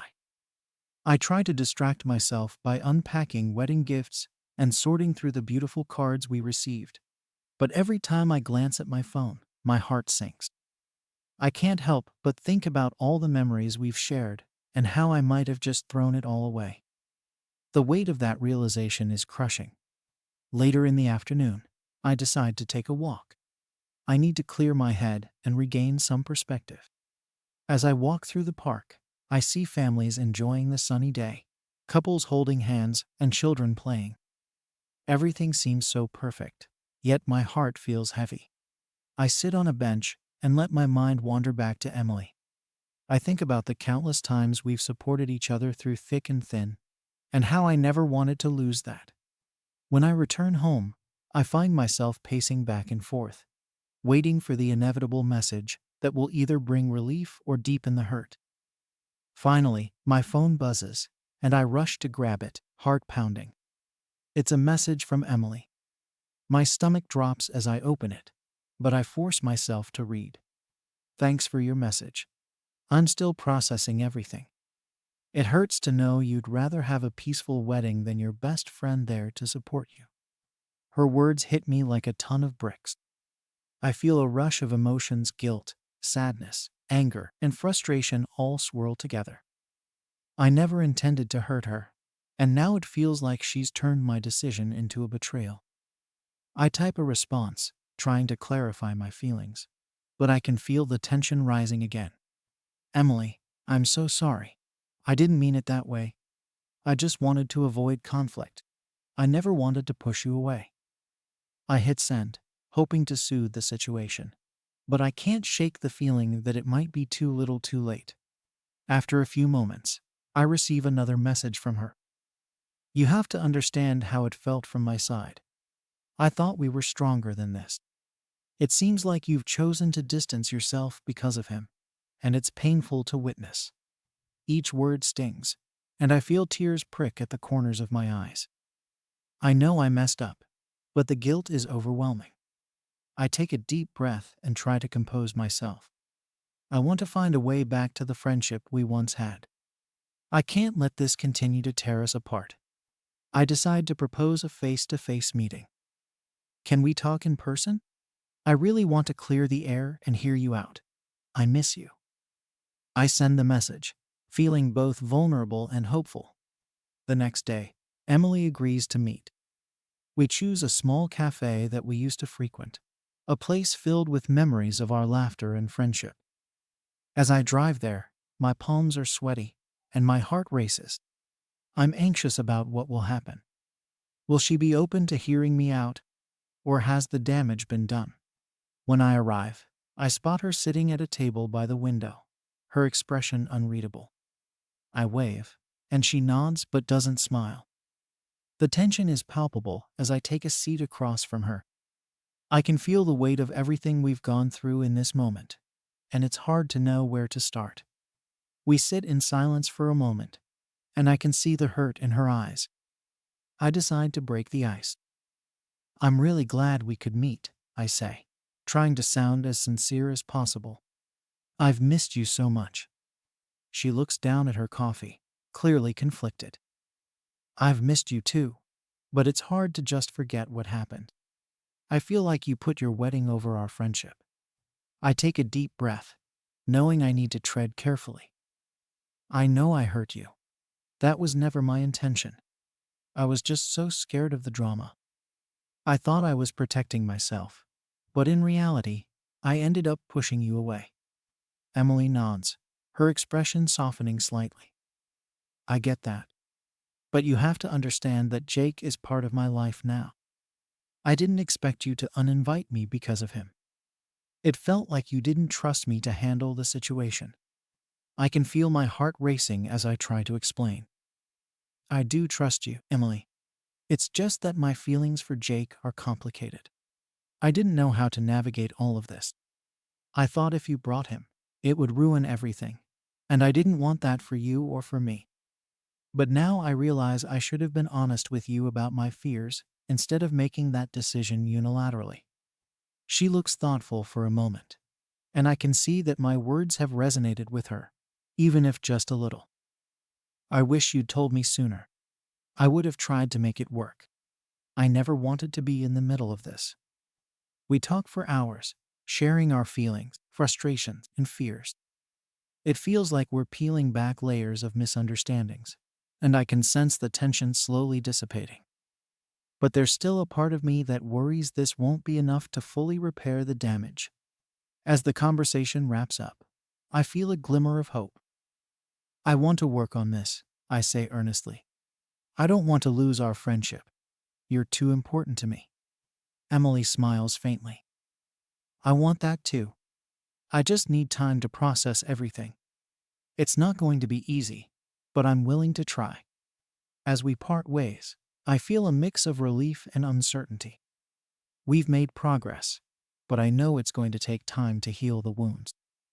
I drive home, feeling hopeful for the first time since the wedding. But as I pull into my driveway, my phone buzzes again. I glance at the screen and see a message from Jake. Hey, can we talk? I need to clear the air about everything that's happened. My heart sinks. Just when I thought things were getting better with Emily, now I have to deal with Jake. I know I need to figure out how to approach this. but I can't shake the feeling of dread settling in my stomach.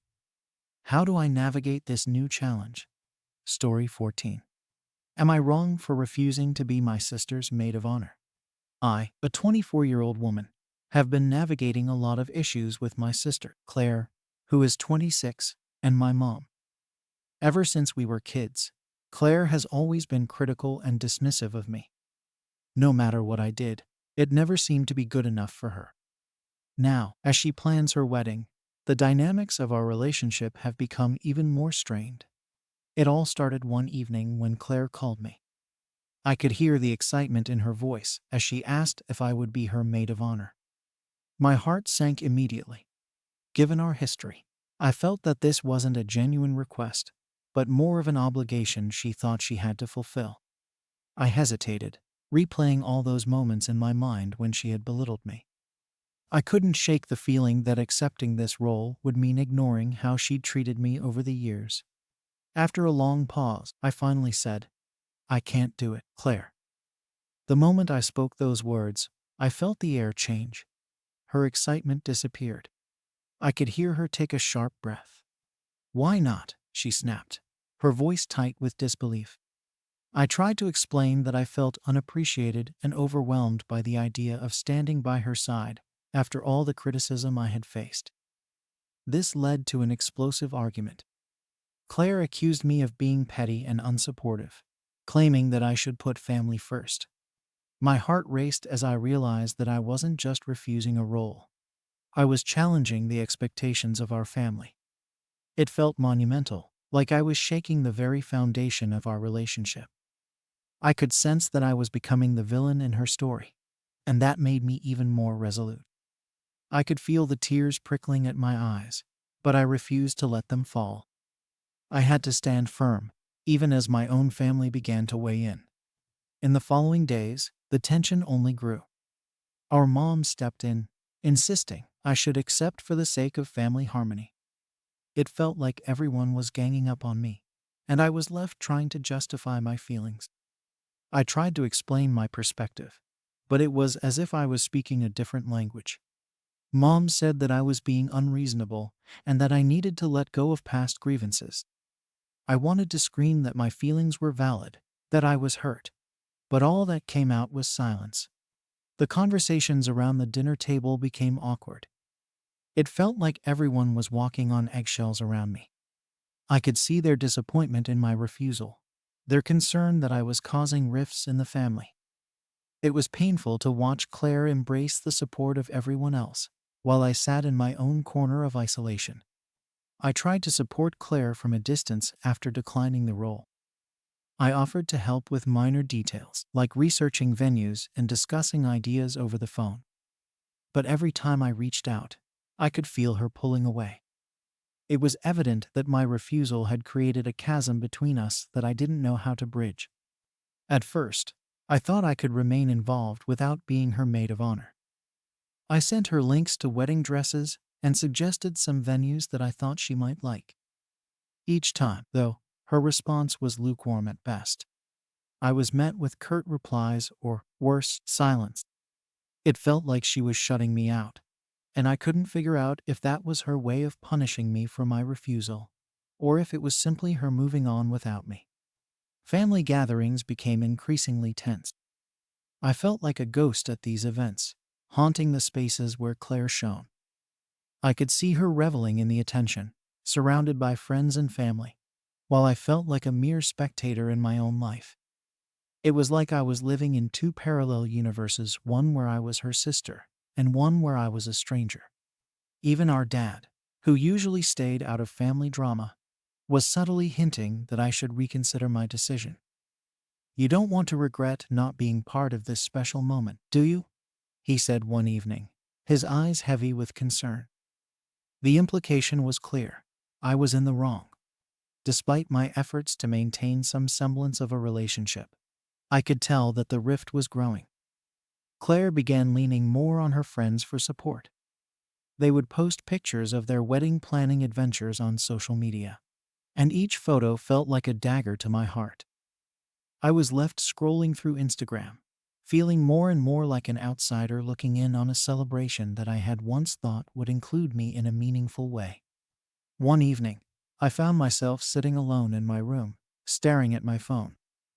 I couldn't help but feel the weight of the family's expectations pressing down on me. I thought about Claire's wedding and the role I had declined.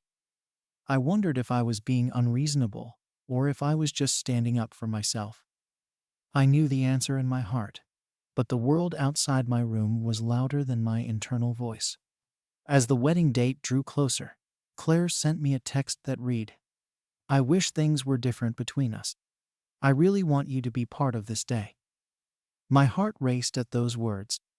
Part of me wanted to reach out and reconcile, but another part felt that accepting would mean dismissing my feelings. I was torn. After some back and forth, I decided to meet with Claire face to face to discuss everything. I thought it was time to clear the air, to find some resolution, even if it was just to get things off my chest. As I walked into the coffee shop, my stomach was in knots. I was nervous, unsure of how this conversation would unfold. Claire was already seated at a table, her expression a mix of anxiety and hope. We exchanged polite hellos, but I could feel the tension in the air. I started to speak, wanting to explain how I felt about the situation. But before I could get far, she cut me off, her voice trembling with emotion. "If you can't be there for me now, then when?" In that moment, everything hung in the balance. The years of sibling rivalry, the expectations of family, and the complexity of our relationship collided. I felt the tension in the room escalate, thick and unyielding. My mind raced as I opened my mouth to respond, but nothing came out. This wasn't just about a wedding anymore. It was about our entire relationship and what it meant to be family.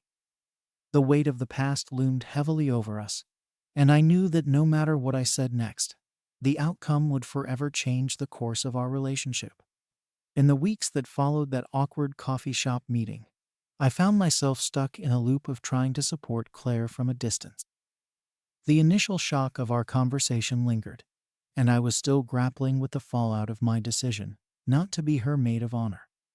I had hoped we could clear the air and maybe even rebuild some of the bridges that had been burned over the years.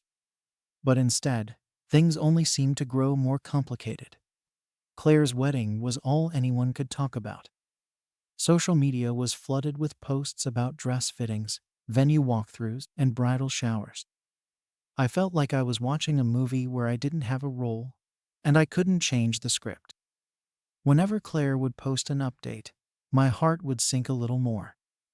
Each picture of her and her friends laughing together felt like a reminder of how I wasn't included in this pivotal moment of her life. I tried to stay engaged with the planning, at least from the sidelines. I sent her links to potential venues and ideas for decorations, thinking it might help ease the tension. I genuinely wanted to be supportive, but the responses I received were lukewarm at best. She often brushed off my suggestions with a simple, "thanks," or didn't respond at all. It became increasingly clear that she was relying more on her friends, leaving me feeling isolated and unneeded. Family gatherings were an exercise in discomfort. My parents continued to urge me to reconsider my stance. "You should just say yes for the family," my mom said during one dinner, her voice dripping with concern. Dad nodded in agreement. "You don't want to be the one causing drama, do you?" It was as if they were putting me on trial for my feelings. I tried to explain that this wasn't just about the wedding. It was about years of feeling unappreciated. But the more I explained, the more it felt like I was talking to a wall. Every time Claire walked into the room, I felt the air change. Her laughter with others felt like a direct contrast to the tension hanging over me. I would sit quietly, forcing myself to smile and engage, but inside, I was boiling. I had hoped that my absence from her wedding party would lead to a deeper understanding, maybe even a reconciliation. Instead, it felt like she had moved on without me. I could see that Claire was thriving in the spotlight. Her friends surrounded her, all eager to help her plan her dream wedding. They gushed about dress styles, flowers, and themes, and Claire soaked it all in. I felt a pang of jealousy mixed with sadness. It was hard to watch her share this experience with others when I felt like I had been pushed aside. Things reached a boiling point at a family barbecue. I arrived, determined to keep a positive attitude despite the unease in my heart. The atmosphere was festive, and people were mingling, but as soon as I stepped through the door, I felt the tension creep back in. Claire was outside, laughing with her friends, and I could hear her voice carrying through the air. Mom called me over to help with the food, and I complied, though my heart wasn't in it. I caught snippets of conversation around me, people discussing the wedding plans, how beautiful Claire was going to look, and how perfect everything was shaping up to be.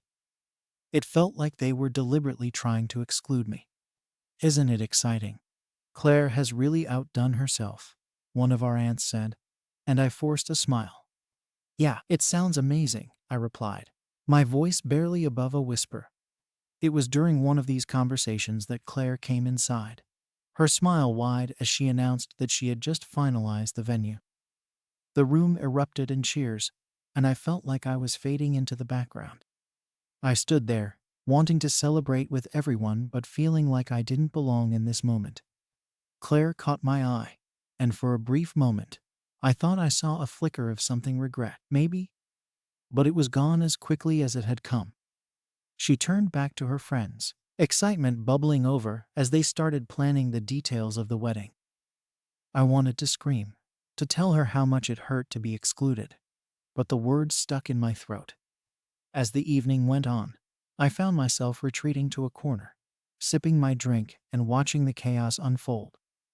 I felt like an outsider in my own family, and it was suffocating. The laughter, the planning, the joy, it all felt distant. I realized that my absence from her wedding party had created a schism that was widening by the day. The following week, I received a group text from Claire inviting everyone to her dress fitting. My stomach dropped. Everyone was invited but me. It was like a punch to the gut. I wanted to respond, to express how much I wished I could be part of it, but I also knew it wouldn't matter. I wasn't the maid of honor. I was just a sister who didn't fit into her narrative. I sat in silence, staring at the screen. I could feel the anger boiling up inside me.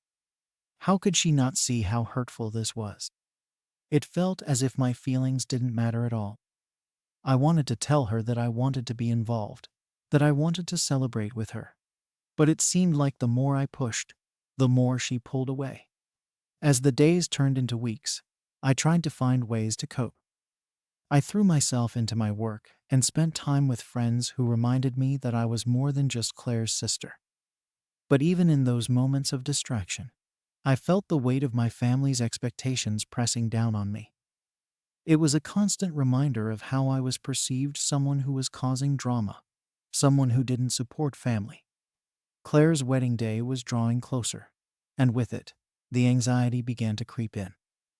I knew I had to make a decision about how to handle the day itself.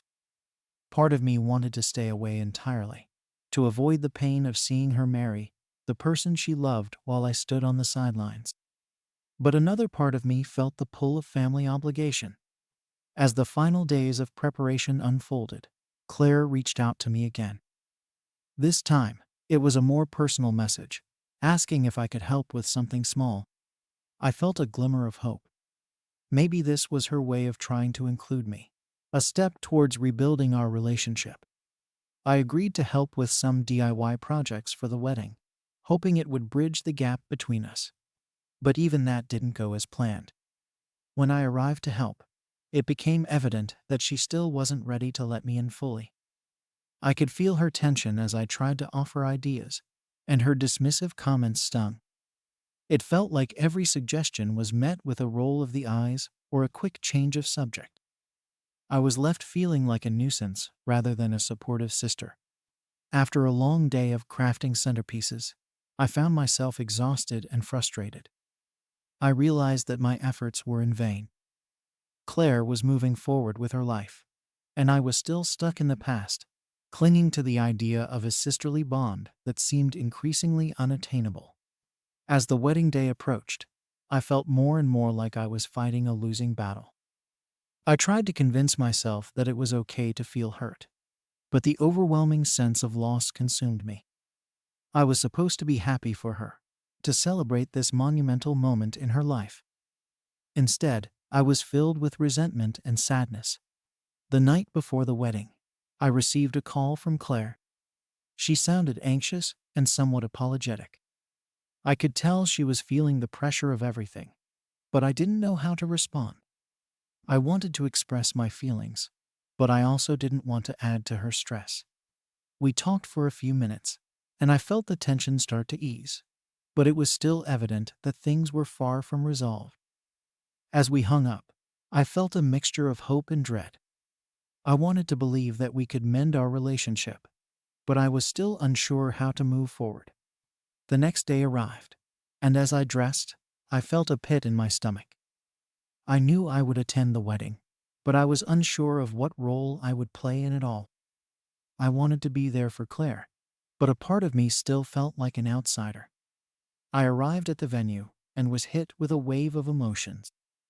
The decorations were beautiful, and Claire looked stunning, but the excitement in the air only deepened my sense of isolation.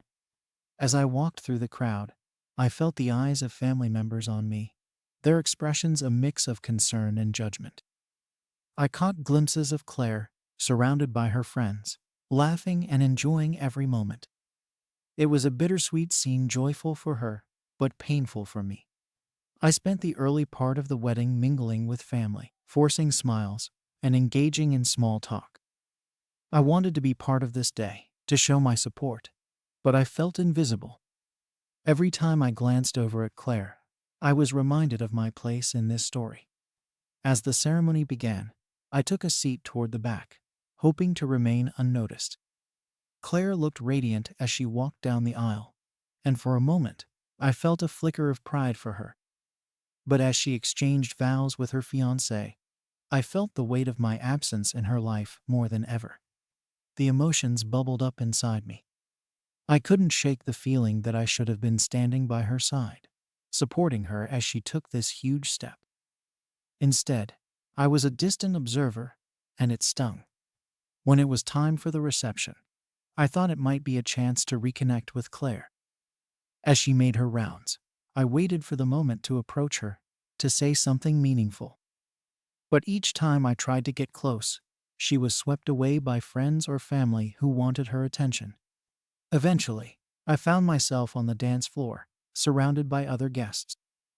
I tried to immerse myself in the joy of the moment, but my heart wasn't in it. As the music played and laughter filled the air, I felt a profound sense of loss. I couldn't help but think about the rift between us and how it had grown over time. I realized then that my decision to step back had created a situation where I was no longer a part of her life in a meaningful way. The realization hit me hard, and I felt tears prick at the corners of my eyes. I wanted to be part of her happiness, to share in her joy, but it felt impossible. As the night progressed, Claire finally approached me. Her expression was a mix of joy and concern. I could tell she had sensed my distance throughout the day. We exchanged pleasantries, but there was an undercurrent of unresolved tension between us. I wanted to reach out, to tell her how much I wanted to be involved, but the words caught in my throat. I left the reception feeling hollow. I had come to the wedding hoping to find some resolution, but instead, I felt even more disconnected. I knew that our relationship needed to change, but I didn't know how to bridge that gap. As I drove home, my mind was a whirlwind of thoughts and emotions.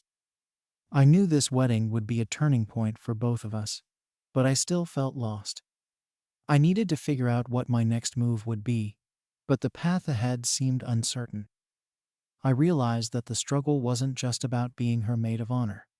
It was about finding my place in her life and reclaiming my role as her sister. The days following the wedding were a blur. I returned to my routine, but the emotional fallout from the weekend lingered like a shadow over me. Claire had looked so happy, and yet I felt like I had lost something significant in our relationship. It was as if a wall had been built between us, and I couldn't quite see over it. I tried to keep busy with work and my social life, but my mind kept drifting back to the wedding. I replayed every moment in my head, wondering what I could have done differently. I thought about how I had planned to talk to Claire, to tell her how much I wanted to support her, but the words had never come. Instead, I stood there, a silent witness to a moment I should have been a part of. The image of her walking down the aisle, radiant and surrounded by friends, felt like a bittersweet memory that was both beautiful and painful.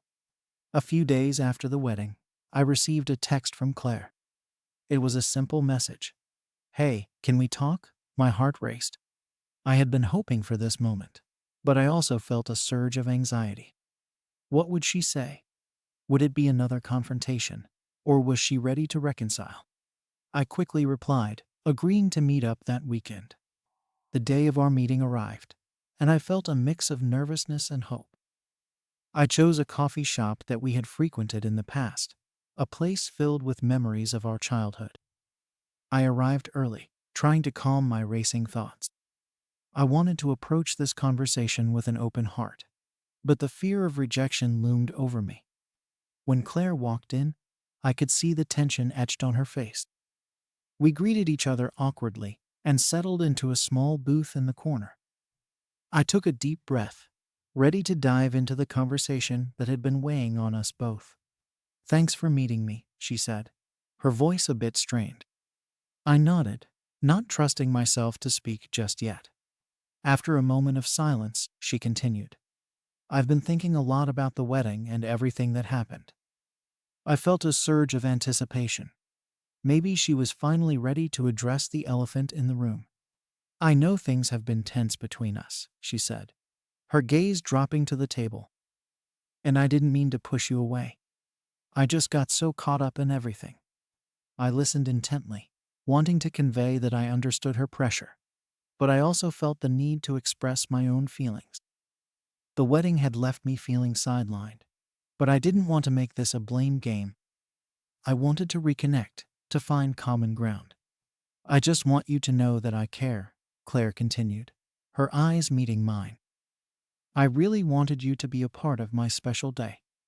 Hearing her say that made my heart swell with conflicting emotions. On one hand, I appreciated her acknowledgement, but on the other, it felt too late. I had spent weeks feeling unappreciated, and now she was expressing regret. "I know it may not seem like it, but I really wanted to have you by my side," she added. "You've always been my sister, and I don't want to lose that." I took a moment to process her words. I could sense the sincerity in her voice, but the damage had been done. I wanted to explain how her actions had made me feel, how I had wanted to be included, but I hesitated. The words felt trapped inside me. I felt left out, I finally managed to say. "I wanted to support you, but it felt like I wasn't needed." Claire's expression shifted, and I could see the realization wash over her. "I didn't mean for it to come across that way," she said softly. "I got so wrapped up in everything that I didn't stop to think about how you might feel. I'm really sorry." We continued to talk, and slowly, the walls between us began to crumble. We shared our feelings, our frustrations, and our hopes for the future. It was a raw and honest conversation, and I felt a sense of relief as we navigated through the tension that had built up over the past few months. However, even as we opened up to each other, I could sense an underlying uncertainty. There was still a gap in our relationship that needed to be addressed. I wanted to believe that we could move forward, but I also knew that it would take time to rebuild the trust that had been damaged. After our coffee, we decided to take a walk around the park nearby, trying to reconnect as sisters. We reminisced about our childhood, shared laughs, and reflected on the changes we had both experienced. For the first time in weeks, I felt a glimmer of hope that we could mend our relationship. But as we walked, I couldn't shake the nagging feeling that our connection was fragile. I was worried that the old patterns of communication would resurface. I had spent so long feeling inadequate and sidelined. I didn't want to fall back into that space. I could see the effort Claire was making, but I also felt a sense of protectiveness over my own feelings. I didn't want to get hurt again. By the end of our walk, we agreed to check in with each other more often. I felt hopeful but cautious. The conversation had opened the door for reconciliation, but it was clear that we both needed to work on our relationship. In the days that followed, I took Claire's words to heart. I started to reach out more, sending texts and checking in on her, trying to be supportive while also navigating my own feelings. It was a delicate balance, but I was determined to make it work. Yet, despite our efforts, there were still moments of doubt. I often wondered if things would ever truly return to normal. Could we really move past the hurt, or would it always linger in the background? I found myself questioning whether I was overreacting, or if my feelings were justified. It was a constant battle between hope and fear. One evening, I decided to invite Claire over for dinner, wanting to create an opportunity for us to connect further. I prepared a simple meal and set the table, trying to create a relaxed atmosphere. When she arrived, I could tell she was a bit nervous, but I hoped that spending time together would help ease the tension. We sat down to eat, and at first, the conversation was a bit stilted. We touched on light topics: work, friends, and the usual small talk. I could see Claire trying to gauge my mood, and I felt the pressure to reassure her. But as we continued, the conversation began to flow more naturally. We laughed and shared stories, reminiscing about our childhood and the silly things we used to do. I felt the warmth of our bond starting to rekindle, and for a moment, I thought we might be able to bridge the gap that had formed between us. But then, as the meal wound down, the weight of unspoken words hung in the air. I hesitated, contemplating whether to bring up our previous conversation or to let things remain light. Ultimately, I chose the latter, not wanting to jeopardize the positive momentum we had built. After dinner, we settled on the couch with some snacks, watching a movie we both loved. I thought we were in a good place until Claire casually mentioned her plans for an upcoming family gathering. "I can't wait to see everyone again. It'll be so much fun," she said, her excitement palpable. As she spoke, a knot formed in my stomach. I couldn't help but think about how this was the same gathering where I had felt excluded before. I wanted to support her enthusiasm, but I couldn't shake the feeling of being on the outskirts of our family dynamics. "Yeah, it sounds great," I replied, forcing a smile. Inside, I was conflicted. I wanted to be supportive, but the thought of being left out again haunted me. After the movie ended, Claire leaned back and sighed, a satisfied smile on her face. "I'm really glad we spent time together. I miss this," she said, and I felt a warmth spread through me. I missed it too. But as I looked at her, I felt that familiar unease creeping back in. I wanted to be part of her life, to feel included. But I couldn't help but wonder if I would always feel like a backup plan. We wrapped up the night with a hug, and as I watched her leave, a wave of uncertainty washed over me.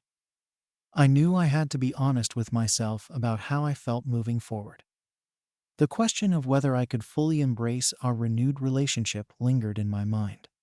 As I lay in bed that night, I contemplated everything that had happened. I realized that this journey wasn't just about Claire. It was also about me learning to stand up for myself and communicate my feelings. I had spent so long feeling like I had to walk on eggshells around her, and I knew that wouldn't work if we were to have a healthy relationship moving forward. In the following weeks, I focused on being more open with Claire, expressing my feelings when they arose and trying to create an environment where we could communicate honestly. But as I did this, I wondered if I was truly ready to let go of the past. Would I always carry the scars from our history, or could we truly move forward together? The tension that had defined our relationship for so long hung in the air.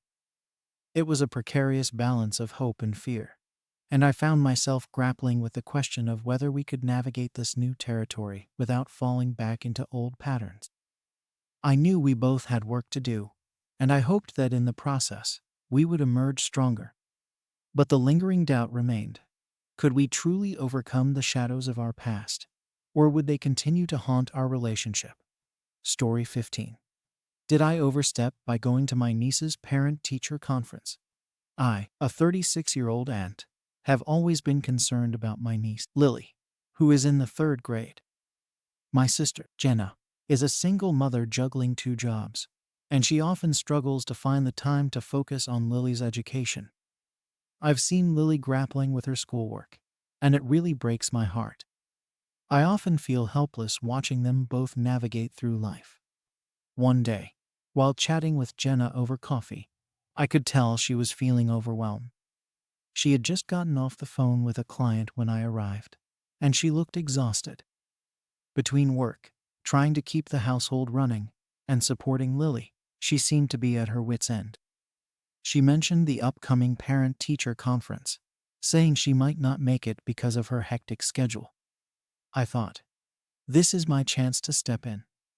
As the days went by, I couldn't shake the idea of attending the conference on her behalf. I felt a growing sense of urgency to advocate for Lily. I believed that if I could just talk to her teachers, I could gather insights into her struggles and help her catch up.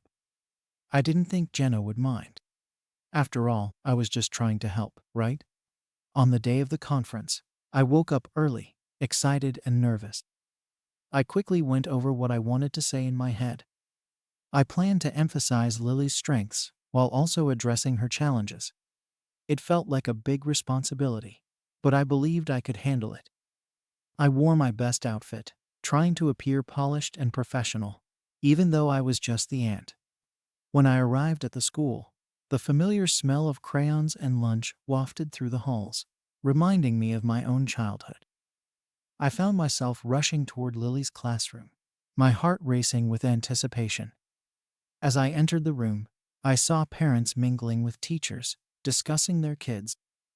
I felt a sense of camaraderie and urgency, and I was ready to jump in. I approached Lily's teacher, Mrs. Thompson, and introduced myself as Lily's aunt. I could see the surprise on her face, but I quickly explained my reason for being there. I asked about Lily's performance, eager to learn more. Mrs. Thompson began discussing Lily's strengths, how creative she was in art class, and how she had a knack for storytelling. However, she also mentioned that Lily was struggling with math and reading comprehension, often seeming lost in class. I listened intently, taking mental notes. I felt a mix of relief and concern. It was good to hear about Lily's creativity, but I was worried about the subjects she was falling behind in. I asked Mrs. Thompson what I could do to help, and if there were resources available that we could utilize. I felt like I was finally getting the information I needed to support Lily better. After the conference, I left the school with a plan in mind. I would gather some learning materials and maybe even set aside some time each week to work with Lily on her reading and math skills. I was excited to share everything I learned with Jenna and felt proud of my initiative. I thought I was doing something good for both of them. However, the moment I called Jenna to share my insights, I was hit with a wave of unexpected hostility. I started off positively, telling her about the teacher's feedback and how Lily had some great potential. But my excitement quickly fizzled when Jenna snapped at me. "What do you mean you went to the conference? You didn't even ask me," she yelled, her voice sharp and filled with frustration. I was taken aback. My intention had been to help, but I could hear the disappointment and anger in her voice. I tried to explain myself, saying that I just wanted to make sure Lily got the support she needed. But Jenna cut me off. "You have no idea what it's like for me, and now you're trying to take over my parenting." I could feel the tension rising, and my heart sank. This was not the reaction I had hoped for. I told her that I only wanted to support her, and that I thought I could be an asset to Lily's education. But it felt like my words fell on deaf ears. Jenna accused me of overstepping my boundaries, of trying to undermine her as a mother. I never intended to make her feel inadequate. I just wanted to step in during a tough time. The argument continued, with her voice rising and my defenses kicking in. I felt my heart racing, unsure of how to fix the situation. I ended the call feeling guilty and confused, questioning my decision to attend the conference without asking Jenna first. It seemed that my well-meaning intentions had turned into a major misstep. The days that followed were filled with silence. I reached out to Jenna multiple times, wanting to apologize and clarify my intentions. But each time, she would respond with short, cold replies. It felt like we were on different planets, unable to connect. I thought about how my desire to help had backfired so dramatically. I spent a lot of time reflecting on my relationship with Jenna. I cared deeply for both her and Lily, and I had always wanted to be there for them. But now, I wondered if I had crossed a line. Was I being a supportive aunt?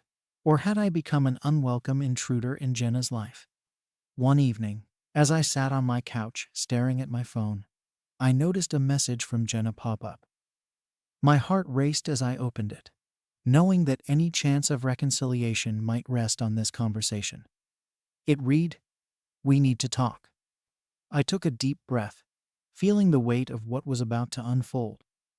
I knew this conversation was going to be difficult, and I was unsure how it would end.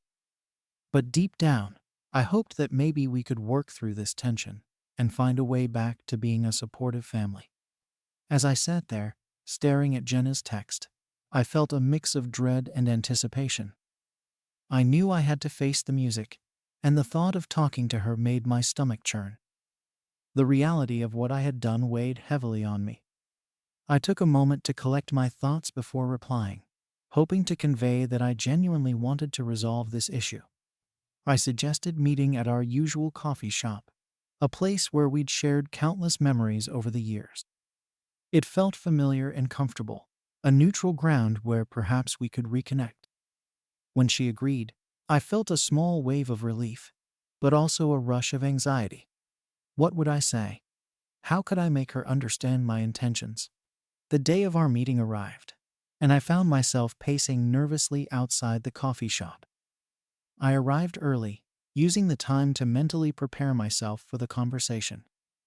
I recalled all the times Jenna and I had supported each other in the past, and I hoped we could find a way back to that. When Jenna arrived, I noticed the tension in her posture. She looked tired, and her usual bright demeanor was dim. We exchanged awkward greetings, and I led her to a quiet corner of the cafe. As we sat down, I could sense the walls between us. They felt thick and impenetrable. I started by apologizing again, explaining that I never meant to undermine her. I emphasized my concern for Lily, how I had just wanted to advocate for her in a way that would alleviate some of the pressure on Jenna. As I spoke, I watched Jenna's expression closely, searching for any sign that she understood. She listened, but her response was guarded. "I appreciate your concern, but it just feels like you don't trust me to handle things myself," she said, her voice steady but tinged with hurt. I realized that my actions, no matter how well-intentioned, had created a crack in our relationship. I could see that Jenna was wrestling with feelings of inadequacy, and I hated that my desire to help had contributed to that. I tried to explain that I understood how difficult it was to balance everything as a single parent. I wanted to be there for her, to support her, and to help Lily succeed in school. But Jenna cut me off, saying she felt like I was taking away her role as a mother. "It's not that I don't want help," she said, "but I need to be the one making decisions for my daughter." I nodded, understanding her point, but still feeling frustrated. I wanted her to know that I respected her as a mother. The last thing I wanted was to take her place or make her feel less capable. I just thought that my involvement would help bring us closer, but it had clearly done the opposite. The conversation shifted back and forth, with me trying to convey my love and concern, while Jenna expressed her need for autonomy. It felt like we were both speaking different languages, trying to find common ground but struggling to connect. I could sense the strain in our dialogue, and my heart ached as I saw the frustration in her eyes. As we talked, I felt a deep sadness for both of us. I didn't want to fight. I wanted to collaborate, to be a part of Lily's life in a positive way. Yet, here we were, caught in a disagreement that was threatening to fracture our bond. I began to think that perhaps my desire to help had blinded me to Jenna's needs as a mother. After what felt like hours of back and forth, Jenna finally softened a bit. She admitted that she appreciated my intentions, but still needed space to manage her own parenting. I took a deep breath, grateful that there was at least some acknowledgement of my care. I assured her that I would respect her boundaries moving forward. It was a small step, but it felt significant. We wrapped up our conversation, and I could tell that although we hadn't resolved everything, we had made progress. As we left the coffee shop, I felt a glimmer of hope. Perhaps we could navigate this together and find a way for me to support both Jenna and Lily without overstepping. However, as the days went by, I noticed that the tension hadn't completely dissipated. Jenna was still distant, and although she was polite, there was an undercurrent of strain in our interactions. I tried to reach out, inviting her to family dinners and offering to help with Lily's homework, but it seemed like every attempt was met with a lukewarm response. Lily, on the other hand, seemed to pick up on the tension between her mother and me. She would ask about our conversations, often looking worried when I mentioned spending time with her. It broke my heart to see her feeling caught in the middle. I wished there was a way to reassure her that everything would be okay, but I didn't want to create more confusion or stress for her. One evening, I decided to visit Jenna and Lily at their home. I thought it would be a good opportunity to connect in a relaxed setting and perhaps lighten the mood. I brought along some fun educational games for Lily, hoping that we could all bond over them. When I arrived, I was greeted with a polite but cool reception. Jenna let me in but didn't engage in small talk. It was clear that she was still processing everything. I tried to initiate a casual conversation about our day, but it felt forced and uncomfortable. I could sense that Jenna was on edge, and I felt a wave of frustration mixed with guilt wash over me. As we sat down at the dining table, I watched Lily play with the games I brought. Her laughter was infectious, and for a moment, it almost felt like old times. But as I glanced at Jenna, her expression was serious. It was as if she was weighing every word before she spoke. Eventually, she turned to me and said, "I just need to be clear about something. I appreciate your help, but I want you to remember that I'm still Lily's mom, and I need to make the decisions." Her tone was firm but not unkind. I nodded, acknowledging her need for clarity. I wanted to respond in a way that showed I understood, but also made it clear that I still cared about Lily's success. I assured her that I recognized her authority as a mother, but I also wanted to be a part of Lily's life in a way that was supportive and respectful. After a long silence, Jenna finally spoke up again. "I know you want what's best for her. I just don't want to feel like you're trying to take over." I felt my heart sink a little. This was not what I had intended at all. I explained that I would step back and let her take the lead, but I also wanted to be there for both of them. I felt like I was walking a tightrope, trying to balance my desire to help with Jenna's need for control. It was exhausting, and I could tell that Jenna felt the same way. As the evening wore on, I sensed that we were slowly starting to rebuild some of the trust that had been lost. We shared a few lighthearted moments, and I could see Lily enjoying the time we spent together. But I couldn't shake the feeling that there was still a long way to go before we would be back to where we once were. A week later, I received a text from Jenna asking if I could watch Lily for a couple of hours while she had an important meeting. I was surprised, but also relieved that she was reaching out to me again. It felt like a step in the right direction. When I arrived to pick up Lily, I noticed that Jenna was more relaxed than she had been in our previous interactions. We chatted briefly, and she even smiled a bit more. I took this as a good sign, hoping that we were beginning to mend our relationship. After Jenna left for her meeting, Lily and I settled in for some fun. We played games, read together, and talked about school. I felt a sense of joy being with her, and for the first time in weeks, I felt like we were connecting again. However, as the time passed, I couldn't shake the feeling of uncertainty. Although things felt better with Jenna, I worried about whether she would truly be okay with me continuing to help with Lily's education. My thoughts were interrupted when I heard a knock on the door. To my surprise, it was Mrs. Thompson, Lily's teacher. She was on a routine visit, checking in on Lily's progress. I felt a mix of anxiety and excitement. I wanted to hear about Lily's progress, but also wondered how Jenna would react to me having invited Mrs. Thompson over without asking her first. As I opened the door and welcomed Mrs. Thompson in, I couldn't help but feel like I was treading on thin ice again. The last thing I wanted was to stir up more conflict with Jenna. I introduced Mrs. Thompson to Lily, and we all sat down together to chat. I hoped that this would be a constructive conversation, but I could sense the tension lurking beneath the surface. Mrs. Thompson began to talk about Lily's progress in school and how she was showing improvement in some areas. I was proud to hear it, but I also felt a sense of unease. I could see Jenna's face tightening slightly as Mrs. Thompson mentioned how I'd been actively involved in Lily's education. I glanced at Jenna, trying to gauge her reaction. I could see the concern in her eyes, and I felt my heart race. Was this another misstep? Would she feel that I was overstepping once again? As Mrs. Thompson continued to speak, I realized that I had to navigate this situation carefully. I didn't want to put Jenna in an uncomfortable position. After Mrs. Thompson left, I felt a wave of apprehension wash over me. I wanted to talk to Jenna about how the meeting went, but I could tell she was still processing the earlier interactions. I decided to tread lightly, hoping that this time I could keep the peace. In the days that followed, I tried to stay focused on supporting Lily without pushing any boundaries. I knew that the road to rebuilding trust would take time. I wanted to be there for both of them, but I was acutely aware that my presence could also be a source of tension.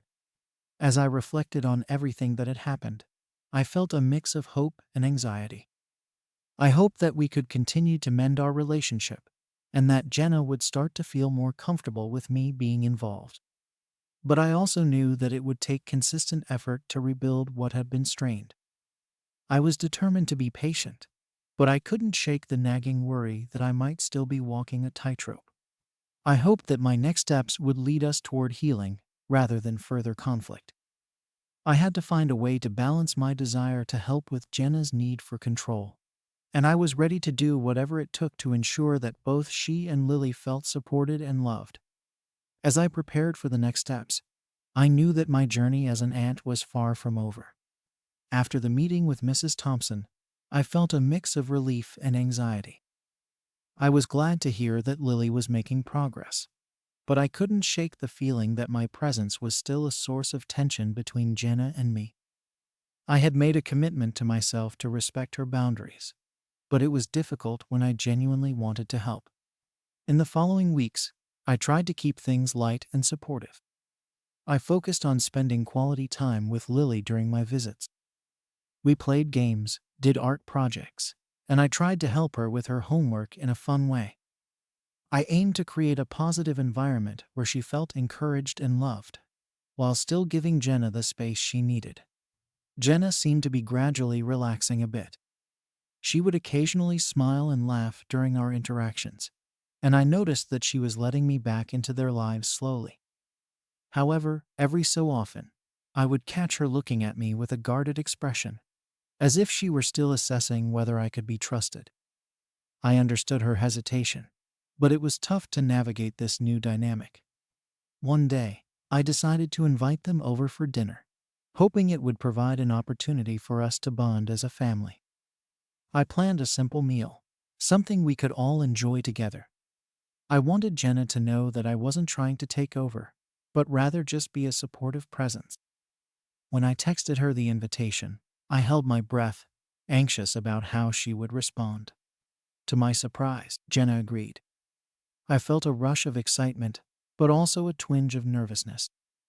I wanted everything to go perfectly, so I spent the day preparing, making sure that everything was just right. I set the table, cooked a comforting meal, and even baked a dessert that I knew Lily loved. When Jenna and Lily arrived, I greeted them with a smile, trying to keep the atmosphere light. We settled at the dining table, and for a moment, it felt like old times. We chatted about our days, and I was encouraged to see Jenna engaging in conversation.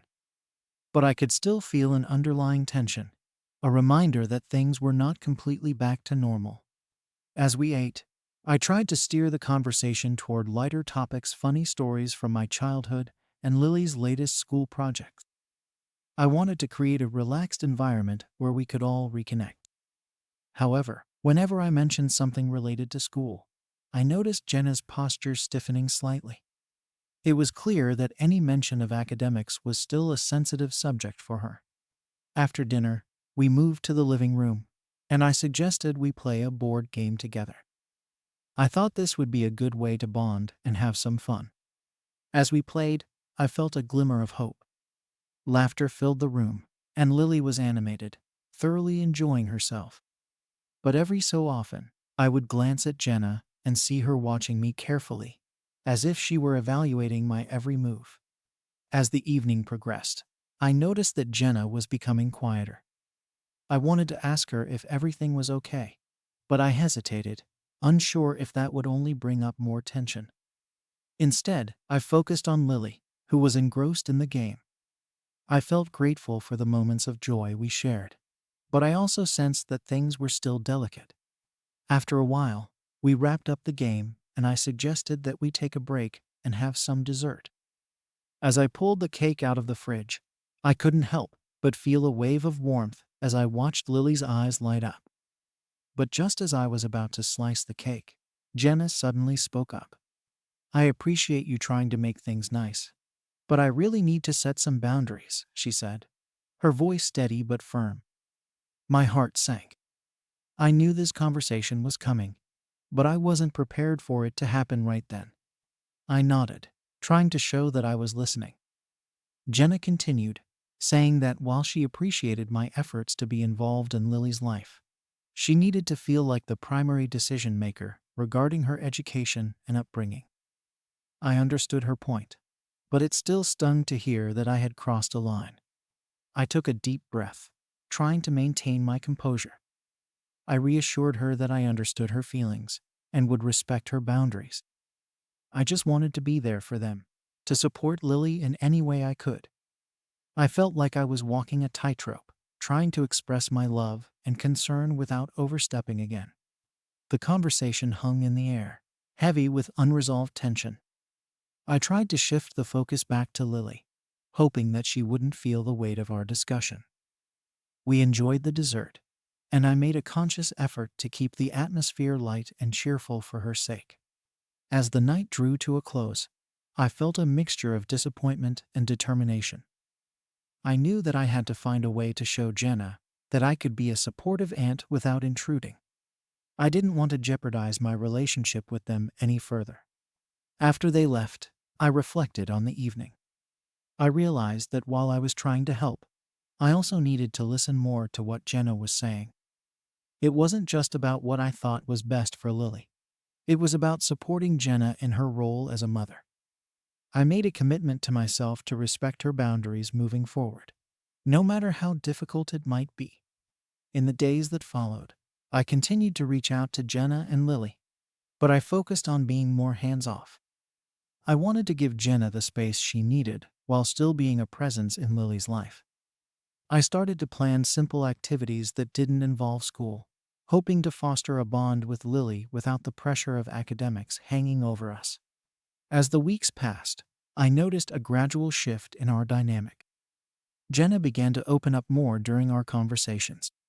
She would share her challenges and victories as a single mother, and I felt honored that she was letting me in.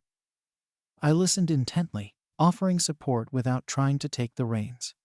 Lily continued to thrive, and I could see her confidence growing. I felt a sense of pride in being her aunt and supporting her in my own way.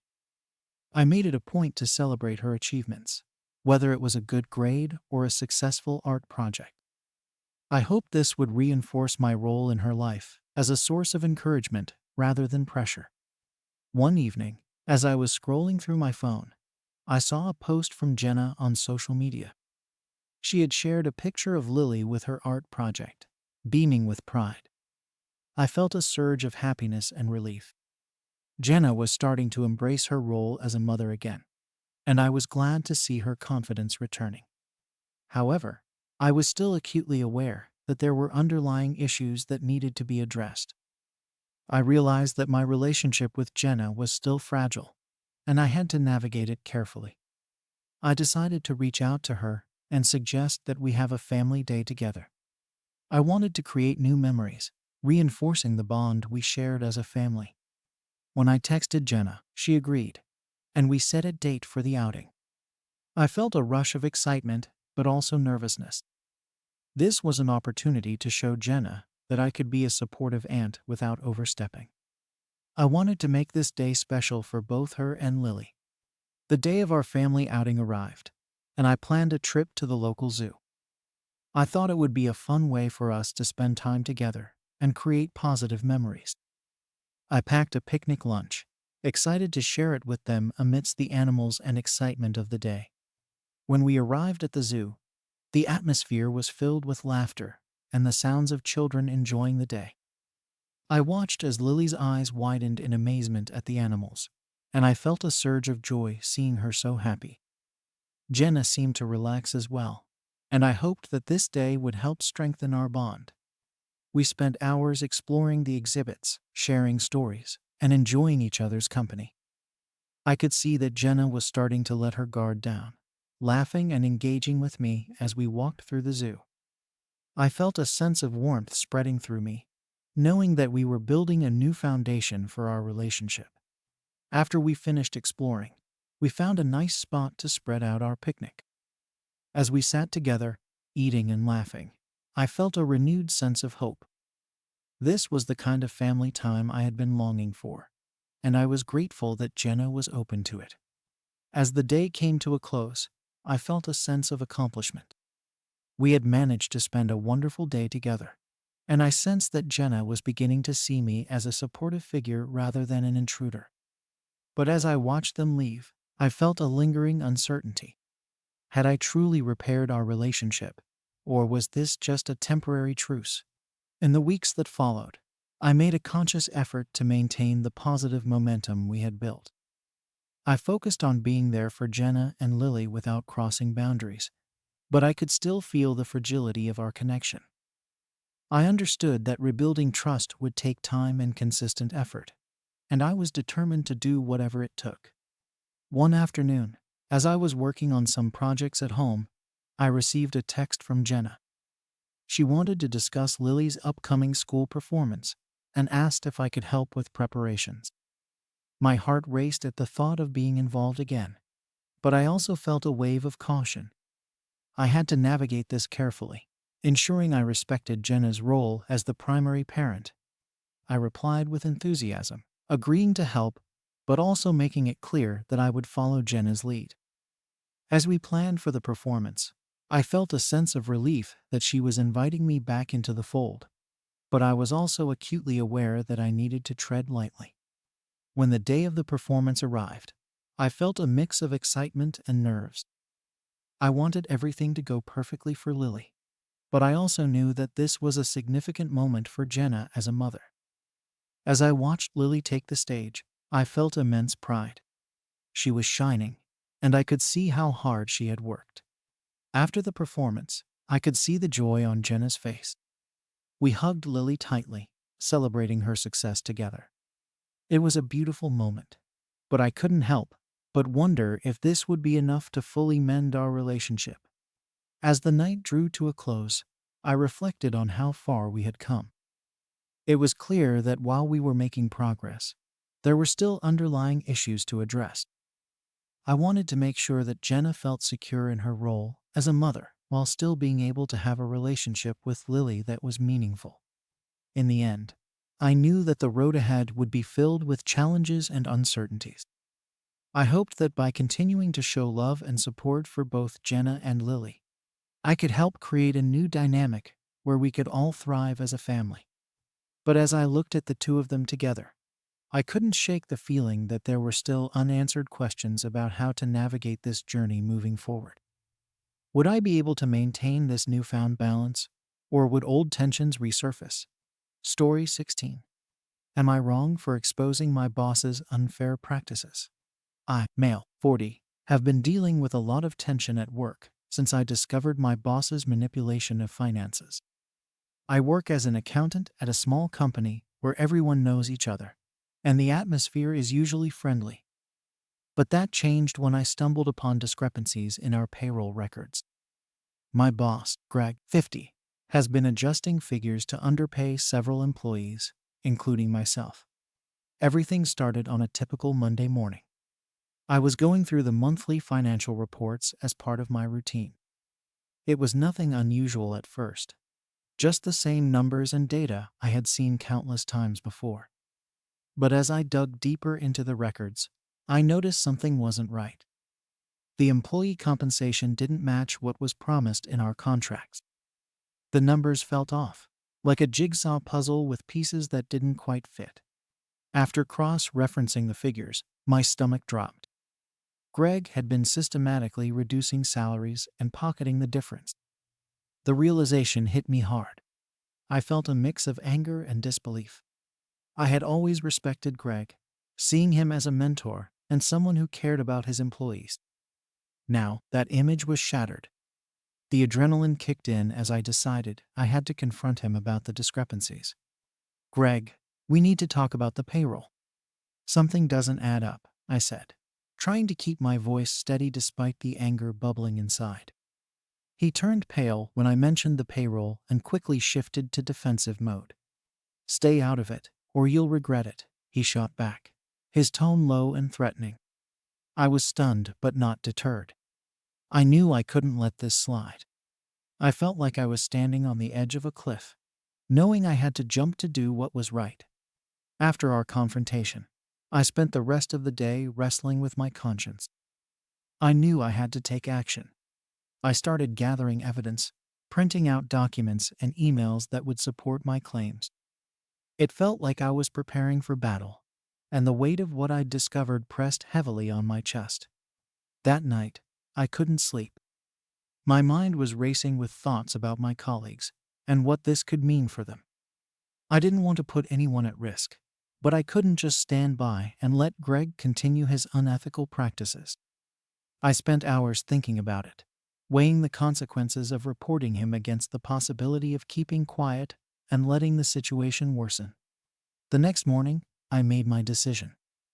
I walked into HR and explained the situation, presenting the evidence I had gathered. I could feel my heart racing as I spoke. I knew there was a chance that I could lose my job for this, but I pushed that thought aside. What mattered was that the truth came out. The HR representative listened attentively, taking notes and asking questions. After what felt like an eternity, she assured me that they would take the matter seriously and investigate. I left her office feeling a mix of relief and anxiety. I had done what I thought was right, but I was also aware that this decision could ripple through the office in unexpected ways. The next few days were a whirlwind. News of the investigation spread quickly among my colleagues. I could see the glances thrown my way in the break room, hear the whispers as I walked past. Some coworkers were supportive, like Sarah, who worked in marketing. She approached me with a grateful smile and said, "You did the right thing." Her words meant a lot, but they didn't erase the uneasy feeling that settled in my stomach. Then there were the others. Tom, who worked in sales, was furious. "You've put us all at risk," he hissed during a break when I tried to explain my actions. The tension was palpable. I could feel the divide growing between those who supported my decision and those who felt threatened by it. I had become a lightning rod for discontent, and I wasn't sure how to navigate it. As the investigation unfolded, the atmosphere at work became increasingly strained. Some coworkers rallied around me, expressing their appreciation for what I had done, while others made their resentment known. It was clear that the office was divided. I tried to reassure my colleagues, explaining that what Greg was doing was illegal and unfair. However, the fear of losing their jobs overshadowed any sense of justice. Each day felt like walking on eggshells, and I often found myself dreading the commute to work. At one point, I gathered a few colleagues for a small meeting.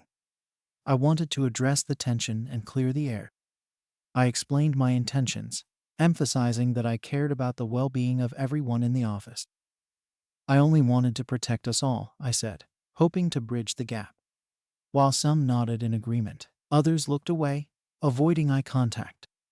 It was a painful reminder that I had disrupted the status quo, and not everyone was ready to embrace that change. Days turned into weeks, and the investigation continued. I kept waiting for a resolution, for the tension to ease, but it only seemed to escalate.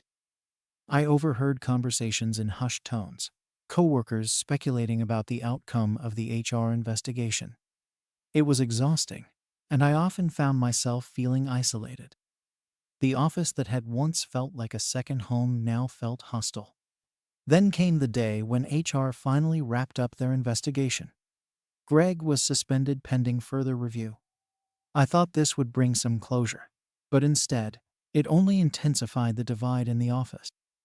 Those who had supported me were relieved, but others who had resented me only grew angrier.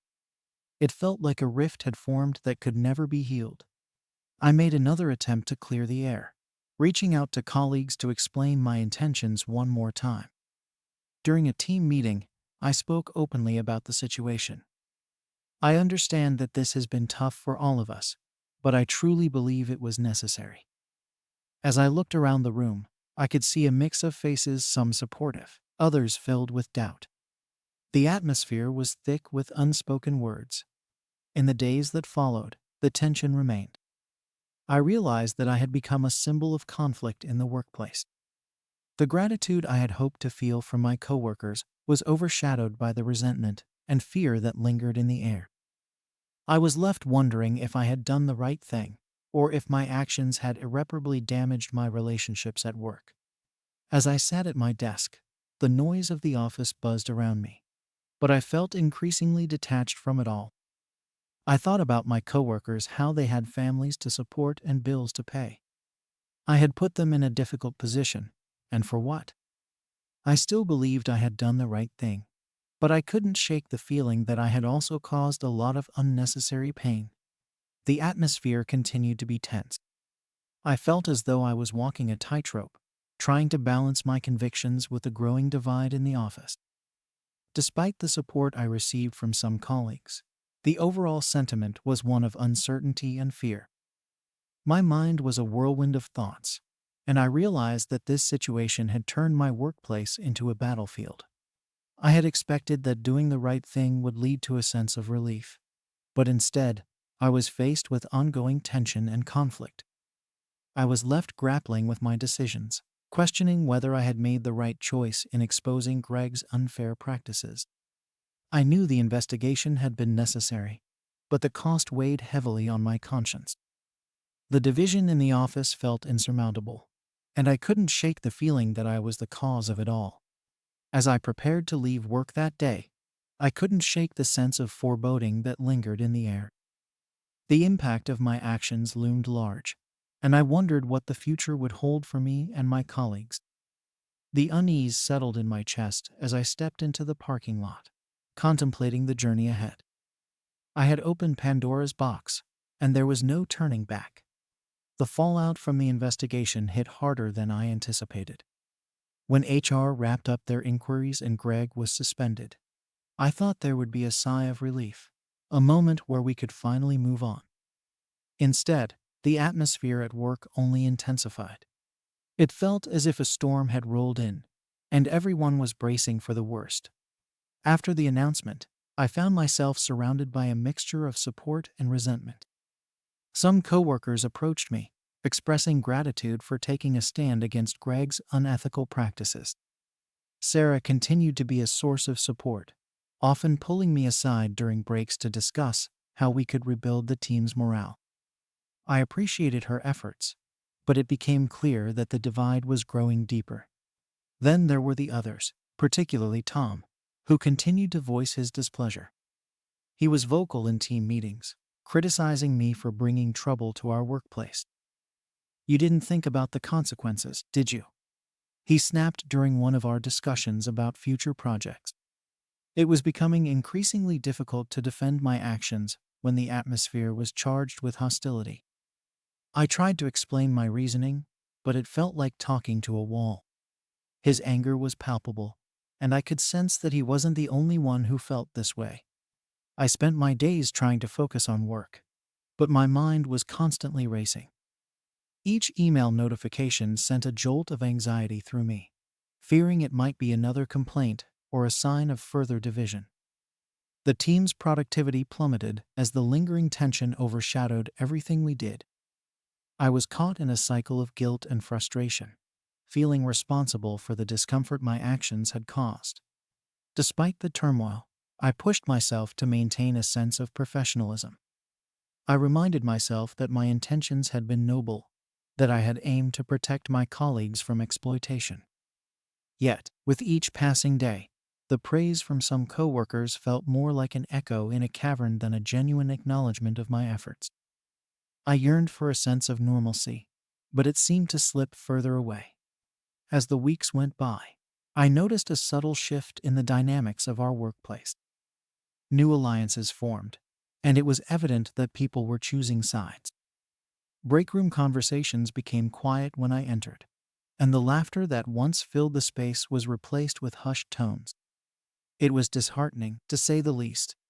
I wanted to believe that the truth would unite us, but it felt like I had ignited a war instead. The stress began to take a toll on my health. I found myself waking up in the middle of the night, my mind racing with thoughts of work and the state of the office. I started skipping my usual morning jogs, feeling overwhelmed and exhausted. My appetite dwindled, and I became more irritable, snapping at family members over trivial matters. It was as if the pressure was crushing me, and I struggled to breathe under the weight of it all. Then came the news that the company had decided to hold a town hall meeting to address the situation. I knew this was a pivotal moment, a chance to air grievances and hopefully begin the healing process. My stomach twisted at the thought of it. I wasn't sure what to expect, but part of me felt compelled to attend and speak up. On the day of the meeting, the conference room buzzed with anxious energy. Colleagues filtered in, their expressions a mix of curiosity and concern. I sat in the back, listening as the HR director opened the meeting with a brief overview of the investigation. She emphasized the importance of transparency and fostering a safe workplace. I hoped this would lead to constructive dialogue, but as soon as the floor was open for questions, it quickly turned into a blame game. Tom was one of the first to speak. "This is a mess, and we're all feeling the repercussions," he said, his voice echoing in the room. He glanced in my direction, clearly pointing fingers. "We need to know how this happened and what's being done to prevent it in the future." His tone was accusatory, and I could sense the tension in the air growing thicker. Other voices chimed in, echoing Tom's sentiments. They wanted answers and reassurance, but the focus soon turned back to me. "What about the role of the whistleblower?" someone asked, turning heads in my direction. It felt like being on trial. I was tempted to defend myself, to explain that I had acted out of concern for our welfare, but I hesitated. The last thing I wanted was to escalate the conflict. Instead, I sat quietly, absorbing the mounting pressure. I felt like I was on the outside looking in, watching a group of people I once considered teammates turn on me. It was disheartening, and I could feel the weight of their collective frustration. The meeting spiraled into chaos, with emotions running high and no resolution in sight. After the meeting concluded, I felt drained. I had hoped for some form of unity, a path to healing, but instead, I left with the feeling that things had gotten even worse. As I walked back to my desk, I overheard snippets of conversations that confirmed my fears my presence at the meeting had only deepened the rift. In the following days, I tried to reach out to my colleagues, hoping to mend the fractured relationships. I approached Tom, attempting to explain my perspective. "I didn't mean to put anyone at risk. I just thought we deserved better," I said, searching for common ground. But he was having none of it. He brushed me off, clearly unwilling to hear my side. I turned to others as well, trying to engage in conversations to show that I was still one of them despite the fallout. But the conversations were strained and awkward, and many simply avoided me altogether. The isolation was stifling, and I felt like I was in a fog that wouldn't lift. One afternoon, while I was huddled at my desk trying to focus on a financial report, Sarah came over and sat down beside me. "I know things are tough right now," she said quietly, "but I really believe you did the right thing. You stood up for what was right." Her support was a small comfort in an otherwise bleak situation. "Thanks, Sarah. I just wish it didn't feel so divided," I replied, my voice barely above a whisper. I never wanted to create this kind of environment. We talked for a bit, and it felt good to have someone who understood the complexities of the situation. But even our conversation couldn't mask the tension that permeated the office. As days turned into weeks, I began to notice changes within myself. The stress of the situation was wearing me down, and I found it harder to concentrate on work. My performance slipped, and I worried about the implications. Would HR think I was unfit for my job because of the turmoil I had caused? Would I end up being the scapegoat if things went south for the company? Then one morning, as I was settling into my routine, I received an unexpected email from HR. They wanted to schedule a one-on-one meeting to discuss my role in the investigation and the ongoing situation. My heart raced at the thought. I knew I had to prepare for whatever they might throw at me. The meeting felt surreal. I sat in the HR office, my palms sweaty as I waited for the HR representative to arrive. When she walked in, she had a serious look on her face. "I wanted to touch base regarding the impact of the investigation on your role," she began, her tone measured. She went on to explain that while the investigation had led to positive changes, there were still concerns about how the situation had affected team dynamics. "We want to make sure you're feeling supported during this time," she said, though I sensed an undercurrent of caution in her voice. It was a polite way of saying I was under scrutiny. After our conversation, I left feeling more unsettled than ever. The reality of my situation hit hard. I had exposed wrongdoing, yet here I was, being treated as if I were the problem. The weight of uncertainty pressed down on me, and I could feel the tension creeping back into my life. I decided it was time to take action. I wanted to gather support, to show my colleagues that I was still committed to the team and the company despite the chaos. I reached out to a few trusted coworkers, including Sarah, and proposed a team-building event. I thought that maybe, if we could come together outside of the office, it might help ease some of the tension. After some discussion, we settled on a casual after-work gathering at a local restaurant. I felt a surge of hope as I envisioned everyone relaxing and reconnecting. I sent out an invitation to the team, hoping for a good turnout. "Let's come together and rebuild our team spirit," I wrote in the email, trying to convey my sincerity. As the day of the gathering approached, I was nervous but optimistic. I arrived at the restaurant early, preparing for the event. As coworkers trickled in, I was encouraged by the smiles and small talk that began to fill the air. For the first time in weeks, I felt a flicker of camaraderie. But that relief was short-lived. Tom arrived late, and as soon as he stepped into the room, the atmosphere shifted. His presence cast a shadow, and conversations faltered. I could see his discomfort as he surveyed the room, realizing he was outnumbered by those who had come to support me. He quickly made his way to the bar, isolating himself from the group. Throughout the evening, I tried to engage everyone, to foster connections and build bridges. There were moments of laughter, and for a brief time, it felt like the tension might dissipate. But as the night wore on, I couldn't shake the feeling that the divide still loomed large. As I looked around the table, I noticed a few people were avoiding eye contact with Tom. It became increasingly clear that the division had settled in deeper than I realized. Despite my best efforts to create a welcoming environment, I could see the lines drawn in the sand. I felt helpless, knowing that my actions had inadvertently driven a wedge between us. The evening ended on a mixed note. While there were glimmers of connection, I couldn't ignore the underlying tension. I left the restaurant feeling more uncertain than ever. I had tried to mend the rift, but it felt like a fragile bandage over a gaping wound. As I drove home that night, I couldn't shake the thoughts swirling in my mind. What had I accomplished? Had I made things better or worse? The weight of doubt hung heavy in the air, and I felt lost in a situation I thought I could navigate. I knew I had to continue fighting for what was right, but the consequences were taking a toll. In the days that followed, I kept my head down, focusing on my work while trying to avoid confrontation. But the tension was ever present, like a dark cloud looming over the office. I was determined to press on, even if the path ahead felt increasingly uncertain. I had opened a door that couldn't be closed, and I was left wondering what the future would hold for me and my colleagues. As the weeks dragged on, the weight of the situation grew heavier. The divide in the office felt like a chasm that I couldn't bridge. Each day was a reminder of the discomfort I had inadvertently caused. I tried to keep my head down and focus on my work, but the atmosphere was thick with tension, making it hard to concentrate.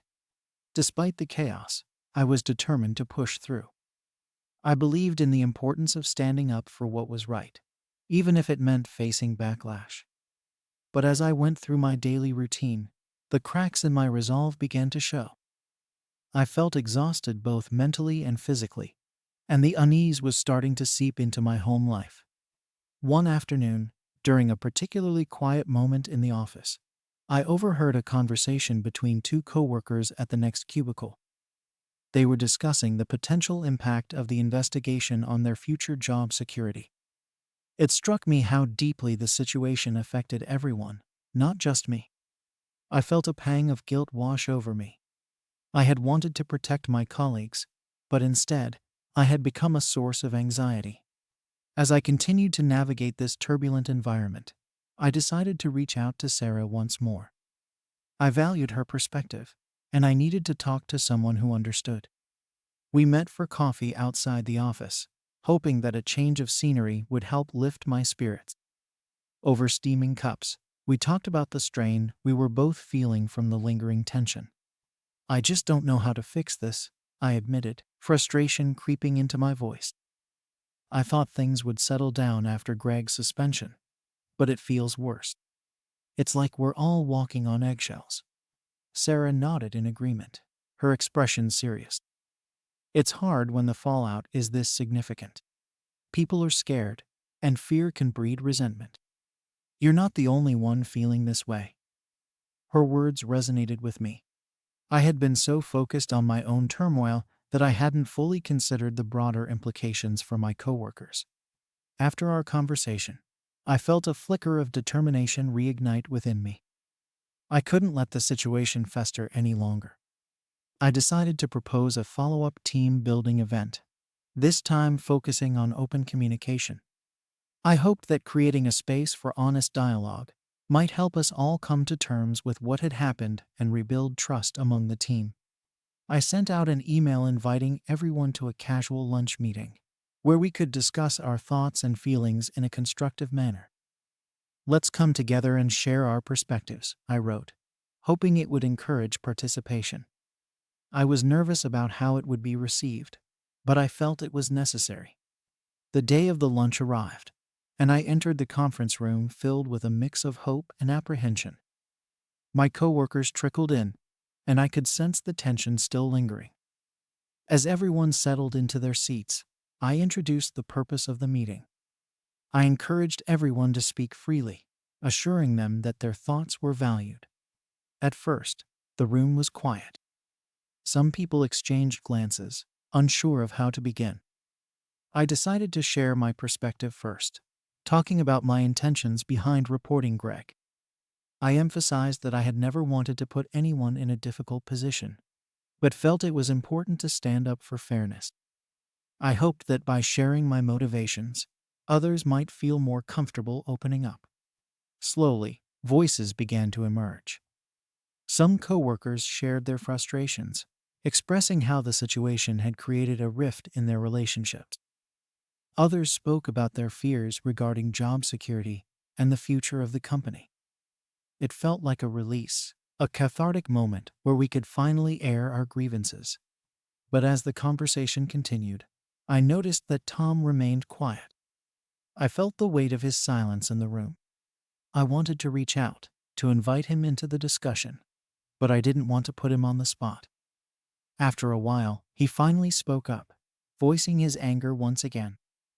"We can't just gloss over the fact that someone caused this mess," he said, looking directly at me.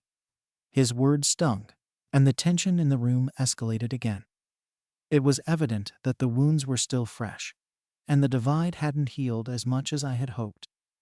I tried to remain composed, reiterating that I understood his frustrations and that we were all affected by the situation. But it felt like no matter how many times I explained my reasoning, the resentment lingered. The meeting ended on a somber note, with many feeling unsatisfied. While some had opened up, others were still holding on to their anger. I left the conference room feeling deflated, wondering if my efforts had been in vain. I had hoped for progress, but it seemed we were still stuck in a cycle of blame and resentment.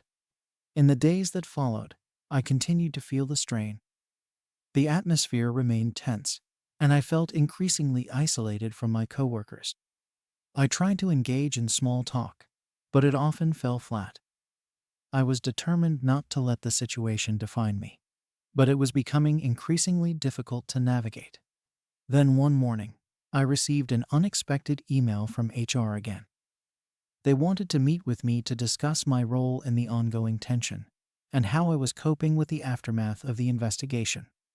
My heart raced as I read the email, wondering what this could mean. Were they planning to question my effectiveness at work, or worse, my place within the company? As the meeting approached, I steeled myself for whatever might come. I knew I had to be honest about how the situation had affected me, but I also needed to emphasize my commitment to the team. When I walked into the HR office, I was met with a concerned look from the HR representative. "Thank you for coming in," she began. "We've noticed some ongoing tension in the workplace and want to ensure you're feeling supported." Her tone was sincere, but I could tell there was a layer of caution. I explained my feelings of isolation and how the situation had taken a toll on my mental well-being. I expressed my commitment to fostering a better environment and shared my efforts to promote open communication among the team. But as I spoke, I couldn't shake the feeling that I was being scrutinized. The HR representative listened, but I could sense an underlying skepticism. It was frustrating. I had taken a stand for what I believed was right, yet here I was, being made to feel as if I were the cause of ongoing issues. After the meeting, I felt even more uncertain about my place within the company. I had hoped for reassurance, but left feeling more isolated. My mind raced with thoughts about what the future might hold. Would I be forced to leave? Would this situation haunt my career? Days turned into weeks, and I continued to grapple with my feelings of uncertainty. The tension in the office seemed to wane slightly, but the divide was still present. I tried to maintain my focus on work, pouring myself into projects, but it often felt like I was treading water. Then one afternoon, I received a phone call from Sarah. She wanted to meet and discuss the situation further. I felt a spark of hope, thinking she might have some new ideas on how to move forward. When we met, she expressed her concern for me and the impact this situation was having on my mental health. "I think we need to take action beyond just talking," she said, her tone earnest. "Maybe we can organize a team retreat or a workshop to help everyone reconnect. We need something that allows us to rebuild trust and camaraderie." Her suggestion resonated with me. I had been searching for a way to heal the rift and foster a sense of unity, and this seemed like a promising direction. We spent the next few hours brainstorming ideas, discussing potential venues, and outlining a plan to approach management. As we finalized the details, I felt a renewed sense of purpose. Maybe this was the turning point we needed to bring everyone together and rebuild what had been lost. It would take time, but I was willing to put in the effort to facilitate change. However, as I prepared to present our ideas to management, doubt began to creep in. What if they rejected our proposal? What if my coworkers weren't ready to engage? The fear of failure loomed large. I reminded myself of the importance of trying, of taking the steps necessary to heal the division. On the day of the presentation, I entered the meeting room, my heart pounding. I shared our proposal with enthusiasm, highlighting the benefits of fostering teamwork and trust. I spoke about the need for a safe space where everyone could express their feelings and concerns without fear of judgment.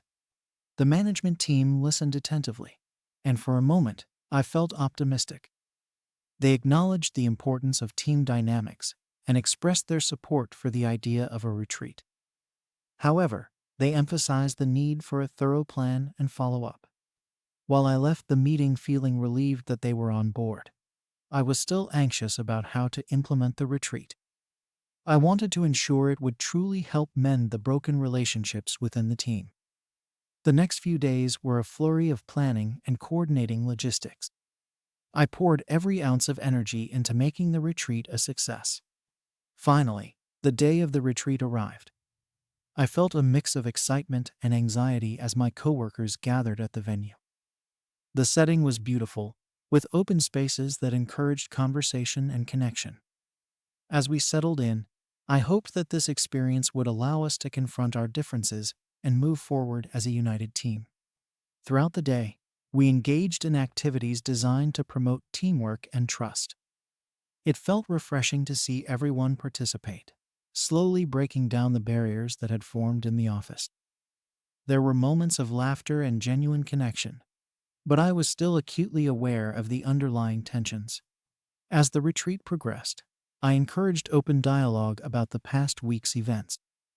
Some colleagues voiced their frustrations, while others expressed gratitude for the opportunity to share their feelings. It was cathartic, and I hoped it would mark a turning point for our team. However, toward the end of the day, Tom spoke up again, voicing his discontent. "I still don't understand why we're here. This feels like a waste of time," he said, his frustration boiling over. It was a reminder that not everyone was ready to let go of their anger. As the retreat wrapped up, I felt a mix of hope and concern. While we had made strides in reconnecting, it was clear that not all wounds had healed. I left the venue feeling uncertain about what lay ahead. Had we truly begun to mend the rift, or was it simply a temporary reprieve? In the days following the retreat, I noticed subtle changes. Conversations felt more open, and there were glimpses of camaraderie that had been absent for weeks. However, I was still acutely aware that trust takes time to rebuild. I felt a cautious optimism that maybe, just maybe, we were on the right track. But as I continued to navigate this uncertain terrain, I couldn't help but wonder if the scars left by the investigation would ever fully heal. Would we be able to move past this, or was there a lingering resentment that would shape our future? The questions hung in the air, and I knew that only time would tell if the bonds we forged in that moment would hold strong against the challenges that lay ahead. I was left contemplating the true cost of standing up for what I believed was right, and the impact it had on those around me. Would the decisions I made ultimately lead to a stronger team, or had I set in motion a series of events that would forever alter the landscape of our workplace? Story 17. Was I wrong to refuse to babysit for my cousin's wedding? I had been looking forward to my cousin's wedding for months. I was excited to celebrate a significant event in our family, to dress up, and to catch up with relatives I hadn't seen in a while. A wedding is supposed to be a joyful occasion, filled with laughter, dancing, and good food. I had planned everything meticulously. I picked out my outfit weeks in advance, booked a hotel room close to the venue, and even arranged to meet up with friends afterward. It was going to be a night of celebration and fun, or so I thought. A few days before the big day, my cousin called me. I could hear the excitement in her voice mixed with a hint of anxiety. We exchanged pleasantries, and I could sense that she was gearing up to ask for a favor. I didn't think much of it at the time. After all, we're family, and helping each other out is part of the deal. "Can you do me a huge favor?" she asked, her voice slightly wavering. I could tell something was coming that I might not like. "What's up?" I replied, trying to keep the tone light. "I need someone to watch the kids during the reception," she said, clearly hoping I would say yes. It would really help me out so the adults can enjoy themselves. The knot in my stomach tightened. I didn't want to be the designated babysitter at what was supposed to be a fun evening. I wanted to enjoy the wedding, dance, and celebrate my cousin's special day. So, I hesitated for a moment, weighing my options. "I can't," I said finally, my voice firm. "I'm really looking forward to the wedding itself." Her silence was deafening. I could almost hear her processing my refusal. It felt like I had dropped a bombshell, and suddenly the air was heavy with tension. "But it's just for a few hours," she insisted. "Your family, and I really need your help. I can't just leave them alone." I felt defensive. I understood that she was stressed, but I didn't want to sacrifice my enjoyment of the evening for free childcare. I wanted to remind her that being family shouldn't mean being obligated to take on responsibilities I didn't want. "Look, I understand that you're in a tough spot," I said, trying to be reasonable. "But I don't think I can do that." "Why not? You're not doing anything else, are you?" "It's just kids," she shot back, her frustration evident. This turned into a mini family crisis. I could hear the rising pitch in her voice, and I felt the heat creeping into my cheeks. The more she pushed, the more stubborn I became. I could hear my cousin's disappointment morphing into anger. The conversation spiraled quickly, with her accusing me of being selfish and me feeling justified in wanting to enjoy the wedding. "Everyone else is helping out," she exclaimed. "You're just making this all about you." I could feel my blood pressure rising. I had spent enough time in family gatherings where I was treated like a backup babysitter. I didn't want to be seen that way, especially during a significant event. In that moment, I couldn't help but think of all the times I had put my own plans aside to help out. I felt used and unappreciated, as if my own needs and desires didn't matter. "I'm not trying to be selfish," I finally said. "I want to be part of the celebration, not just a babysitter." The call ended on a sour note. I hung up feeling a mix of guilt and frustration, wondering if I had handled the situation poorly. It felt like I had crossed a line, but I also felt firm in my decision. The last thing I wanted was to resent my cousin for ruining my night. As the wedding day approached, I noticed a shift in the family dynamic. The excitement around the wedding was palpable, but there was also a distinct tension in the air. My cousin avoided eye contact, and some family members who had sided with her cast disapproving glances my way. It was uncomfortable, and I felt isolated. On the day of the wedding, I put on my best face and arrived at the venue. The ceremony was beautiful, filled with emotional moments, laughter, and tears. I felt a pang of regret watching my cousin say her vows while I sat in the audience, wondering if I had made a mistake. Yet, as the reception began, I quickly pushed those thoughts aside. I joined in on the festivities, dancing and catching up with relatives I hadn't seen in ages. The food was excellent, and I felt the joy of celebration enveloping me. But every time I glanced over at my cousin, I couldn't shake the feeling that I had upset her. Throughout the night, I could feel the judgment from some relatives. At one point, another family member approached me and pulled me aside. "You really should have just agreed to help out," they said, shaking their head. "You know how stressed she is." Defensive, I replied, "I'm not a babysitter. I deserve to enjoy this too." The conversation didn't help the tension I was feeling. I could see the look of disappointment on their face, and it made me doubt my choices even more. Was I really in the wrong? The evening dragged on, and I tried to focus on having fun. But as I danced and laughed, A nagging feeling lingered in the back of my mind. I had come to celebrate, but it felt like I was walking on eggshells. The happiness of the occasion felt overshadowed by my family's disapproval. Eventually, I decided to take a break and stepped outside for some fresh air. I found a quiet corner away from the noise, trying to gather my thoughts. It was supposed to be a night of celebration, yet here I was, feeling overwhelmed and guilty. Just as I was catching my breath, my cousin found me. The moment I saw her, I knew we would have another confrontation. "I can't believe you chose to party over helping family," she said, her voice sharp. I felt the familiar knot in my stomach tighten again. "I'm not making it about me," I insisted, trying to maintain my composure. But she wasn't having it. "You're making it seem like this is some kind of burden. It's family. You could at least try to be supportive." Her words stung, and I struggled to find a response. The evening continued, and I felt like I was caught in a tug of war between family loyalty and my own desire for enjoyment. I had already offered to help for part of the evening, but it wasn't enough. As the night wore on, the tension was almost palpable. I kept seeing my cousin glancing my way, and each time, it felt like I was under a spotlight. I could hear laughter and music from the reception, but it felt distant. I knew whatever choice I made that night would have consequences that echoed far beyond this one wedding. The weight of family expectations felt heavy on my shoulders, and I couldn't shake the feeling that my decision had fractured something within our family. The wedding day arrived, and I felt a mix of excitement and dread. I was still processing the argument with my cousin and wondering how things would unfold at the reception. My outfit was perfect, my hair looked great, but the knot in my stomach wouldn't loosen.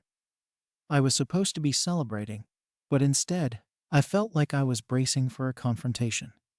I arrived at the venue a bit early to gather my thoughts. The place was beautifully decorated, and I admired the flowers and table settings as I walked through. I greeted a few family members who arrived before me, but I could feel the awkwardness in the air. I knew some of them were aware of the tension between my cousin and me, and I felt their eyes on me. It was uncomfortable, like I was an outsider in my own family gathering. The ceremony began, and I tried to focus on my cousin and her soon-to-be husband. They looked genuinely happy, and the love between them was palpable. I wanted to celebrate that. I clapped and cheered as they exchanged vows, feeling a flicker of joy amidst my inner turmoil. But every time I looked over at my cousin, I noticed a hint of something darker: frustration, maybe. I tried to shake it off, reminding myself that today was not about my issues. It was about them. As the ceremony concluded, guests moved to the reception area. I was excited for the festivities, but I still felt the weight of the earlier argument hanging over me. I joined the throng of people making their way to the tables, glancing around to find familiar faces. I spotted my friends and made my way over, grateful for the distraction. We exchanged hugs and began chatting about everything and nothing, trying to keep the atmosphere light. The reception hall buzzed with laughter and chatter as everyone settled in. I took a deep breath, focusing on enjoying the moment. I managed to push aside my worries and joined in on conversations, laughing at shared jokes and catching up on life. For a while, it felt like I could forget the tension. But every so often, my eyes would drift toward my cousin. She was surrounded by family, laughing and enjoying herself. But there was an edge to it all, an undercurrent that I couldn't ignore. The meal was served, and I tried to savor each bite while chatting with my friends. However, every time I glanced toward my cousin's table, I noticed her shooting glances my way. It felt like she was watching me, gauging my reactions. I couldn't help but feel like I was being judged, as if my decision to refuse to babysit had somehow cast a shadow over her big day. As the night progressed, the music started, and people began to dance. The floor filled up, and I felt the urge to join in. I wanted to let loose, to celebrate, and to forget about everything else. My friends encouraged me to dance, and I finally succumbed, moving to the rhythm and trying to lose myself in the music. But even as I twirled and laughed, I could still feel that nagging sense of disconnection. After a few songs, I took a break and stepped outside for some air. I leaned against the wall, looking up at the stars. It was a clear night, and for a moment I found solace in the quiet. But my peace was short-lived. Just as I was beginning to relax, my cousin found me outside. Her expression was a mix of frustration and hurt. "I can't believe you're out here while everyone else is inside having fun," she said. Her voice edged with annoyance. I felt defensive instantly, but I didn't want to escalate things further. "I just needed a break," I replied, trying to keep my tone calm. "It's overwhelming in there." She rolled her eyes, a gesture that stung more than I expected. "You're missing the point. This isn't just about you wanting a break. It's about family being there for each other." I wanted to scream that I had already been there for her in countless ways throughout our lives. That my refusal was not a reflection of my love for her, but of my boundaries. Instead, I took a deep breath and tried to maintain my composure. "I get that, but I'm not a babysitter," I said, frustration creeping into my voice. "I can't just be there to watch the kids while everyone else enjoys the wedding. I want to be part of the celebration." The silence that followed felt heavy. It was as if the air between us thickened with unresolved tension. She looked at me, her eyes filled with a mix of disappointment and anger. I could see the conflict in her expression, torn between her feelings of betrayal and her understanding of my position. "You should have thought about that before," she said finally, her voice quieter but still sharp. "I thought family would understand. I didn't want to ask you, but I had no choice. And now it just feels like you don't care." Her words hit me hard. I felt a surge of guilt wash over me. I did care. I cared deeply. But I was also tired of feeling like I had to sacrifice my happiness for the sake of others. The back and forth continued, and I could sense that we were both nearing our breaking points. At that moment, I saw my cousin's frustration turn into tears. She looked vulnerable, and I felt a flicker of sympathy. But I couldn't back down. I had already made my stance clear. I had to stand firm in my decision. I tried to soften my tone. "I'm sorry it feels that way," I said, searching for the right words. "But I can't be there the whole time. I came here to celebrate with you, not to take care of the kids." She wiped her eyes, and I could see the hurt in her face. "I just thought you'd want to help. I can't do everything alone, and I thought you'd be there for me when I needed you." The disappointment in her voice cut deep, and for a moment, I felt the walls closing in. I wanted to say something that would mend things, but the moment felt too charged. I turned my gaze away, looking at the ground as I processed her words. After a long silence, I decided to break it. "Look, I'm here now. I want to enjoy this night with you, but I can't keep going back and forth over this." Her expression hardened again, and I could see the wall she had built around herself. "Fine. Just do whatever you want. But don't act surprised when family starts to see you differently." I didn't know how to respond.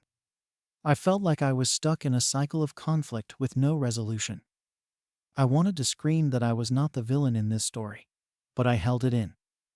We stood there in silence, the distance between us growing with each passing second. I was torn between wanting to enjoy the evening and feeling the weight of family expectations pressing down on me. I finally decided to head back inside, hoping that maybe the music and laughter would help lighten the mood. As I stepped back into the reception area, I felt the warmth of the celebration envelop me. People were dancing, drinks were flowing, and laughter echoed through the hall. I tried to lose myself in it, but I couldn't shake the feeling of unease. My friends welcomed me back, eager to pull me into the dancing. I tried to engage with them, laughing and twirling to the music. I wanted to push my cousin out of my mind, but every song seemed to remind me of her discontent. I glanced over at her table, where she sat surrounded by family. I could see her smile, but I also saw her stiff posture and the way she was forcing herself to engage. It broke my heart to see her unhappy on what should have been a joyous occasion. I danced for a while longer, but I could feel the party atmosphere beginning to fade from me. I was distracted by the weight of my earlier confrontation, and no matter how much I tried to immerse myself in the celebration, the joy felt tainted. I needed a moment to collect myself again, so I stepped outside once more, looking for clarity. As I leaned against the railing, I couldn't help but replay the events of the day in my mind. Had I made the right decision? Was it wrong to put my needs first? I thought about my family's expectations and how they often felt suffocating. I had done my part in supporting them over the years, and it was frustrating to feel that my cousin only saw my refusal as selfishness. As I pondered my situation, I noticed a few other guests stepping outside to get some fresh air. They seemed carefree and oblivious to the tension that had been brewing all evening. I wished I could join them in their carefree attitude. Instead, I felt like I was carrying the weight of my cousin's disappointment on my shoulders. Eventually, I spotted a group of relatives coming outside, and I quickly wiped my face to ensure they wouldn't see the turmoil inside me. I didn't want anyone else to worry about me or think poorly of my actions. I forced a smile and joined them for a moment, trying to engage in their light-hearted conversation. But deep down, I knew the issue with my cousin was unresolved. As the night wore on, I felt more isolated from my family than ever. I was torn between wanting to enjoy myself and feeling guilty for not helping her. Each moment felt like a countdown to an inevitable explosion of family drama, and I couldn't shake the feeling that my decision had set something in motion that couldn't be reversed. As the evening reached its peak, I decided to make one last attempt to connect with my cousin. I approached her table, where she was surrounded by a group of family members who were chatting and laughing. I took a deep breath, ready to confront the elephant in the room once and for all. "Can we talk?" I asked, trying to keep my voice steady. She looked up, surprise evident in her eyes, and for a moment, I thought maybe I had a chance to mend things. But then I noticed her expression harden again. "I'm busy right now," she replied curtly, turning back to her conversation. I felt my heart sink. I wanted to scream that I was here for her, that I wanted to support her, but the words wouldn't come. Instead, I turned away, feeling defeated. The moment felt like a culmination of everything that had transpired that day. I walked back into the reception area, feeling as if I was fading into the background of my own family's celebration. I spent the rest of the night drifting from group to group, trying to keep a smile on my face while my thoughts consumed me. I watched people enjoying themselves, laughing and dancing, but it felt like I was watching through a glass wall. I wanted to join in, but I felt like an outsider. By the time the reception was winding down, I was exhausted.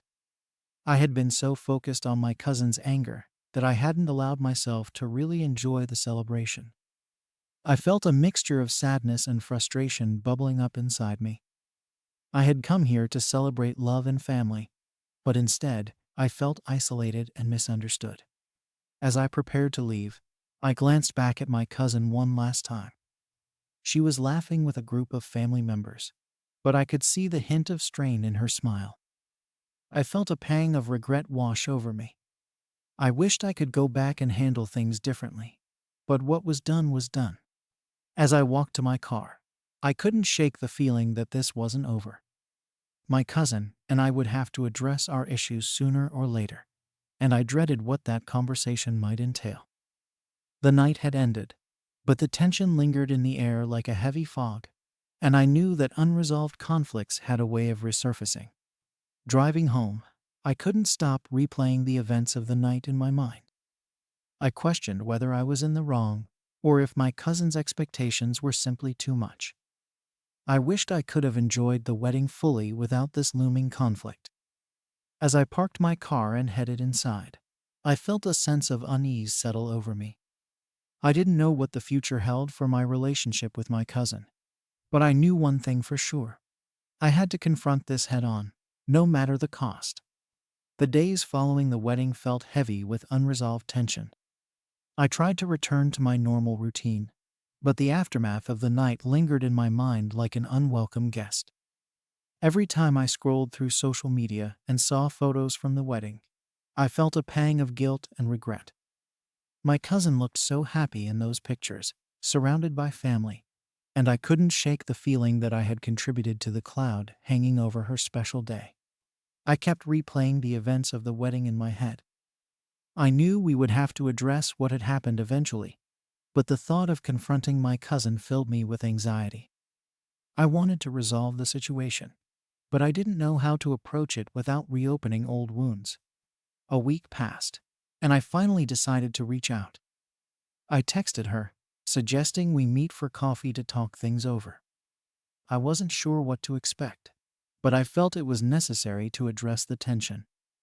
To my surprise, she agreed, although I sensed her reluctance. The day of our meeting arrived, and I walked into the cafe with a knot in my stomach. I spotted her at a corner table, looking a bit uncomfortable. I waved and approached, trying to mask my nervousness with a smile. As I sat down, I could feel the tension between us, thick and palpable. I opened with an apology, hoping to break the ice. "I'm really sorry about how everything went down at the wedding," I said, my voice steady, but my heart racing. She looked at me, her expression unreadable. "I get it," she replied, her tone flat. "You were just trying to enjoy yourself." I nodded, but I could sense the frustration simmering beneath the surface. I didn't mean to come off as selfish. I just wanted to be part of the celebration, not feel like a babysitter.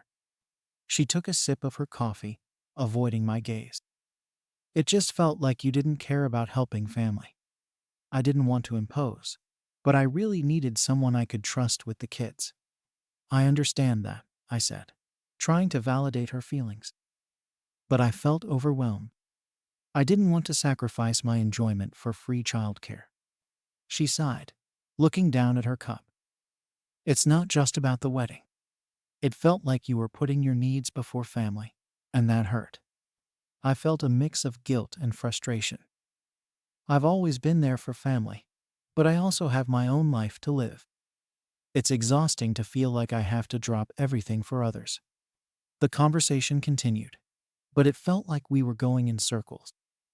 Each of us was holding on to our perspectives, and while we were talking, I could sense that we weren't truly hearing each other. There was a barrier between us that I struggled to break through. After what felt like an eternity, I decided to change tactics. "What can we do to move past this? I don't want this to come between us," I said, my voice softer now. Her eyes met mine, and I could see a flicker of vulnerability. "I don't want it to come between us either, but I feel like you need to understand how important it is to support family, especially during big moments." "I get that," I replied earnestly. "But I also need you to understand my side. I don't want to feel obligated to give up my plans just because you need help.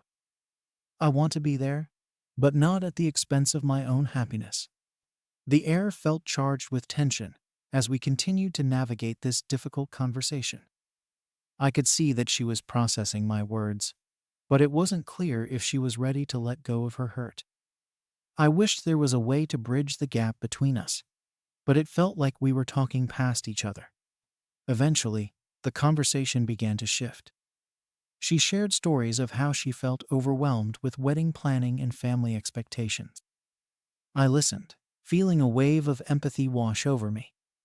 I realized that beneath her frustration was a woman trying to balance her own needs with the demands of family life. "I just wanted a little help," she admitted, her voice cracking slightly. "I thought family would understand, but I felt judged. I guess I'm just tired of feeling like I have to do everything alone." Hearing her vulnerability softened my own feelings of defensiveness. "I'm sorry you feel that way," I said genuinely. "I didn't mean to add to your stress. I wish we could have communicated better." The conversation slowly shifted to lighter topics, and we found some common ground in our shared experiences. I could see the tension easing between us, and I felt a sense of relief. Perhaps we weren't as far apart as I had thought. But even as we talked and laughed, a nagging feeling lingered in the back of my mind. I knew that while we had made progress, the issue wasn't fully resolved.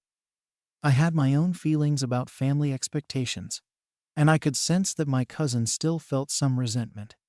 As we finished our coffee, I felt hopeful, but also anxious about the future. "I appreciate you meeting with me," I said sincerely. "I really want us to be okay." She smiled, and I could see a spark of warmth in her eyes. "Me too. Let's just try to communicate better moving forward. I don't want to lose what we have." We left the cafe feeling lighter, but I knew the conversation we had was only the beginning. The underlying issues remained, and I couldn't shake the feeling that they would come up again in the future. In the weeks that followed, I tried to stay engaged with my family, hoping to rebuild the bridges that had been strained. I made an effort to attend family gatherings and check in with my cousin regularly. While things seemed to improve, there was still a quiet tension in our interactions that I couldn't ignore. One day, as we were chatting, I decided to bring up the topic of support and expectations again.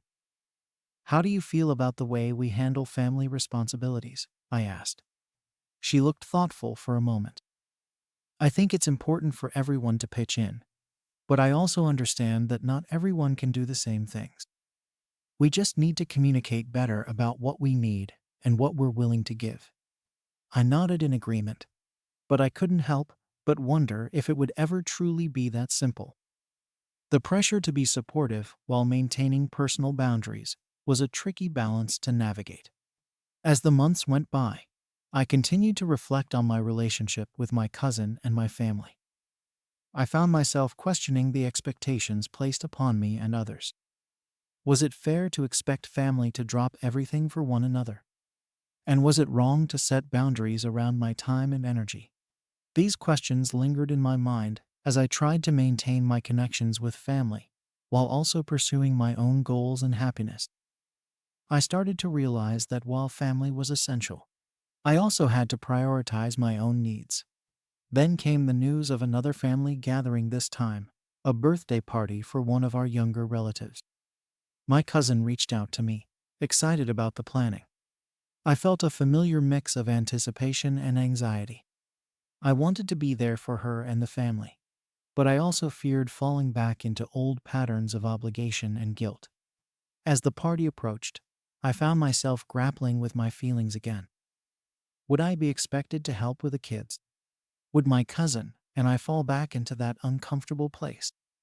I felt the familiar knot in my stomach tighten as I considered the possibilities.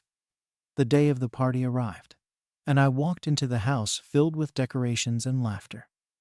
My cousin greeted me with a warm hug, and I could feel a shift in our dynamic. Maybe we had made progress after all. But as the party went on, I couldn't shake the feeling of impending conflict.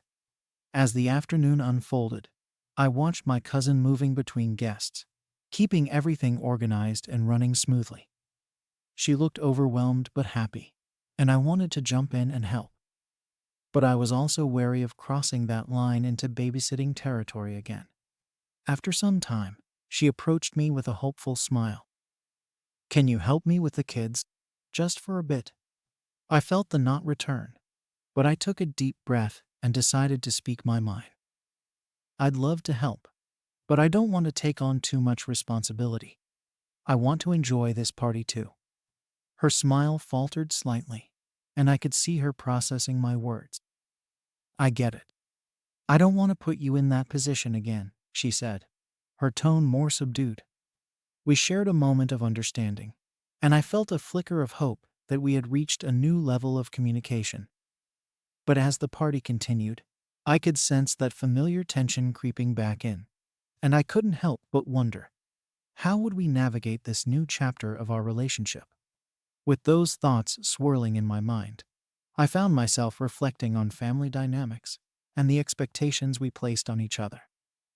I wanted to be there for my cousin, but I also needed to prioritize my own happiness and well-being. Would we ever find the right balance? As the party unfolded around me, I felt the weight of those questions pressing down. Would I be able to maintain my boundaries while still being a supportive family member? And would my cousin and I truly move past our earlier conflict? Or would it resurface again in the future? With all these uncertainties hanging in the air, I couldn't help but wonder, was it possible to be there for family while also standing firm in my own needs? Story 18. Was I in the wrong for canceling my son's birthday party after his behavior? As a 35-year-old mother, I thought I was doing what was right for my son, Jake, who was about to turn 10. However, the weeks leading up to his birthday were anything but celebratory. Jake is a smart kid, but lately, his behavior at school had taken a turn for the worse. Repeated warnings from his teachers became a common occurrence. He was disrupting class, ignoring instructions, and generally acting out. I tried talking to him about his actions, emphasizing the importance of respect and responsibility, but nothing seemed to sink in. The more I tried, the more frustrated I became. It felt like my words were falling on deaf ears. A week before his birthday, I got a call from his teacher, which was becoming all too familiar. This time, she expressed her exasperation and mentioned that Jake had been particularly unruly during math class, making it difficult for other students to focus. I felt my stomach drop as I listened. I knew I had to take action, but what should I do? I thought about grounding him or taking away his video games, but nothing seemed severe enough to make a lasting impact. After a long day, I finally confronted Jake about his behavior. He shrugged it off, claiming he was just having fun and that everyone else was laughing. I felt a surge of anger mixed with disappointment. I reminded him that being funny at the expense of others was not acceptable.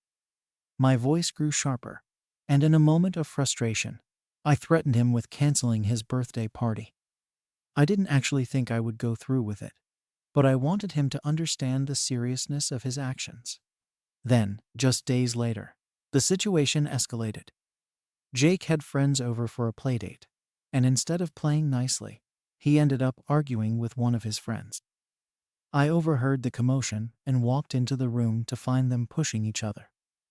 I lost my temper and sent everyone home early. Jake sulked in his room, and I felt a mix of guilt and frustration. I decided then that enough was enough. The day before his party, I was on edge. I spent hours organizing and planning the event, but the thought of Jake's behavior hung over me like a cloud. I debated whether to let him have the party despite everything, thinking maybe he would turn it around. But deep down, I knew I couldn't reward his actions. It felt like a classic case of you reap what you sow. That evening, I finally snapped. Jake was supposed to be finishing his homework, but he was playing video games instead. I yelled at him to get off the game and focus. He rolled his eyes and muttered something under his breath. At that moment, something inside me broke. I told him that if he couldn't respect our home and his responsibilities, I would have to cancel the party. I wasn't sure if he believed me or thought I was bluffing. The next morning, I received a text from one of the parents confirming their attendance at the party. I felt a pang of guilt. I didn't want to be that mom who cancels a kid's birthday party, but Jake's behavior left me no choice. It was a punishment that I believed would help him understand the consequences of his actions. I took a deep breath, gathering my thoughts before approaching Jake. He was already up and playing his video game again. I called him over, my heart racing. I had practiced this speech in my head all night, but it felt like everything was about to fall apart.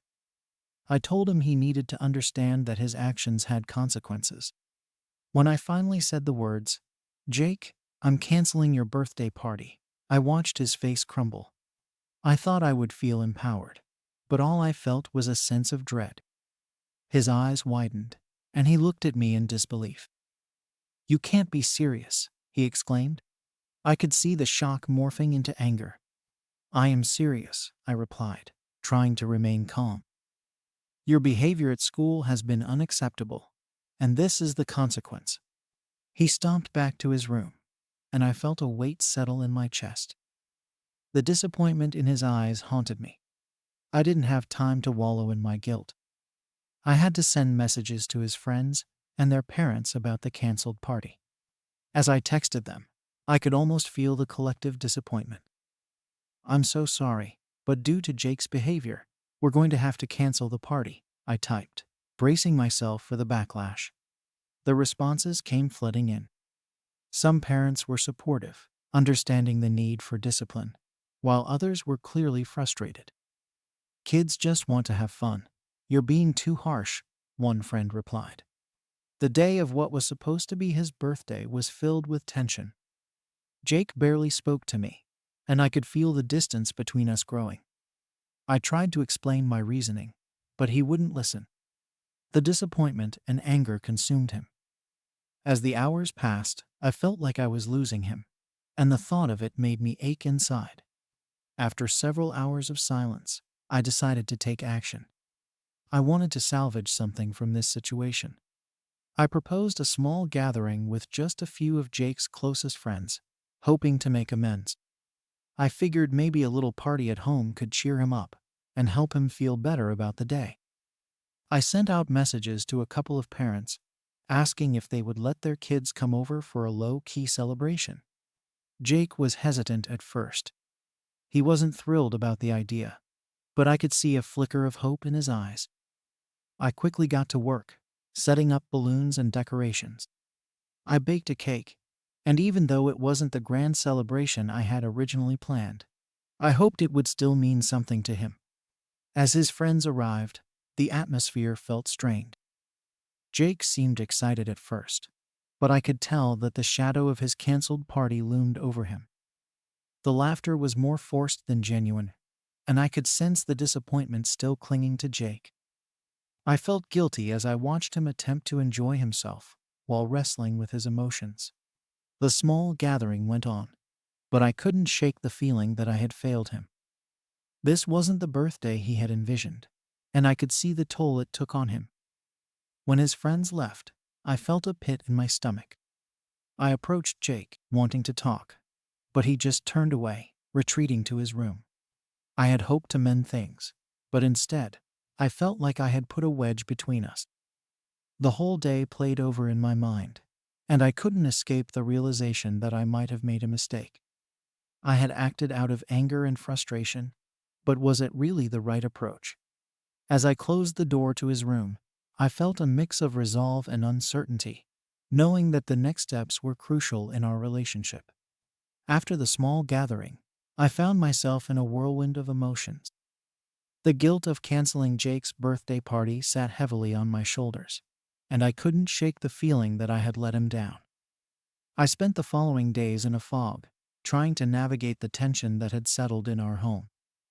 Jake was quiet and withdrawn, which only made me feel worse. It was like we were both walking on eggshells around each other, unsure of how to mend the rift that had formed.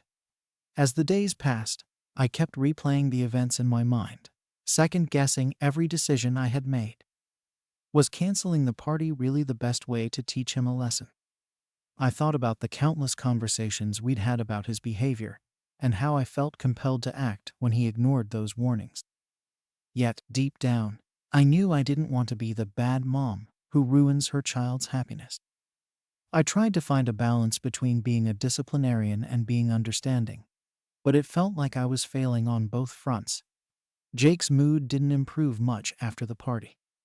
He went to school with a heavy heart, and I could only imagine the conversations he was having with his friends.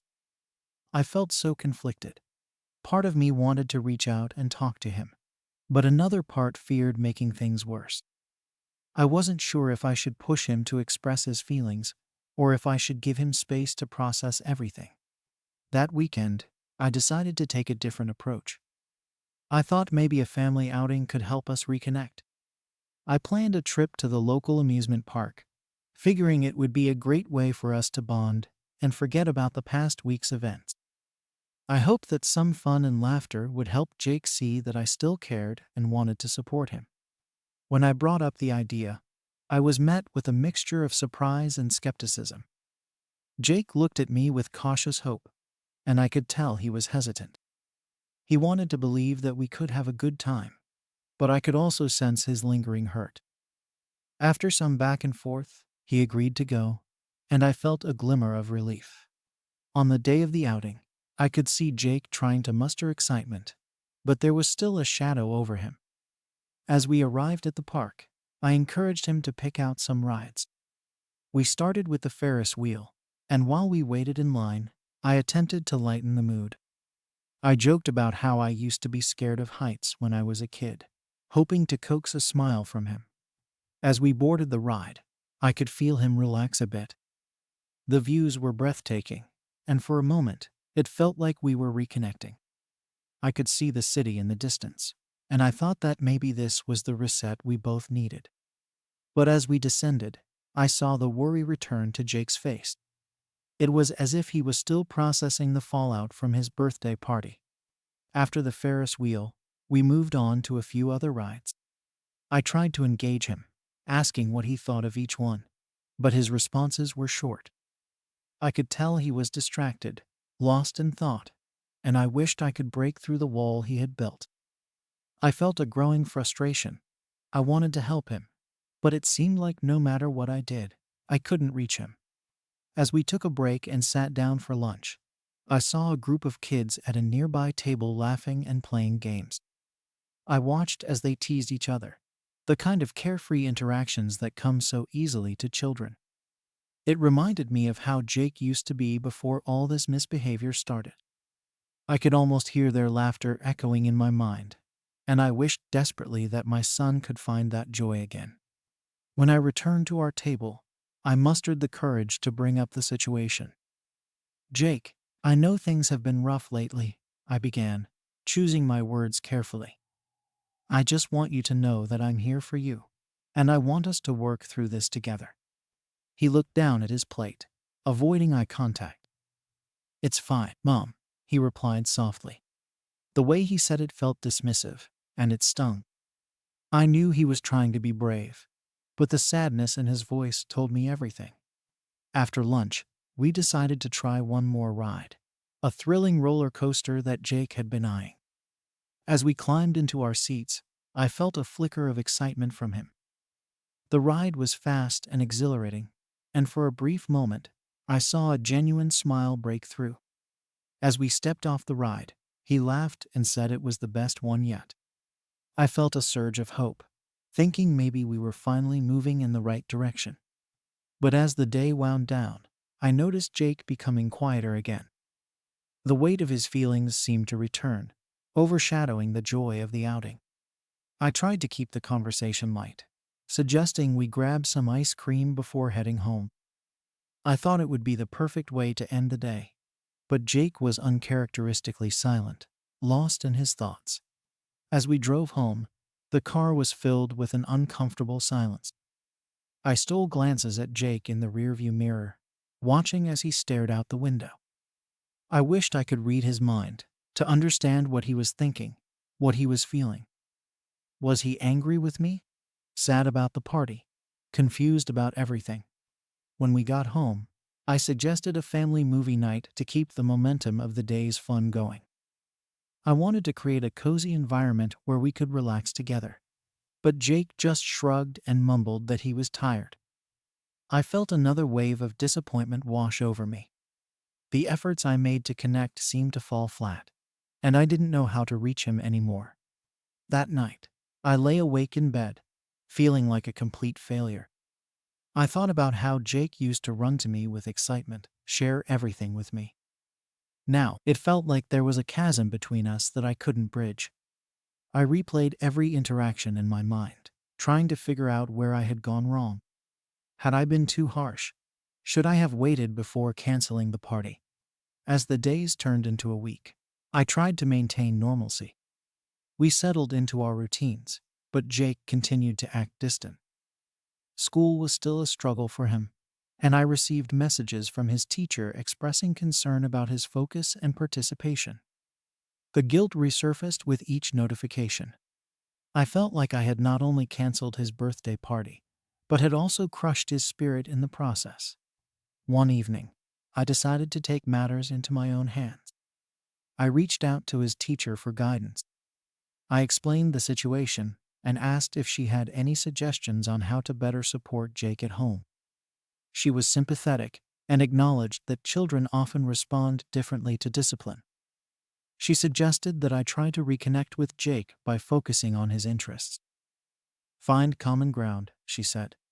Sometimes it helps to engage in activities that he enjoys, allowing him to express himself in a positive way. That advice stuck with me, and I made a plan. I remembered how Jake loved building things. He was fascinated with Lego sets. I decided to set aside an evening for a Lego building challenge. I went out and bought a new set, hoping it would spark his interest and open up a line of communication. When I presented the idea to him, I could see a flicker of curiosity in his eyes. We can build a spaceship together, I suggested, hoping to ignite the excitement he used to have. To my surprise, he agreed, and for the first time in weeks, I felt a glimmer of hope. As we sat on the floor together, I watched as Jake began to immerse himself in the project. He meticulously sorted through the pieces, and for the first time in what felt like ages, he started talking about what he wanted to build. I felt a warmth spread in my chest as I listened. It was as if the walls around him were finally starting to come down. Over the next few days, we continued our building sessions. Each evening became an opportunity for us to bond, and slowly, I felt Jake opening up. He started to share his thoughts about school, his friends, and even the birthday party. He admitted he had been upset and embarrassed about how everything had unfolded. I listened without interrupting, allowing him to express himself freely. One night, as we finished up a particularly intricate build, I decided to approach the subject of the party again. "Jake, I want to talk about what happened," I said, choosing my words carefully. "I didn't mean to hurt you when I canceled the party. I was just really worried about how you were acting." He paused for a moment, contemplating his response. "I get it, Mom," he said softly. "But it felt really unfair. All my friends were excited, and I didn't want to miss out." I nodded, understanding his feelings. "I know, and I'm really sorry for that. I was wrong to react the way I did. I just want you to learn from your actions." He looked at me, his expression thoughtful. "I want to be better too. I didn't mean to make things hard for you." As we talked, I felt a sense of relief wash over me. We were finally making progress. I realized that while I may have made mistakes, we were on the right path to rebuilding our relationship. The trust was slowly returning, and I hoped that we could continue to move forward together. But as the days turned into weeks, I still couldn't shake the lingering worry that the situation had impacted Jake more than I realized. I wondered if there was something deeper going on, something that needed addressing. The question sat heavily in my mind, and I knew I had to find a way to ensure he was not only behaving better, but also feeling good about himself. I began to research different parenting approaches and strategies. I wanted to arm myself with tools that could help Jake navigate his emotions and behavior. I started to implement small changes at home, focusing on creating an environment where he felt safe to express himself. I encouraged him to share his feelings and frustrations, reminding him that it was okay to talk about his struggles. Despite my efforts, Jake still had moments where he seemed off. I noticed that he sometimes retreated into his shell, especially during tougher days at school.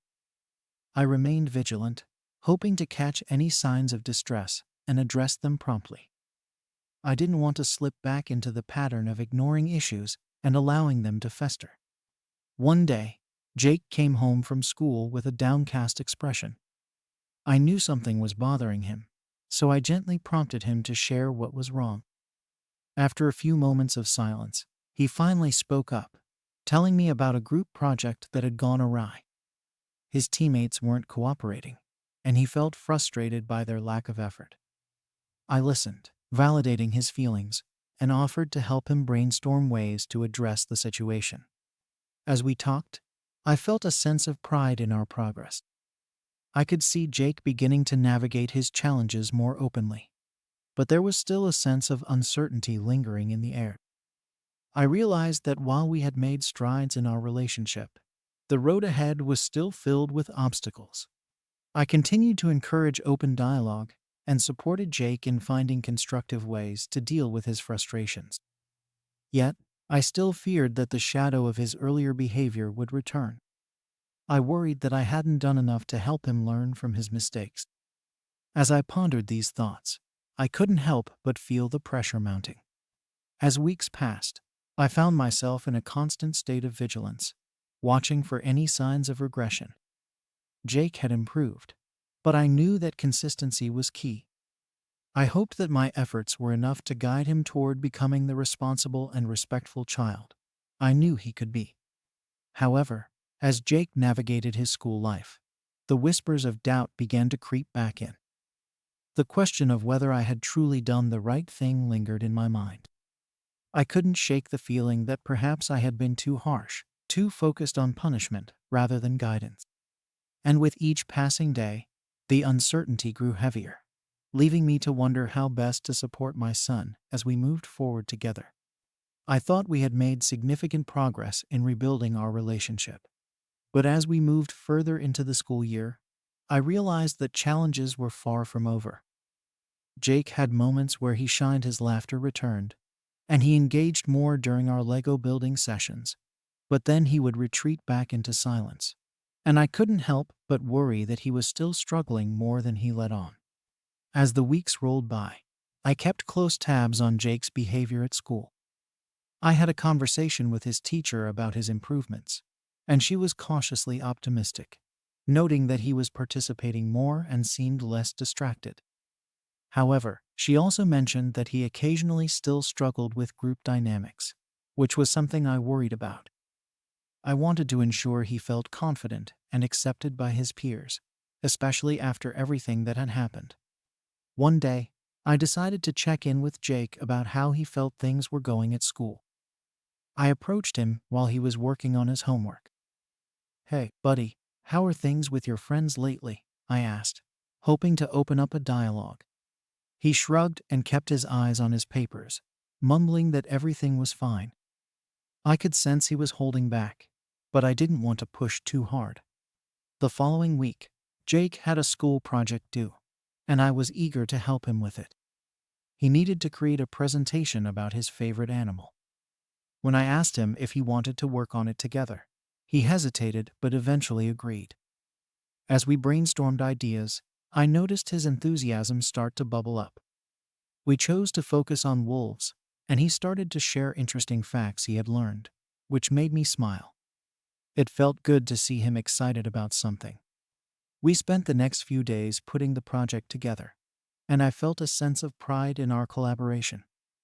It reminded me of the bond we were building through these small shared experiences.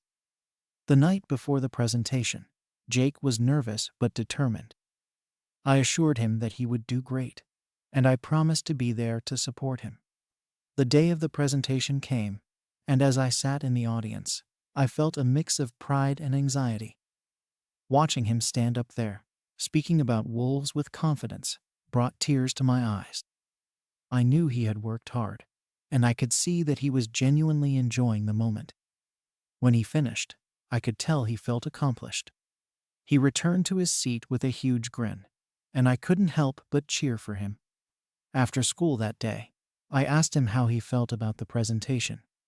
He beamed, saying that his classmates had enjoyed it. It was a proud moment for both of us, but deep down, I couldn't shake the lingering worry about how he was handling social interactions. I hoped that this success would help boost his confidence, but I also knew that navigating friendships was often complex. That weekend, I planned a family outing to celebrate his accomplishment. I suggested we go to the zoo, where he could see some of the animals he had learned about.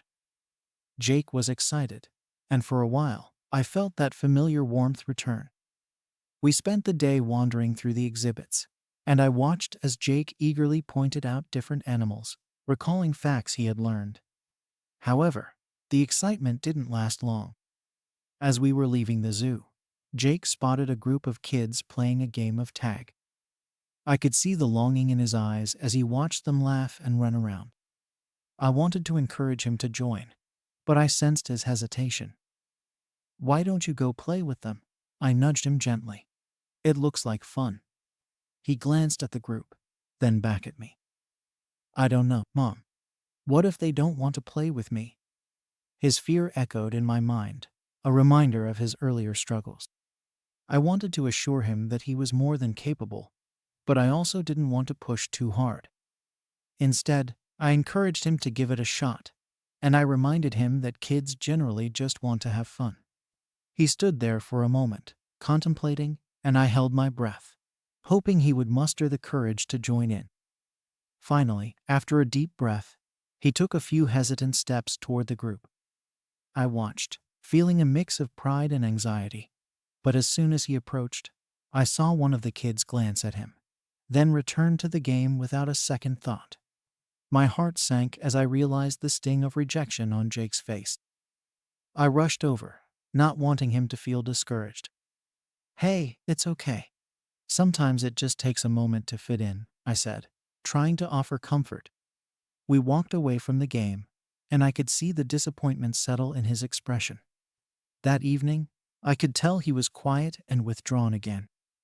We cuddled up on the couch for a movie night, but the laughter felt forced, and I sensed that he was wrestling with feelings of inadequacy.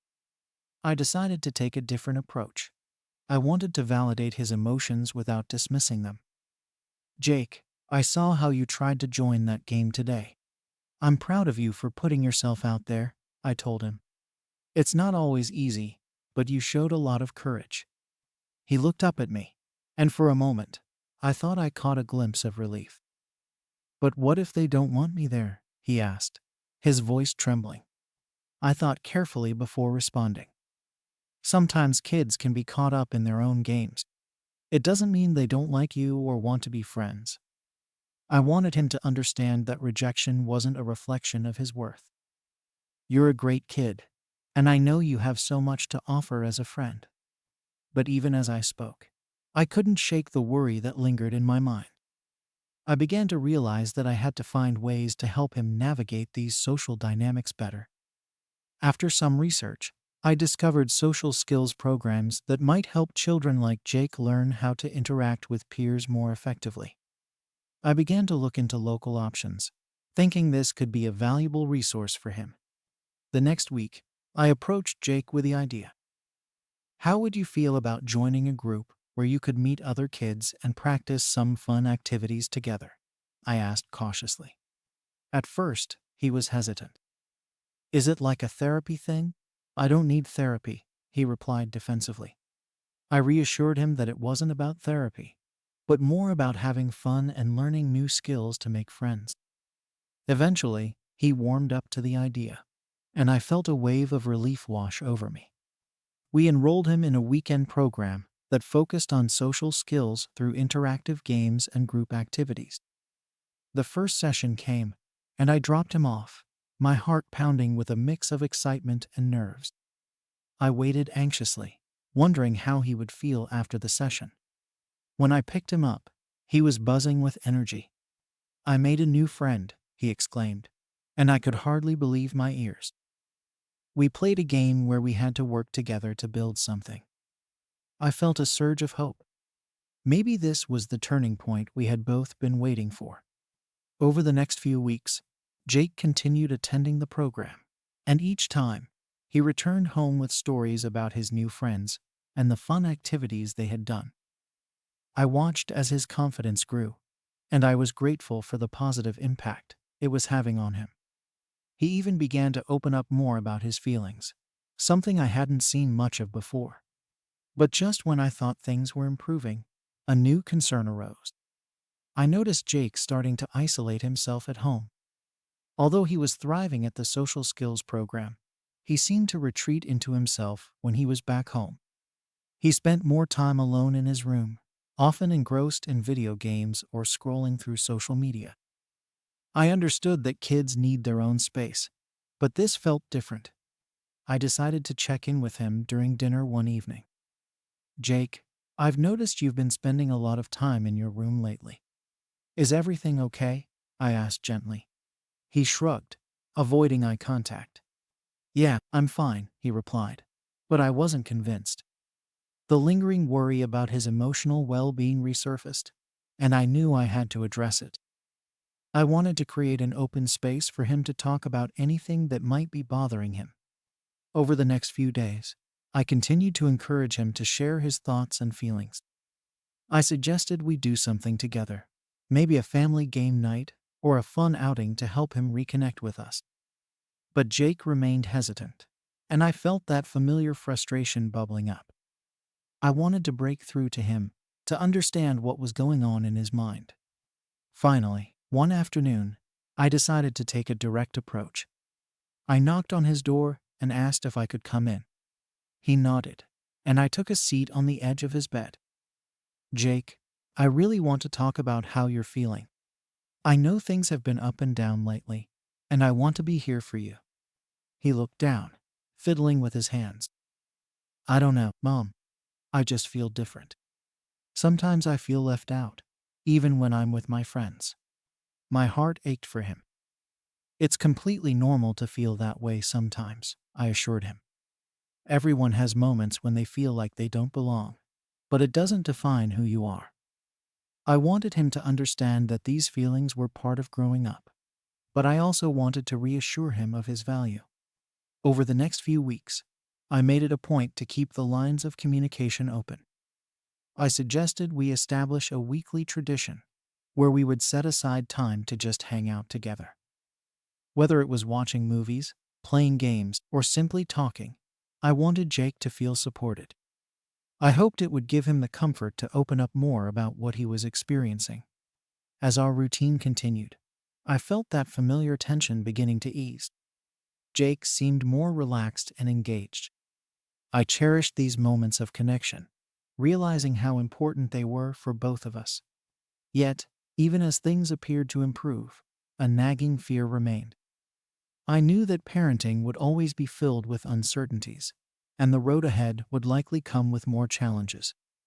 I wanted to ensure that I was equipped to support Jake through whatever came next. The following month, Jake had a significant school event, a talent show. He had expressed interest in participating, and I was excited for him.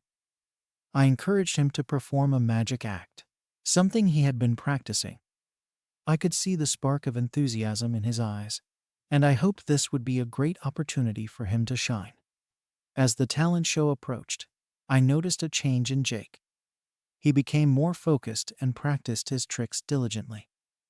I felt a sense of pride as I watched him pour his energy into something he loved. But I also sensed that underlying anxiety creeping back in. I wanted to reassure him that it was okay to feel nervous, but I feared that if things didn't go as planned, it might trigger those feelings of self-doubt once again. The night of the talent show arrived, and I could feel the buzz of excitement in the air. I sat in the audience, heart racing as I watched Jake backstage, waiting for his turn. I could see him pacing slightly, but when he stepped out onto the stage, I felt a wave of pride wash over me. As he began his act, I held my breath, hoping everything would go smoothly. To my amazement, he performed flawlessly, engaging the audience with his charm and enthusiasm. As he wrapped up his performance, the crowd erupted in applause, and I felt tears well up in my eyes. I was so proud of him for overcoming his fears and putting himself out there. After the show, I rushed to him, enveloping him in a hug. "You were amazing. I knew you could do it," I exclaimed. His face lit up, and I could see the joy radiating from him. "Thanks, Mom. I had so much fun." In that moment, I felt like we were finally back on solid ground. We celebrated his success, and for the first time in a while, I felt a sense of hope for the future. But even amidst the joy, I knew that the journey wouldn't end here. I had learned that parenting is an ongoing process of learning, adapting, and supporting. As I reflected on the twists and turns we had faced, I couldn't help but wonder what the next chapter would hold for Jake and me. Would he continue to grow and thrive, or would new challenges arise? Would I be able to navigate those challenges with the grace and support he needed? Story 19. Was I unreasonable for asking my roommate's boyfriend not to stay over? I'm a 22-year-old college student sharing a small apartment with my roommate, Sarah, who's also 22. We've been friends since freshman year, but lately, our living situation has become a source of tension. At first, everything was fine. We had our own schedules and shared the space without much issue. But that all changed when Sarah started dating Jake. Initially, I thought it was sweet. They seemed perfect for each other. However, Jake began staying over almost every night, and that's when things started to spiral. I didn't mind a couple of nights a week, but it turned into an almost daily occurrence. At first, it felt like I was part of their little hangout, but then it became clear that this was more of a takeover. Jake took over the couch, the kitchen, and, worst of all, my quiet time. I began to feel like a guest in my own home. Studying for my midterms became a daunting task. Jake would be in the living room, playing video games at full volume or binge, watching whatever series was trending. I could barely focus on my notes, let alone concentrate on the textbooks piled high on my desk. My grades started slipping, and it felt like I was losing control of my academic life. It was frustrating to watch Sarah drift deeper into her relationship while I struggled to keep up with my studies. I felt resentful, not just towards Jake, but also towards Sarah. Couldn't she see how her decisions were affecting me? I wanted to support her, but I also needed to advocate for myself. The breaking point came one evening after a long day filled with classes and a study group that had drained every ounce of energy from me. I walked into the apartment, ready to dive into some much-needed study time, but I was greeted by the sounds of Jake's loud gaming commentary echoing through the small space. My stomach dropped. I couldn't do this anymore. I approached Sarah, who was lounging on the couch, scrolling through her phone with Jake beside her, laughing at something on the screen. "Hey, can we talk?" I said, trying to keep my voice calm despite the frustration bubbling inside me. She looked up, and I could see the concern in her eyes. "Sure, what's up? Can we set some boundaries with Jake? It's really hard for me to study when he's here all the time," I said, my heart racing as I prepared for her reaction. To my surprise, she reacted defensively, her expression changing in an instant. "What do you mean? He's my boyfriend. You want me to just kick him out?" I hadn't expected her to take it that way, but before I could respond, she continued. "It feels like you're trying to control my life, and I don't appreciate it." That's when the argument escalated. I tried to explain my side, but all she heard was me trying to dictate her relationship. It felt like I was fighting a losing battle. Every time I attempted to share my perspective, she cut me off, accusing me of being unsupportive. My frustration boiled over. "I'm not trying to control you. I just need to study, and I can't do that with him here all the time." I raised my voice, and the tension thickened in the air. She shot back. "This is our home too, and I should be able to have him over whenever I want. You can't just decide when he can stay here." The conversation spiraled into a full-blown argument. We exchanged hurtful words, and I could feel our friendship fraying at the edges. I never wanted it to come to this, but I felt completely unheard. After the heated exchange, I stormed off to my room, slamming the door behind me. I could hear Sarah and Jake talking quietly in the living room, but I didn't care to listen. I felt so isolated, as if I was the only one in this situation who had any regard for personal space and boundaries. The next few days were tense. Sarah avoided me, and I felt guilty for having brought it up in the first place. I tried to focus on my studies, but the atmosphere in our apartment was thick with unspoken words. It was uncomfortable. Every time I walked past the living room, I saw them together, laughing and enjoying each other's company, and it only made my feelings of resentment grow. I started to second-guess myself. Was I really being unreasonable? I didn't want to feel like the bad guy for wanting a little peace and quiet in my own home. The nagging doubt kept creeping in, and I found myself replaying the argument in my mind over and over.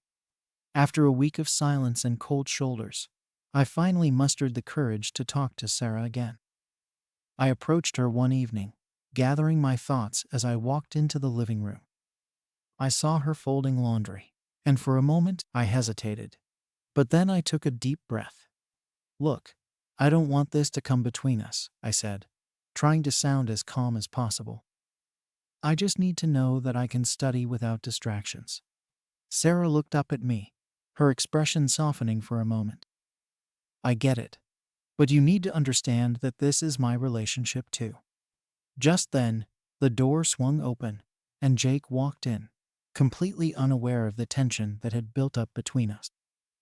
"Hey, guys, I brought pizza," he exclaimed, grinning. My stomach sank. I was about to voice my concerns again when I saw Sarah's eyes. She looked at me, her expression pleading for me to keep quiet. I swallowed my words, feeling the weight of our unresolved conflict hang in the air. Jake settled in with the pizza, and I felt trapped. The atmosphere was so thick I could cut it with a knife. I wanted to scream, to let my feelings out, but I knew it would only lead to more confrontation. Instead, I forced a smile and joined them on the couch, feeling the internal conflict rise inside me. As I sat there, the taste of the pizza went bland in my mouth. I realized I was not just struggling with the noise and interruptions. I was grappling with the reality that I was losing a part of my friendship with Sarah. I didn't want to be that person who tried to dictate her happiness, but at the same time, I couldn't sacrifice my well-being. That evening ended with me feeling even more confused. Was I asking for too much? Or was I simply trying to reclaim my space? As I lay in bed that night, I stared at the ceiling, questions swirling in my mind.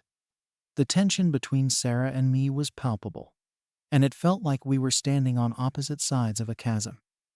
I wanted to bridge the gap, but every attempt seemed to push us further apart. The unease in our living space was becoming unbearable, and I knew that something had to give. The lines had been drawn, but I couldn't shake the feeling that there was still a way to resolve this without losing our friendship. I just hoped that the next conversation wouldn't end in another explosion. The next few days after the pizza incident were filled with awkward silences and a palpable tension that hung over our apartment like a dark cloud. I tried to ignore it, focusing on my studies and immersing myself in my textbooks. But every time I opened my door to head to the kitchen or bathroom, I felt the weight of our unresolved conflict. It was as if we were both walking on eggshells, avoiding eye contact and engaging in surface-level conversations. I spent most of my time holed up in my room, where I could at least control the noise levels. My study sessions became frantic, and I often found myself staring blankly at my notes, unable to concentrate on the material. It was frustrating because I was genuinely trying to prepare for my midterms, yet the stress of our living situation was eating away at my focus. One evening, I found myself pacing back and forth in my room, contemplating my next move. I knew I had to address the situation again, but how? I didn't want to come off as confrontational or controlling. I just wanted to find a solution that worked for both of us. But with each passing day, my patience was wearing thin. After a week of this tense dynamic, I decided it was time to approach Sarah again. I couldn't let this continue. It was affecting my mental health, and I needed to regain some sense of normalcy in my life. I formulated a plan. I would suggest specific guest nights for Jake, allowing Sarah to have her boyfriend over, while also giving me designated study time. The following day, I took a deep breath and walked into the living room, where Sarah was sitting on the couch, scrolling through her phone. I could feel my heart racing, and I had to remind myself to stay calm. "Hey, can we talk for a minute?" She looked up, her expression guarded. "Sure," she said, setting her phone aside. I hesitated for a moment, gathering my thoughts. I was thinking, what if we set some specific nights for Jake to stay over? That way, you can still spend time together, but I'll have some quiet time too. Her reaction was immediate and defensive. What do you mean specific nights? You can't just dictate when I can have my boyfriend over. I felt my stomach drop as I tried to clarify my intentions. It's not about dictating anything. I just need a compromise. I can't study when he's here every night. Sarah's face hardened. This is really unfair. You're making me feel like I have to choose between my boyfriend and you. It shouldn't be like this. Frustration bubbled inside me, and I struggled to keep my tone steady. I'm not asking you to choose. I'm just asking for some balance. I thought we could work this out without fighting. She shook her head, visibly upset.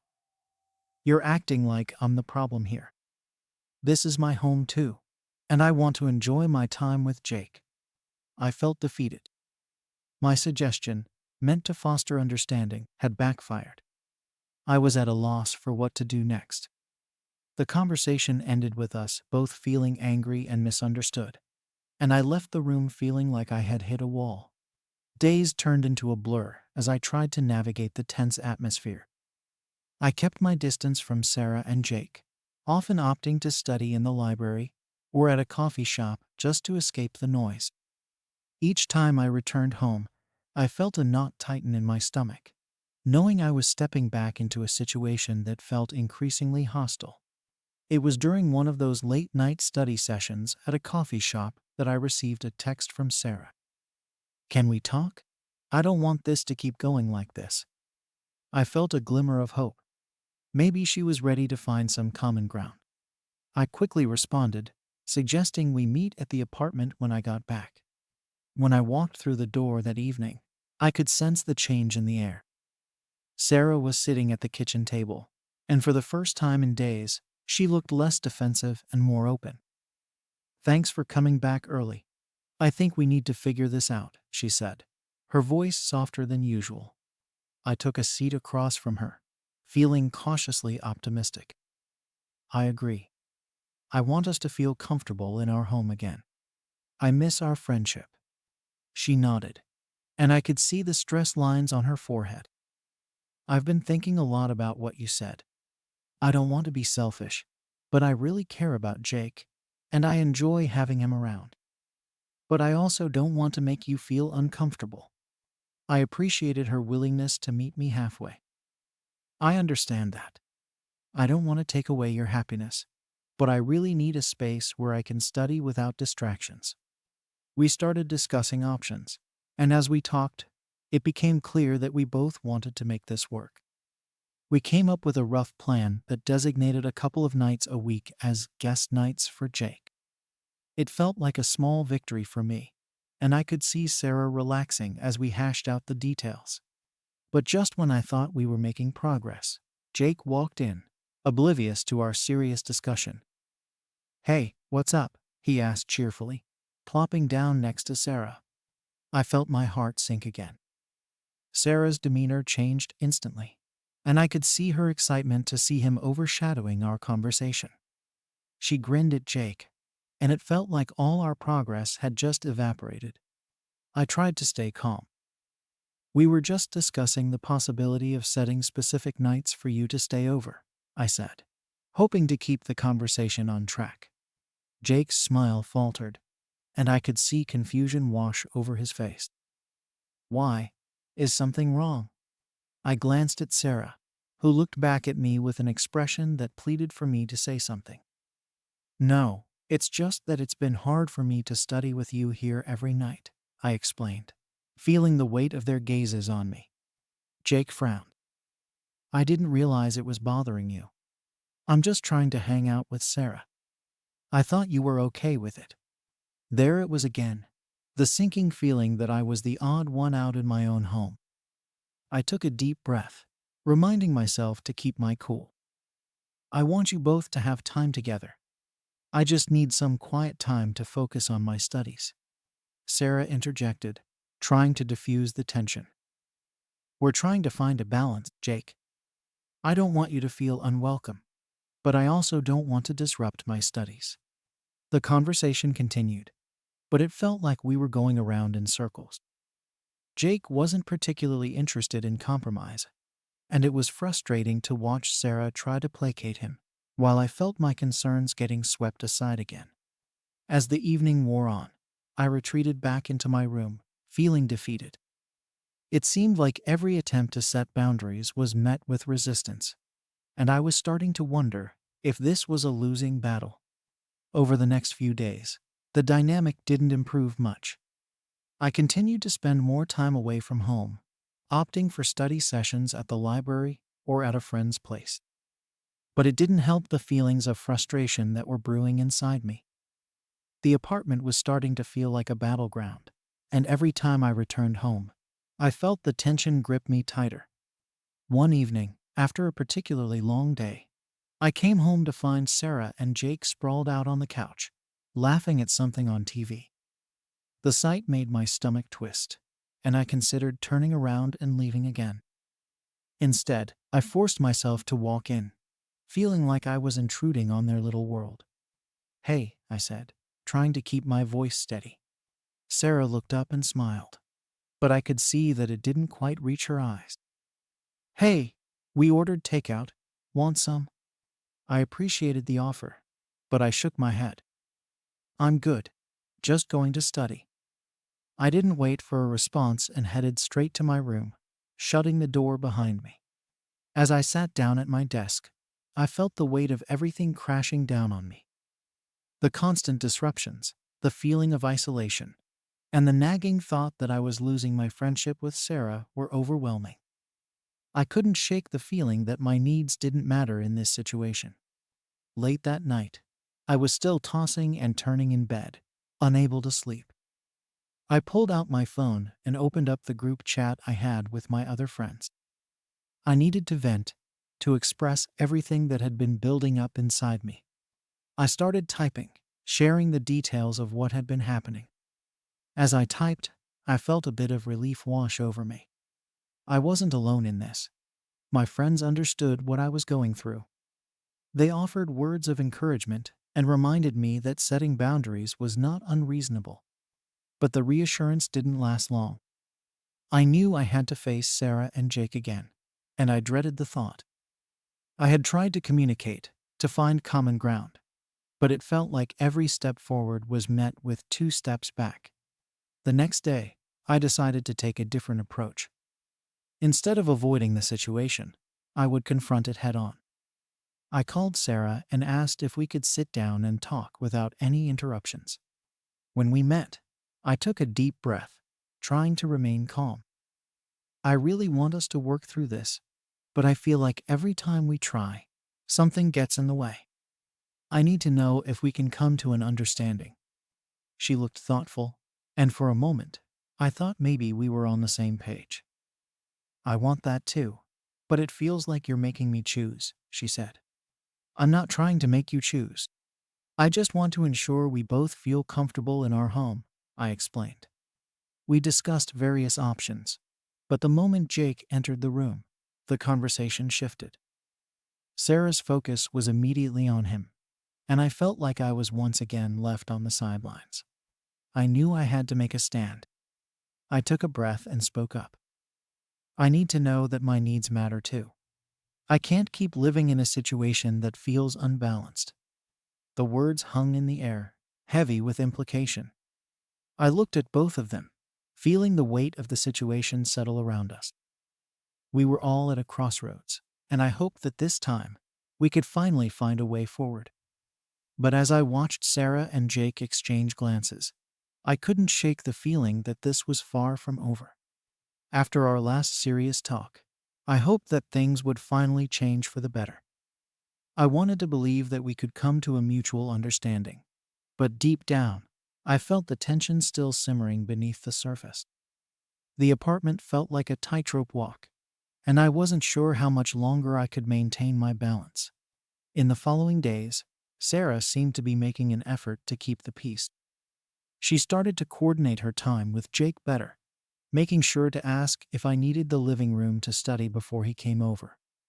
It was a small step, and I appreciated it, but I could still feel that our previous argument lingered in the background, unaddressed and unresolved. despite her efforts. It felt like Jake's presence still dominated our living space. I often heard him in the background, whether he was on a call or engrossed in a video game. I tried to remind myself that I needed to be flexible, but I also felt the strain of having to accommodate their relationship at the expense of my own comfort. One night, as I settled in to study, I heard Jake laughing loudly at something on his phone. It was just a few feet away in the living room, but it felt like it was blasting in my ears. I sighed, pushing my books away in frustration. I knew I had to say something, but part of me dreaded another confrontation. Later that evening, I stepped out of my room to grab a glass of water. As I walked to the kitchen, I saw Sarah and Jake sitting together on the couch, their heads close as they watched something on his phone. I felt a pang of jealousy mixed with sadness. I wanted to be happy for Sarah, but I couldn't help but feel like an outsider in my own home. "Hey, do you mind keeping it down a bit?" I asked, trying to sound casual. Sarah turned her head, and I saw a flicker of annoyance cross her face. "Sorry, we'll keep it down." Jake chimed in. "We can switch to the bedroom if it's too loud." I shook my head, feeling the frustration boil over again. "No, that's not what I meant.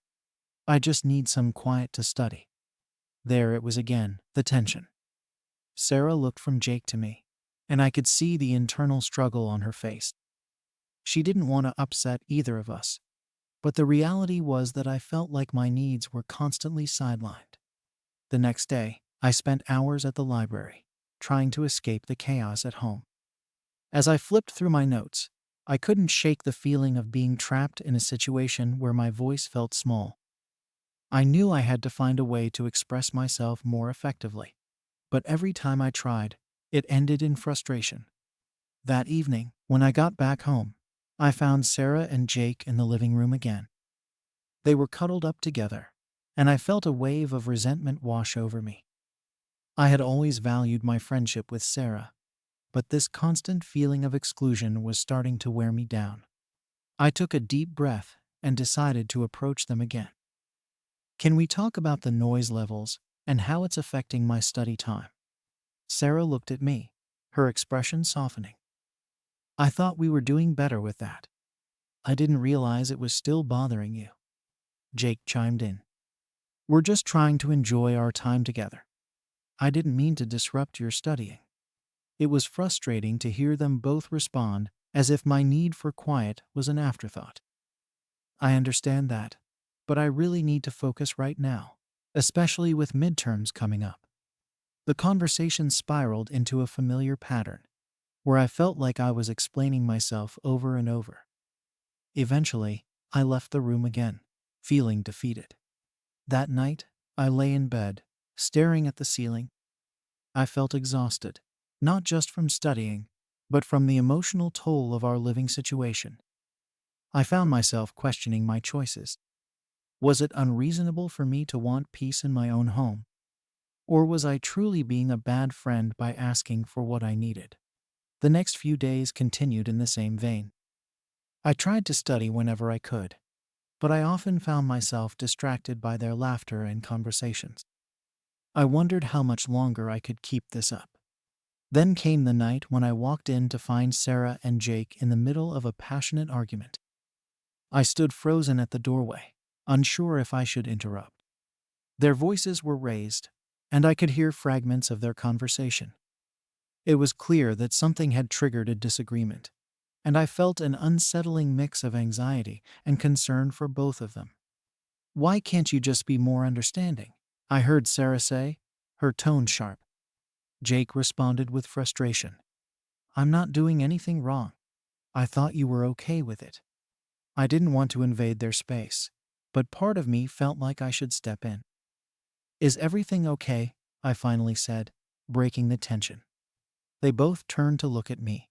Their argument momentarily halted. I could see the tension in Sarah's face and the frustration in Jake's. "We're fine," Jake said, his voice clipped. But as I moved to the kitchen, I couldn't shake the feeling that things were unraveling. I poured myself a glass of water and leaned against the counter. listening as the argument picked back up. It wasn't just their relationship that was on the line. It felt like our entire living situation was teetering precariously. I finished my water and headed back to my room, feeling the weight of their unresolved conflict hanging in the air. The following days continued to be a mix of tension and avoidance. I tried to stay out of the way, but it was impossible not to feel the strain. I spent more time studying at coffee shops and libraries, distancing myself from the chaos at home. It felt like my friends were the only ones who understood what I was going through, but I didn't want to burden them with my issues. Then, one evening, I got a text from Sarah asking if we could talk. My heart raced at the prospect of another serious conversation. I wasn't sure what to expect, but I hoped we could finally clear the air. When I arrived home, I found Sarah sitting at the table, looking pensive. "Thanks for coming," she said softly. I took a seat across from her, trying to remain calm despite the nerves gnawing at me. "What's going on?" "I've been thinking a lot about everything. I don't want this to ruin our friendship, but I feel like I'm stuck between you and Jake," she admitted. That admission surprised me. I hadn't realized how much pressure she felt. "I get that it's tough, but I don't want to feel like I'm the bad guy for asking for boundaries." "I know, and I'm sorry. It's just hard for me to juggle everything," she said. We talked for a while, both expressing our frustrations and trying to understand where the other was coming from. I could see that Sarah was genuinely torn, and it felt good to finally communicate openly again. But just when I thought we were making progress, Jake walked in. "Hey, what's going on?" he asked, looking from me to Sarah. I could feel the tension rise again as Sarah's demeanor changed. "Just talking," she replied, her tone slightly defensive. Jake raised an eyebrow. "About what?" I didn't want to rehash our conversation in front of him, but it felt like the moment was slipping away. "Just some things we needed to clear up," I said, trying to keep it vague. Jake shrugged, seemingly uninterested. "Okay, cool. Just wanted to make sure everything was good." He plopped down on the couch, pulling out his phone, and I could feel Sarah's focus shift completely to him. The weight of our conversation felt lost, and I wondered if we would ever truly resolve our issues. I excused myself and went to my room, feeling frustrated and deflated. It felt like every attempt to communicate was thwarted by his presence. That night, I lay in bed, tossing and turning, replaying the events in my mind. I felt like I was losing my friendship with Sarah over something that should have been manageable.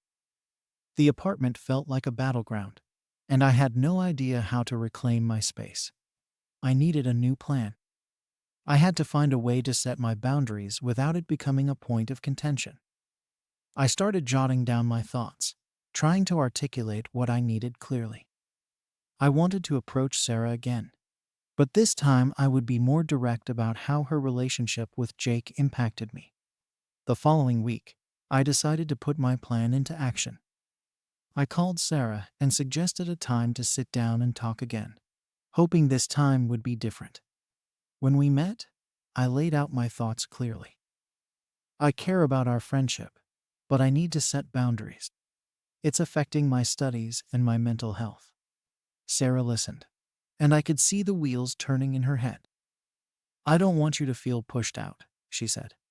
I could feel a sense of relief wash over me. "I appreciate that. I'm not trying to dictate your relationship. I just need some peace to focus." We talked about how we could better navigate the living situation, setting specific nights for Jake to come over, while giving me the space I needed. I felt hopeful that we could finally find a balance. But just when I thought we had come to an understanding, Jake walked in.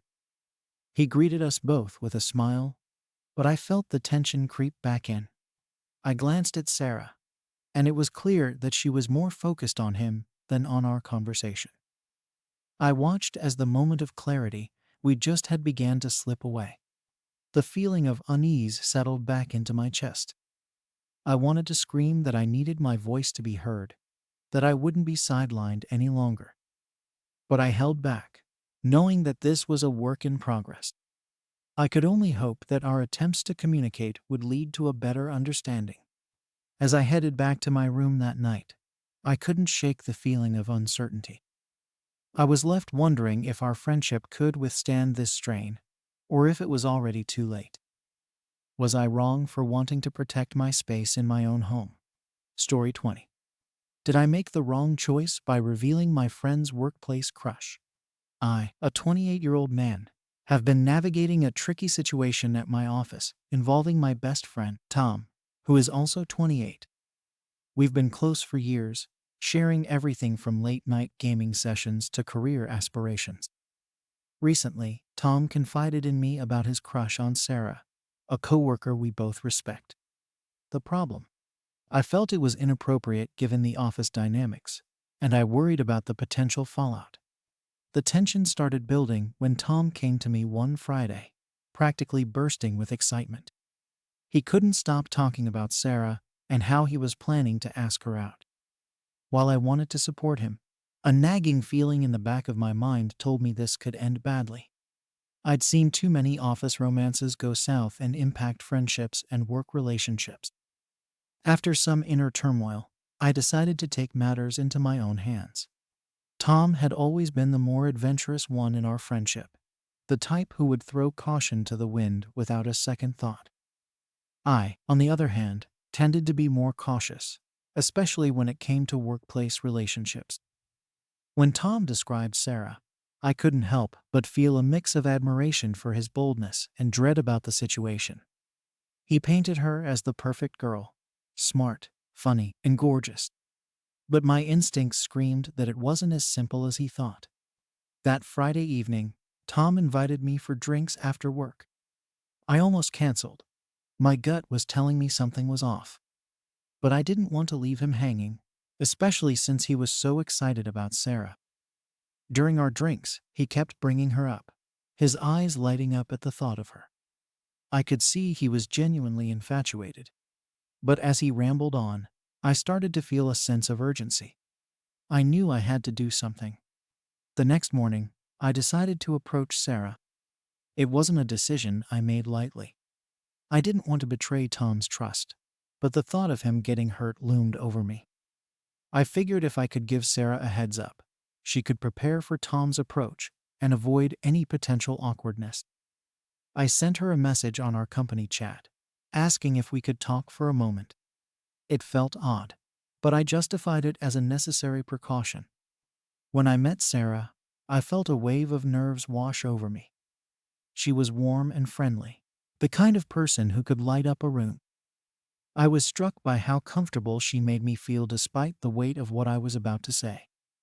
I started by complimenting her work ethic and how much I enjoyed collaborating with her on projects. Then I took a deep breath and broached the subject.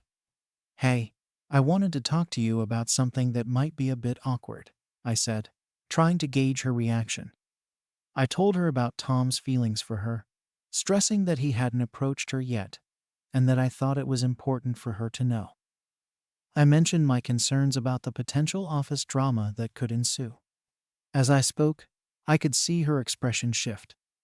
She listened intently, but I could tell she was processing everything. When I finished, I felt a strange mix of relief and anxiety. I hoped I had done the right thing. After all, my intentions were good. I wanted to prevent any misunderstandings. Sarah thanked me for the heads up, but I noticed a hint of discomfort in her demeanor. I didn't think much of it at the time. I figured she'd appreciate knowing and could handle it maturely. I walked away, feeling somewhat accomplished, thinking I had saved Tom from a potentially awkward situation. However, I soon realized how wrong I was. When Tom found out about my conversation with Sarah, all hell broke loose. I had no idea he would take it so personally. The next day, he confronted me in the break room, his face flushed with anger. "You told her? Seriously?" he exclaimed, disbelief evident in his voice. I tried to explain that I was just trying to help, that I didn't want him to look foolish if she wasn't interested. But he wouldn't let me finish. "You had no right to say anything. This was between me and her. His voice rose, drawing the attention of our coworkers. My stomach dropped. I never wanted to be the bad guy. The break room, usually a place of laughter and camaraderie, felt cold and hostile. Tom's anger was palpable, and I could feel the eyes of our colleagues on us. Tom, I thought it would help. I was trying to look out for you, I replied, hoping to bridge the gap. But my words fell on deaf ears. He shook his head in frustration. Look out for me? By betraying my trust? How does that help? The argument escalated quickly. Friends jumped in, taking sides, with some supporting Tom and others trying to defend my actions. It was chaotic, and I felt the ground beneath me shift. The supportive atmosphere we once had at work was now a battleground. The fallout was immediate and severe. Tom cut off all communication with me. He avoided me in the office, and our mutual friends seemed torn between us, creating an uncomfortable rift. I tried to reach out to him multiple times, sending messages, attempting to have face-to-face conversations, but he refused to engage.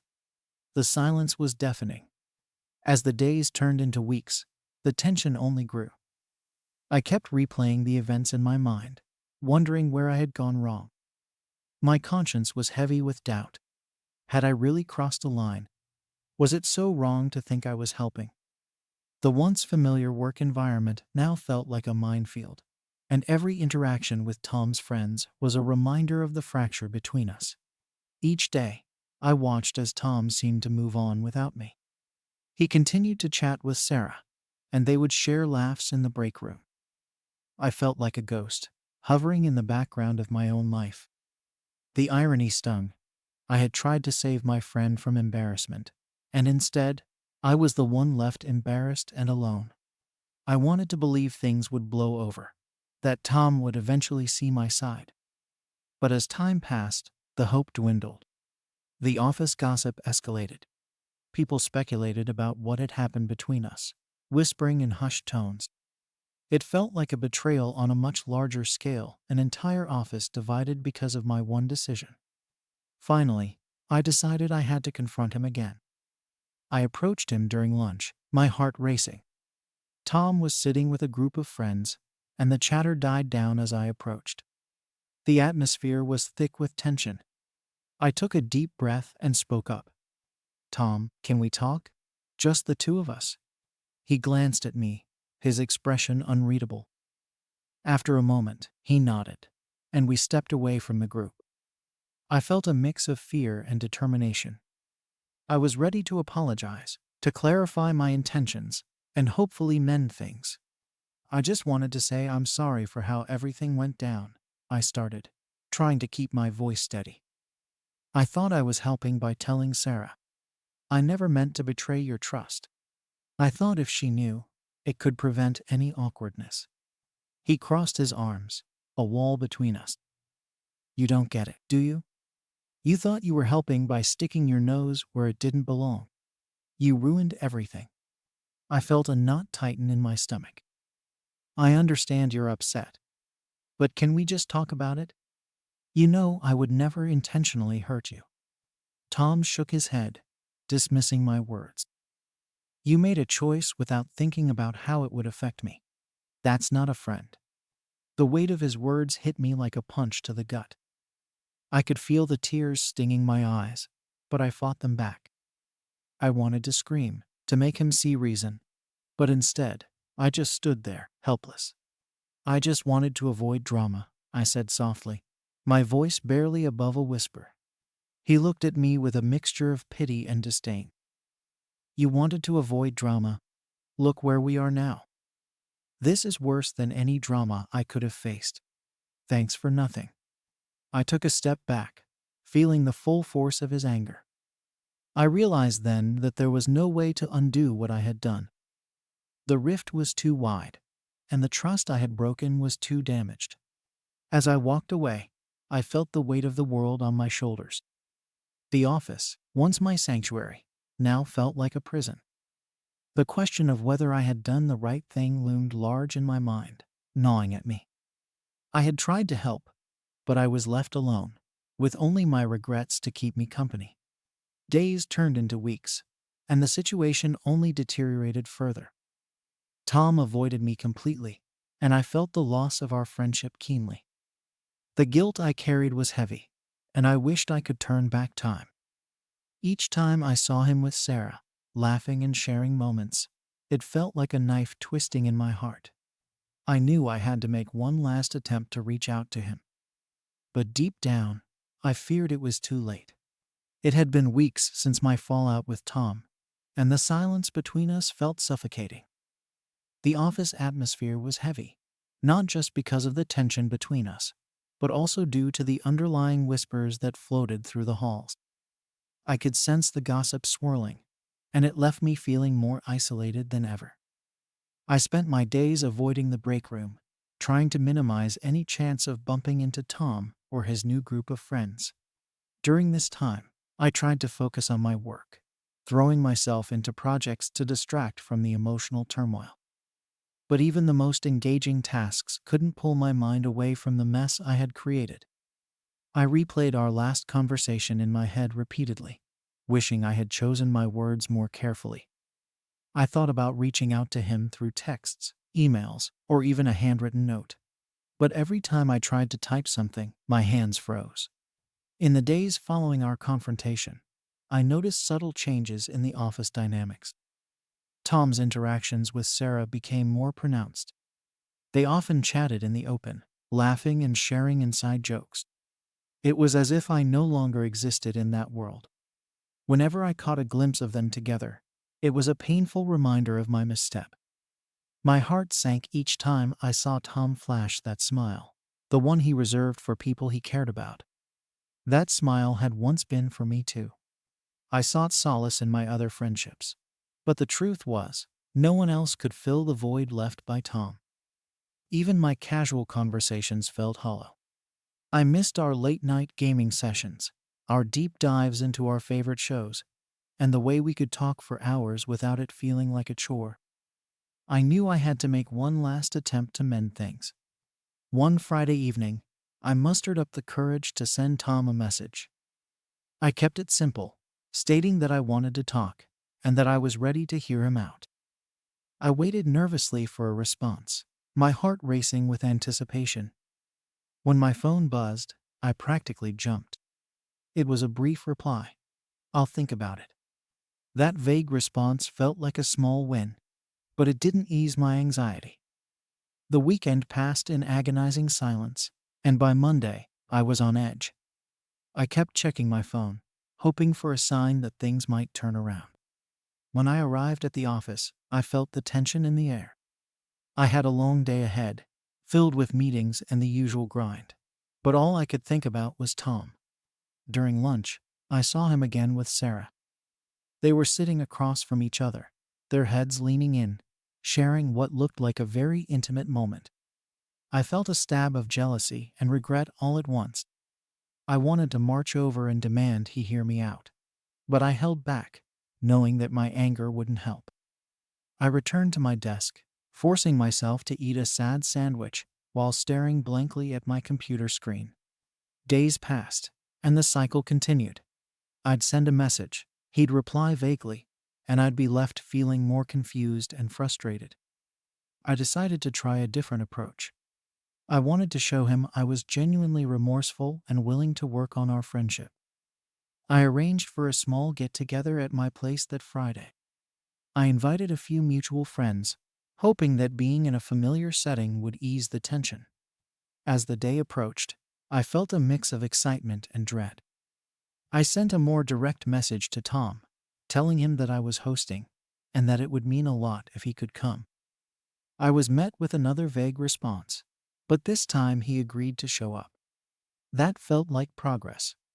The evening of the gathering arrived, and I worked hard to set everything up. I made snacks, stocked up on drinks, and tried to create a relaxed atmosphere. When the doorbell rang, my heart raced. I opened the door to find Tom standing there, a hesitant smile on his face. "Hey," he said, stepping in. "Thanks for coming," I replied, trying to sound more confident than I felt. As the evening unfolded, I watched as Tom interacted with our friends. He was more at ease than I expected, sharing laughs and engaging in conversation. But I felt like an outsider, hovering on the fringes. I wanted to pull him aside and talk, but every time I attempted to catch his eye, he seemed to look away. As the night wore on, I took a deep breath and decided it was time to confront the elephant in the room. I found Tom standing by the kitchen counter, pouring himself a drink. "Can we talk?" I asked, trying to keep my voice steady. He looked at me for a moment before nodding. We stepped into a quieter area, away from the noise of our friends. "Look, I want to start by saying I'm sorry for what happened," I said, keeping my tone sincere. "I never wanted to hurt you. I thought I was helping, but I see now how wrong I was."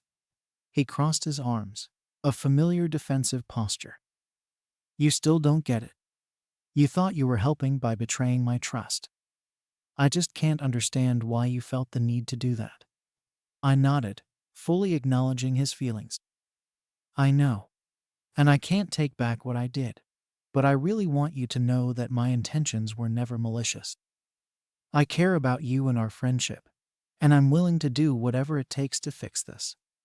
For a moment, I thought I saw a flicker of something in his eyes, maybe understanding or a hint of empathy, but it quickly faded. "I just need time, okay?" he said. That was the response I dreaded. I knew time could either heal or further fracture our friendship, and I felt helpless in the face of it. I nodded, trying to mask my disappointment. The evening continued, but the tension between us was palpable. I felt like I had taken one step forward, only to be pushed 2 steps back. I watched as Tom rejoined our friends, the laughter ringing in my ears, and it was hard not to feel left out. After everyone left, I sat on my couch, staring at the empty glasses and uneaten snacks. I was frustrated, wondering if I was fighting a losing battle. The thought of losing Tom for good was a heavy weight on my heart. Days passed again, and I realized I couldn't keep living like this. I needed closure, one way or another. I decided to reach out to Tom one last time. I sent a simple message, asking if we could meet up, just the two of us, no distractions. When he agreed, I felt a flicker of hope. I suggested we meet at a coffee shop nearby, a neutral ground where we could talk without the pressures of the office or our friends. As I sat waiting for him to arrive, I felt the familiar knot of anxiety in my stomach. When Tom walked in, he looked different, more serious, maybe even tired. I waved him over, and he took a seat across from me. The tension was thick, and I could feel my heart racing. "Thanks for meeting me," I started, my voice steady but nervous. "I really want to talk things through and see if we can work on our friendship." He nodded slowly. "Yeah, I've been thinking about it too." That gave me some relief, but I knew we had a long way to go. "I get why you're upset," I continued. "I've replayed everything in my mind, and I understand that my actions hurt you. But I'm hoping we can find a way to move past this." Tom sighed, clearly conflicted. "It's not just that. It's about trust, you know? I thought I could share something personal with you, and you just went behind my back. That stings." I know it does," I replied earnestly. "But I never meant for it to be a betrayal. I just thought I was helping. I was scared for you." He looked out the window for a moment, lost in thought. "You really thought telling her would help? What if she had freaked out or told someone else? That could have made everything worse." "I see that now," I admitted. "I was naive to think that it would resolve anything. I should have kept my mouth shut." The conversation drifted into more personal territory as we started reminiscing about our friendship. I could see some walls coming down, and it gave me hope. We talked about our gaming nights, our inside jokes, and all the good times we shared.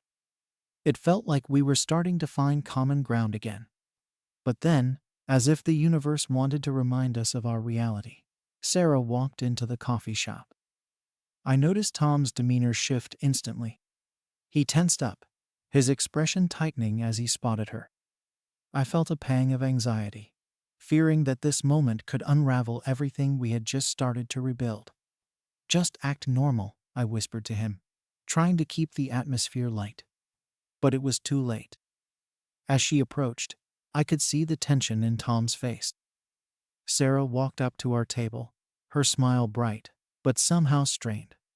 "Hey, Tom, fancy seeing you here," she said cheerfully. "Hey, Sarah," he replied, his voice barely above a whisper. I could sense the awkwardness as Sarah turned her attention to me. "And you're here too? How's it going?" "Good, just catching up," I said, trying to sound casual. The conversation quickly veered into uncomfortable territory as Sarah made small talk, oblivious to the tension that filled the air. I could see Tom's discomfort grow with each passing moment. As she chatted, I felt the weight of the situation. This was the very thing I had tried to prevent, and here it was unfolding right in front of me. I watched Tom's expression harden, and I knew this encounter was only going to make things worse. When Sarah finally left, the air between Tom and me was thick with unspoken words. "I can't believe she just showed up like that," he said, shaking his head. "Yeah, I'm sorry," I replied, feeling the weight of my earlier actions crash down on me again. We both sat in silence, the moment lost. "I just need to think," Tom finally said, his tone serious again. "I don't know if I can do this right now." I nodded, accepting his need for space. As we walked out of the coffee shop, I felt the distance grow between us once more. I watched him walk away, and I couldn't shake the feeling that this might be the last time we would ever meet like this. Back at home, I reflected on everything that had happened. I realized that no matter how hard I tried, I might not be able to fix this. The reality of our friendship being irreparably damaged sank in deeper. I thought about reaching out to him again, but I knew I needed to let him process everything in his own time. The next few weeks were a blur. Tom continued to avoid me at work, and I felt like I was trapped in a limbo of longing and regret. I tried to focus on my projects, but the shadow of my mistakes loomed large. I felt the weight of my decisions pressing down on me, and I was left to wonder if I would ever get back to the way things were. As time went on, I tried to navigate my daily routine, always hoping to catch a glimpse of Tom or find an opportunity to talk. I considered drafting another message, but my heart hesitated. It felt like I was reaching for something that had already slipped away. Then came a Friday that would change everything. The office was buzzing about a big project presentation, and I was busy prepping my materials when I received an unexpected message from Tom. "Can we talk?" he wrote. My heart raced as I read those words. Finally, a chance to clarify things. I replied immediately, suggesting we meet after work. The moment I finished my last meeting, I felt a mixture of excitement and apprehension. I arrived at the coffee shop, the same one where we had our last awkward encounter. This time, I was determined to make things right. When Tom arrived, he looked more composed. There was a hint of resolve in his posture that made me hopeful. We sat down, and for the first time in a long while, I felt a sense of anticipation. "Thanks for meeting me," he said. "Of course," I replied. "I've been hoping we could talk." Tom took a deep breath, his eyes meeting mine. "I've thought a lot about everything. It's been hard for me to process." I nodded, feeling the weight of his words. "I understand. I've been thinking about it too. I just want you to know I'm really sorry for what happened. I never wanted to hurt you." "I know you didn't," he said. "But I still need to figure out if I can trust you again." I felt a flicker of hope. "I'm willing to do whatever it takes to rebuild that trust. I miss our friendship."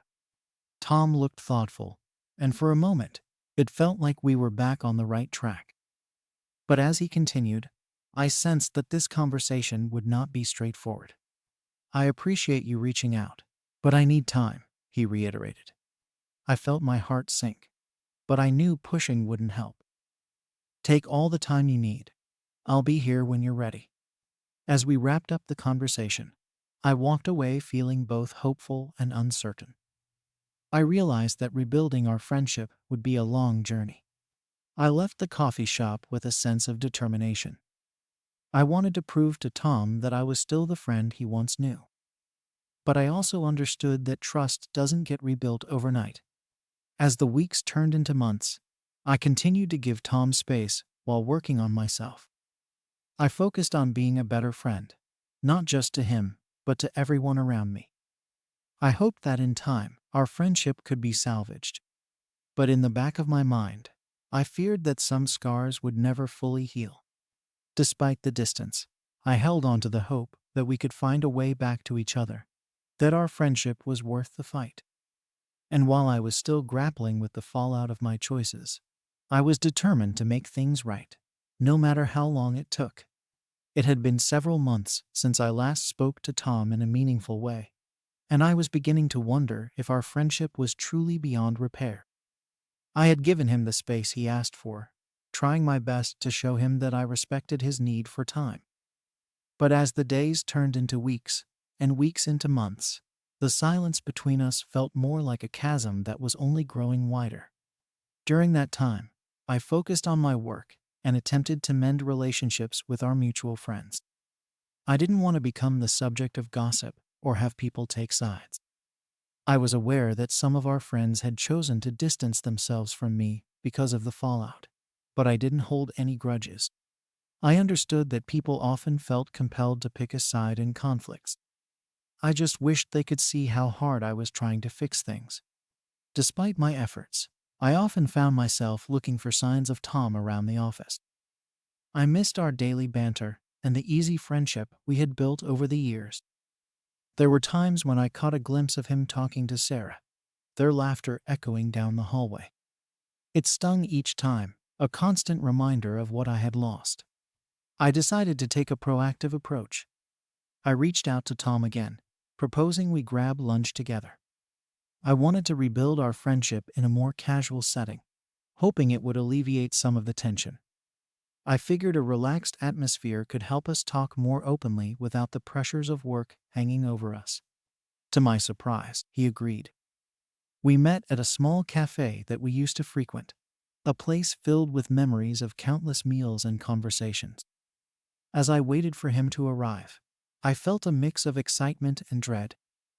Part of me was hopeful that this could be the turning point we needed, while another part was terrified that it might lead to more confrontation. When Tom walked in, I noticed he seemed a bit more relaxed than before. He greeted me with a nod and took a seat across from me. I could see he was still guarded, but there was a hint of willingness to engage. "Thanks for meeting me," I started, trying to keep my tone light. "Yeah, it's been a while," he replied, his voice steady but lacking enthusiasm. We ordered our meals and made small talk about work, avoiding the elephant in the room. I could feel the tension linger, and I knew we couldn't keep skirting around the issue forever. I took a deep breath and decided to dive in. "I'm really glad we could meet up," I said, trying to sound confident. "I've missed our friendship." Tom looked at me for a moment, and I could see the gears turning in his mind. "I've missed it too," he admitted quietly. "But it's still hard for me to forget what happened." I nodded, fully understanding his feelings. "I get that. I just want you to know that I'm here and willing to work through this if you are." He took a sip of his drink, contemplating my words. "It's just complicated. I'm still processing everything." The conversation shifted back and forth, touching on the past, but never fully addressing the hurt that lingered between us. We reminisced about our old gaming nights, the stupid inside jokes, and the time we both got kicked out of a bar for being too loud. Those moments felt bittersweet, reminding me of the strong bond we once shared. After we finished eating, I felt the urge to try again. "I really want to understand how you're feeling," I said. "Is there anything specific that still bothers you?" He hesitated, his gaze drifting toward the window. "It's just the betrayal, you know? I thought I could trust you with something important. It felt like you didn't take my feelings seriously." His words hit hard. I had spent so much time focusing on my own regret that I hadn't fully considered how deeply this had affected him. "I'm sorry for that. I see now how it came off. I never meant to belittle your feelings. I was just trying to protect you from potential embarrassment." Tom sighed, clearly still grappling with his emotions. "I understand that, but it felt like you undermined my ability to handle it myself." I took a moment to let his words sink in. I realize I shouldn't have taken it upon myself to intervene. I thought I was doing the right thing, but it backfired completely. I regret not trusting you to navigate it on your own." Tom nodded slowly, his expression softening a bit. "It's going to take time for me to really trust you again, but I appreciate you being honest with me." That felt like progress, even if it was just a small step. I could sense a willingness in him to slowly begin rebuilding our friendship, and that gave me hope. We left the cafe feeling a bit lighter, but I knew we still had a long way to go. As the weeks went by, we gradually fell back into a rhythm. Tom began joining me for lunch more frequently, and we started to have deeper conversations about our lives, our work, and the future. He still maintained some distance, and I could tell he was cautious, but it felt like we were inching toward normalcy. However, there were moments when the past would rear its head, casting shadows over our renewed friendship. One day, as we were walking back from lunch, I overheard a group of coworkers discussing a recent office event where Tom and Sarah had been involved. The way they spoke about it stung, igniting my insecurities. I could see Tom's face tighten at the mention of Sarah, and I felt an overwhelming urge to protect him from that kind of talk. I wanted to shout, to remind everyone of the mess I had caused, but instead, I bit my tongue and kept walking. As the weeks turned into months, I found myself increasingly frustrated. The past lingered like an unwanted guest, and I often worried that it would never truly fade. The situation with Sarah was a constant reminder of my mistake, and I couldn't shake the feeling that it was a shadow over our friendship. I decided to confront my fears head on. I reached out to Tom again, asking if we could talk about how we were moving forward. I wanted to clear the air and see if there were any lingering issues that needed to be addressed. He agreed, and we set a time to meet at a park near the office. As we sat on a bench, I looked at him and felt a mix of hope and anxiety. "I really appreciate how far we've come," I said, "but I want to make sure we're both on the same page. I still feel some tension between us." Tom nodded, his expression serious. "I've been thinking about that too. I still have moments where I think about what happened, and it's hard not to." I took a deep breath, knowing this was my chance to be open. "I understand. I still feel guilty about everything, and I want to make things right. But I also want to know how you're feeling about Sarah. Is it something we need to discuss?" He looked thoughtful for a moment. "It's complicated. I thought things were going well with her, but now I'm not so sure. I've been trying to sort out my feelings, but it's hard when everything that happened is still fresh in my mind." That revelation hit me hard. The last thing I wanted was for Tom to feel pressured in any way, especially when it came to his romantic interests. "I don't want to complicate things for you. If you need space to figure that out, I completely understand." He sighed, rubbing the back of his neck as he often did when he was stressed. "I appreciate that. I just need time to figure out how I feel about everything, including our friendship."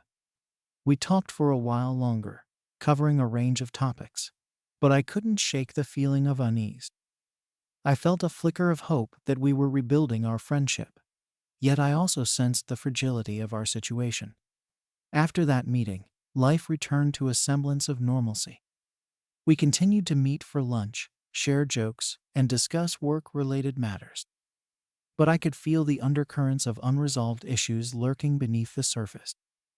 The thought of Sarah lingered in the back of my mind, and I wondered if Tom's feelings for her would ultimately jeopardize the progress we had made. Then came another turning point.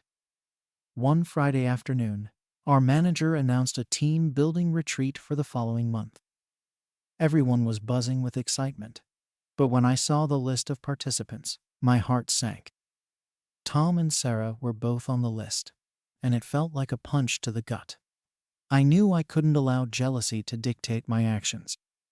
Instead, I decided to approach the situation positively. I reached out to Tom and suggested we talk about the retreat, emphasizing the importance of supporting each other during team activities. "Hey, I think this retreat could be a great opportunity for us to strengthen our team dynamic," I said. "We should definitely have each other's backs during this." Tom looked at me with a mix of surprise and appreciation. "Yeah, I agree. I think it could be good for us to bond with the team." As the retreat date approached, I felt a mix of anticipation and anxiety. Part of me was excited about the chance to reconnect with the team, but I also dreaded the prospect of being around Tom and Sarah together. When the retreat day arrived, the atmosphere was electric. Everyone was in high spirits, and I tried to push my worries aside. We engaged in various activities, from trust exercises to team challenges, and I felt a small sense of unity starting to form. However, as the day progressed, I noticed Tom and Sarah gravitating toward each other more often. They were teammates, working together seamlessly, and I couldn't help but feel like an outsider. It was a constant reminder of the emotional distance that still lingered between us. During a break, I found myself sitting on the sidelines, watching as they laughed and joked. It was hard to ignore the pang of jealousy that rose within me. I reminded myself of my commitment to support Tom, but it felt like an uphill battle. In that moment, I realized I needed to talk to Tom again, to reinforce our friendship and my willingness to be there for him. As the day came to an end, I pulled him aside. "Hey, I just wanted to check in with you about how the retreat went," I said, trying to keep my tone light. "It was fun." "I think it was good for us as a team," he replied, glancing over to where Sarah was chatting with some other colleagues. "I know things are still complicated with Sarah," I continued, "but I want you to know I'm here for you, no matter what happens." Tom turned to me, his expression serious. "I appreciate that. It's just been a lot to process. I'm still figuring things out." I nodded, trying to suppress the urge to press him further. "I understand. Just know that our friendship matters to me, and I'm willing to support whatever decisions you make." He smiled slightly, but it didn't fully reach his eyes. "Thanks. That means a lot." As the retreat wrapped up, I felt a mixture of relief and trepidation. We had made strides, but I couldn't shake the feeling that the unresolved tension still loomed over us. I knew I had to be patient and allow time to work its magic.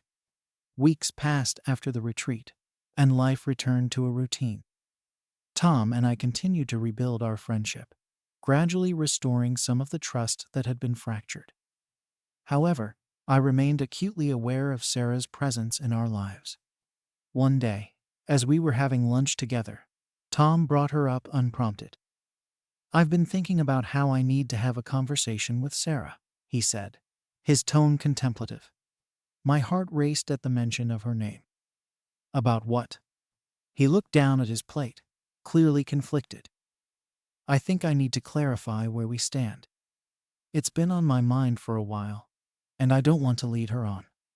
I felt a wave of relief wash over me, but I also knew this conversation could change everything. "That sounds like a good idea. It's better to be honest than to leave things ambiguous." Tom nodded, still looking pensive. "Yeah, I just hope it goes smoothly. I don't want to hurt her feelings."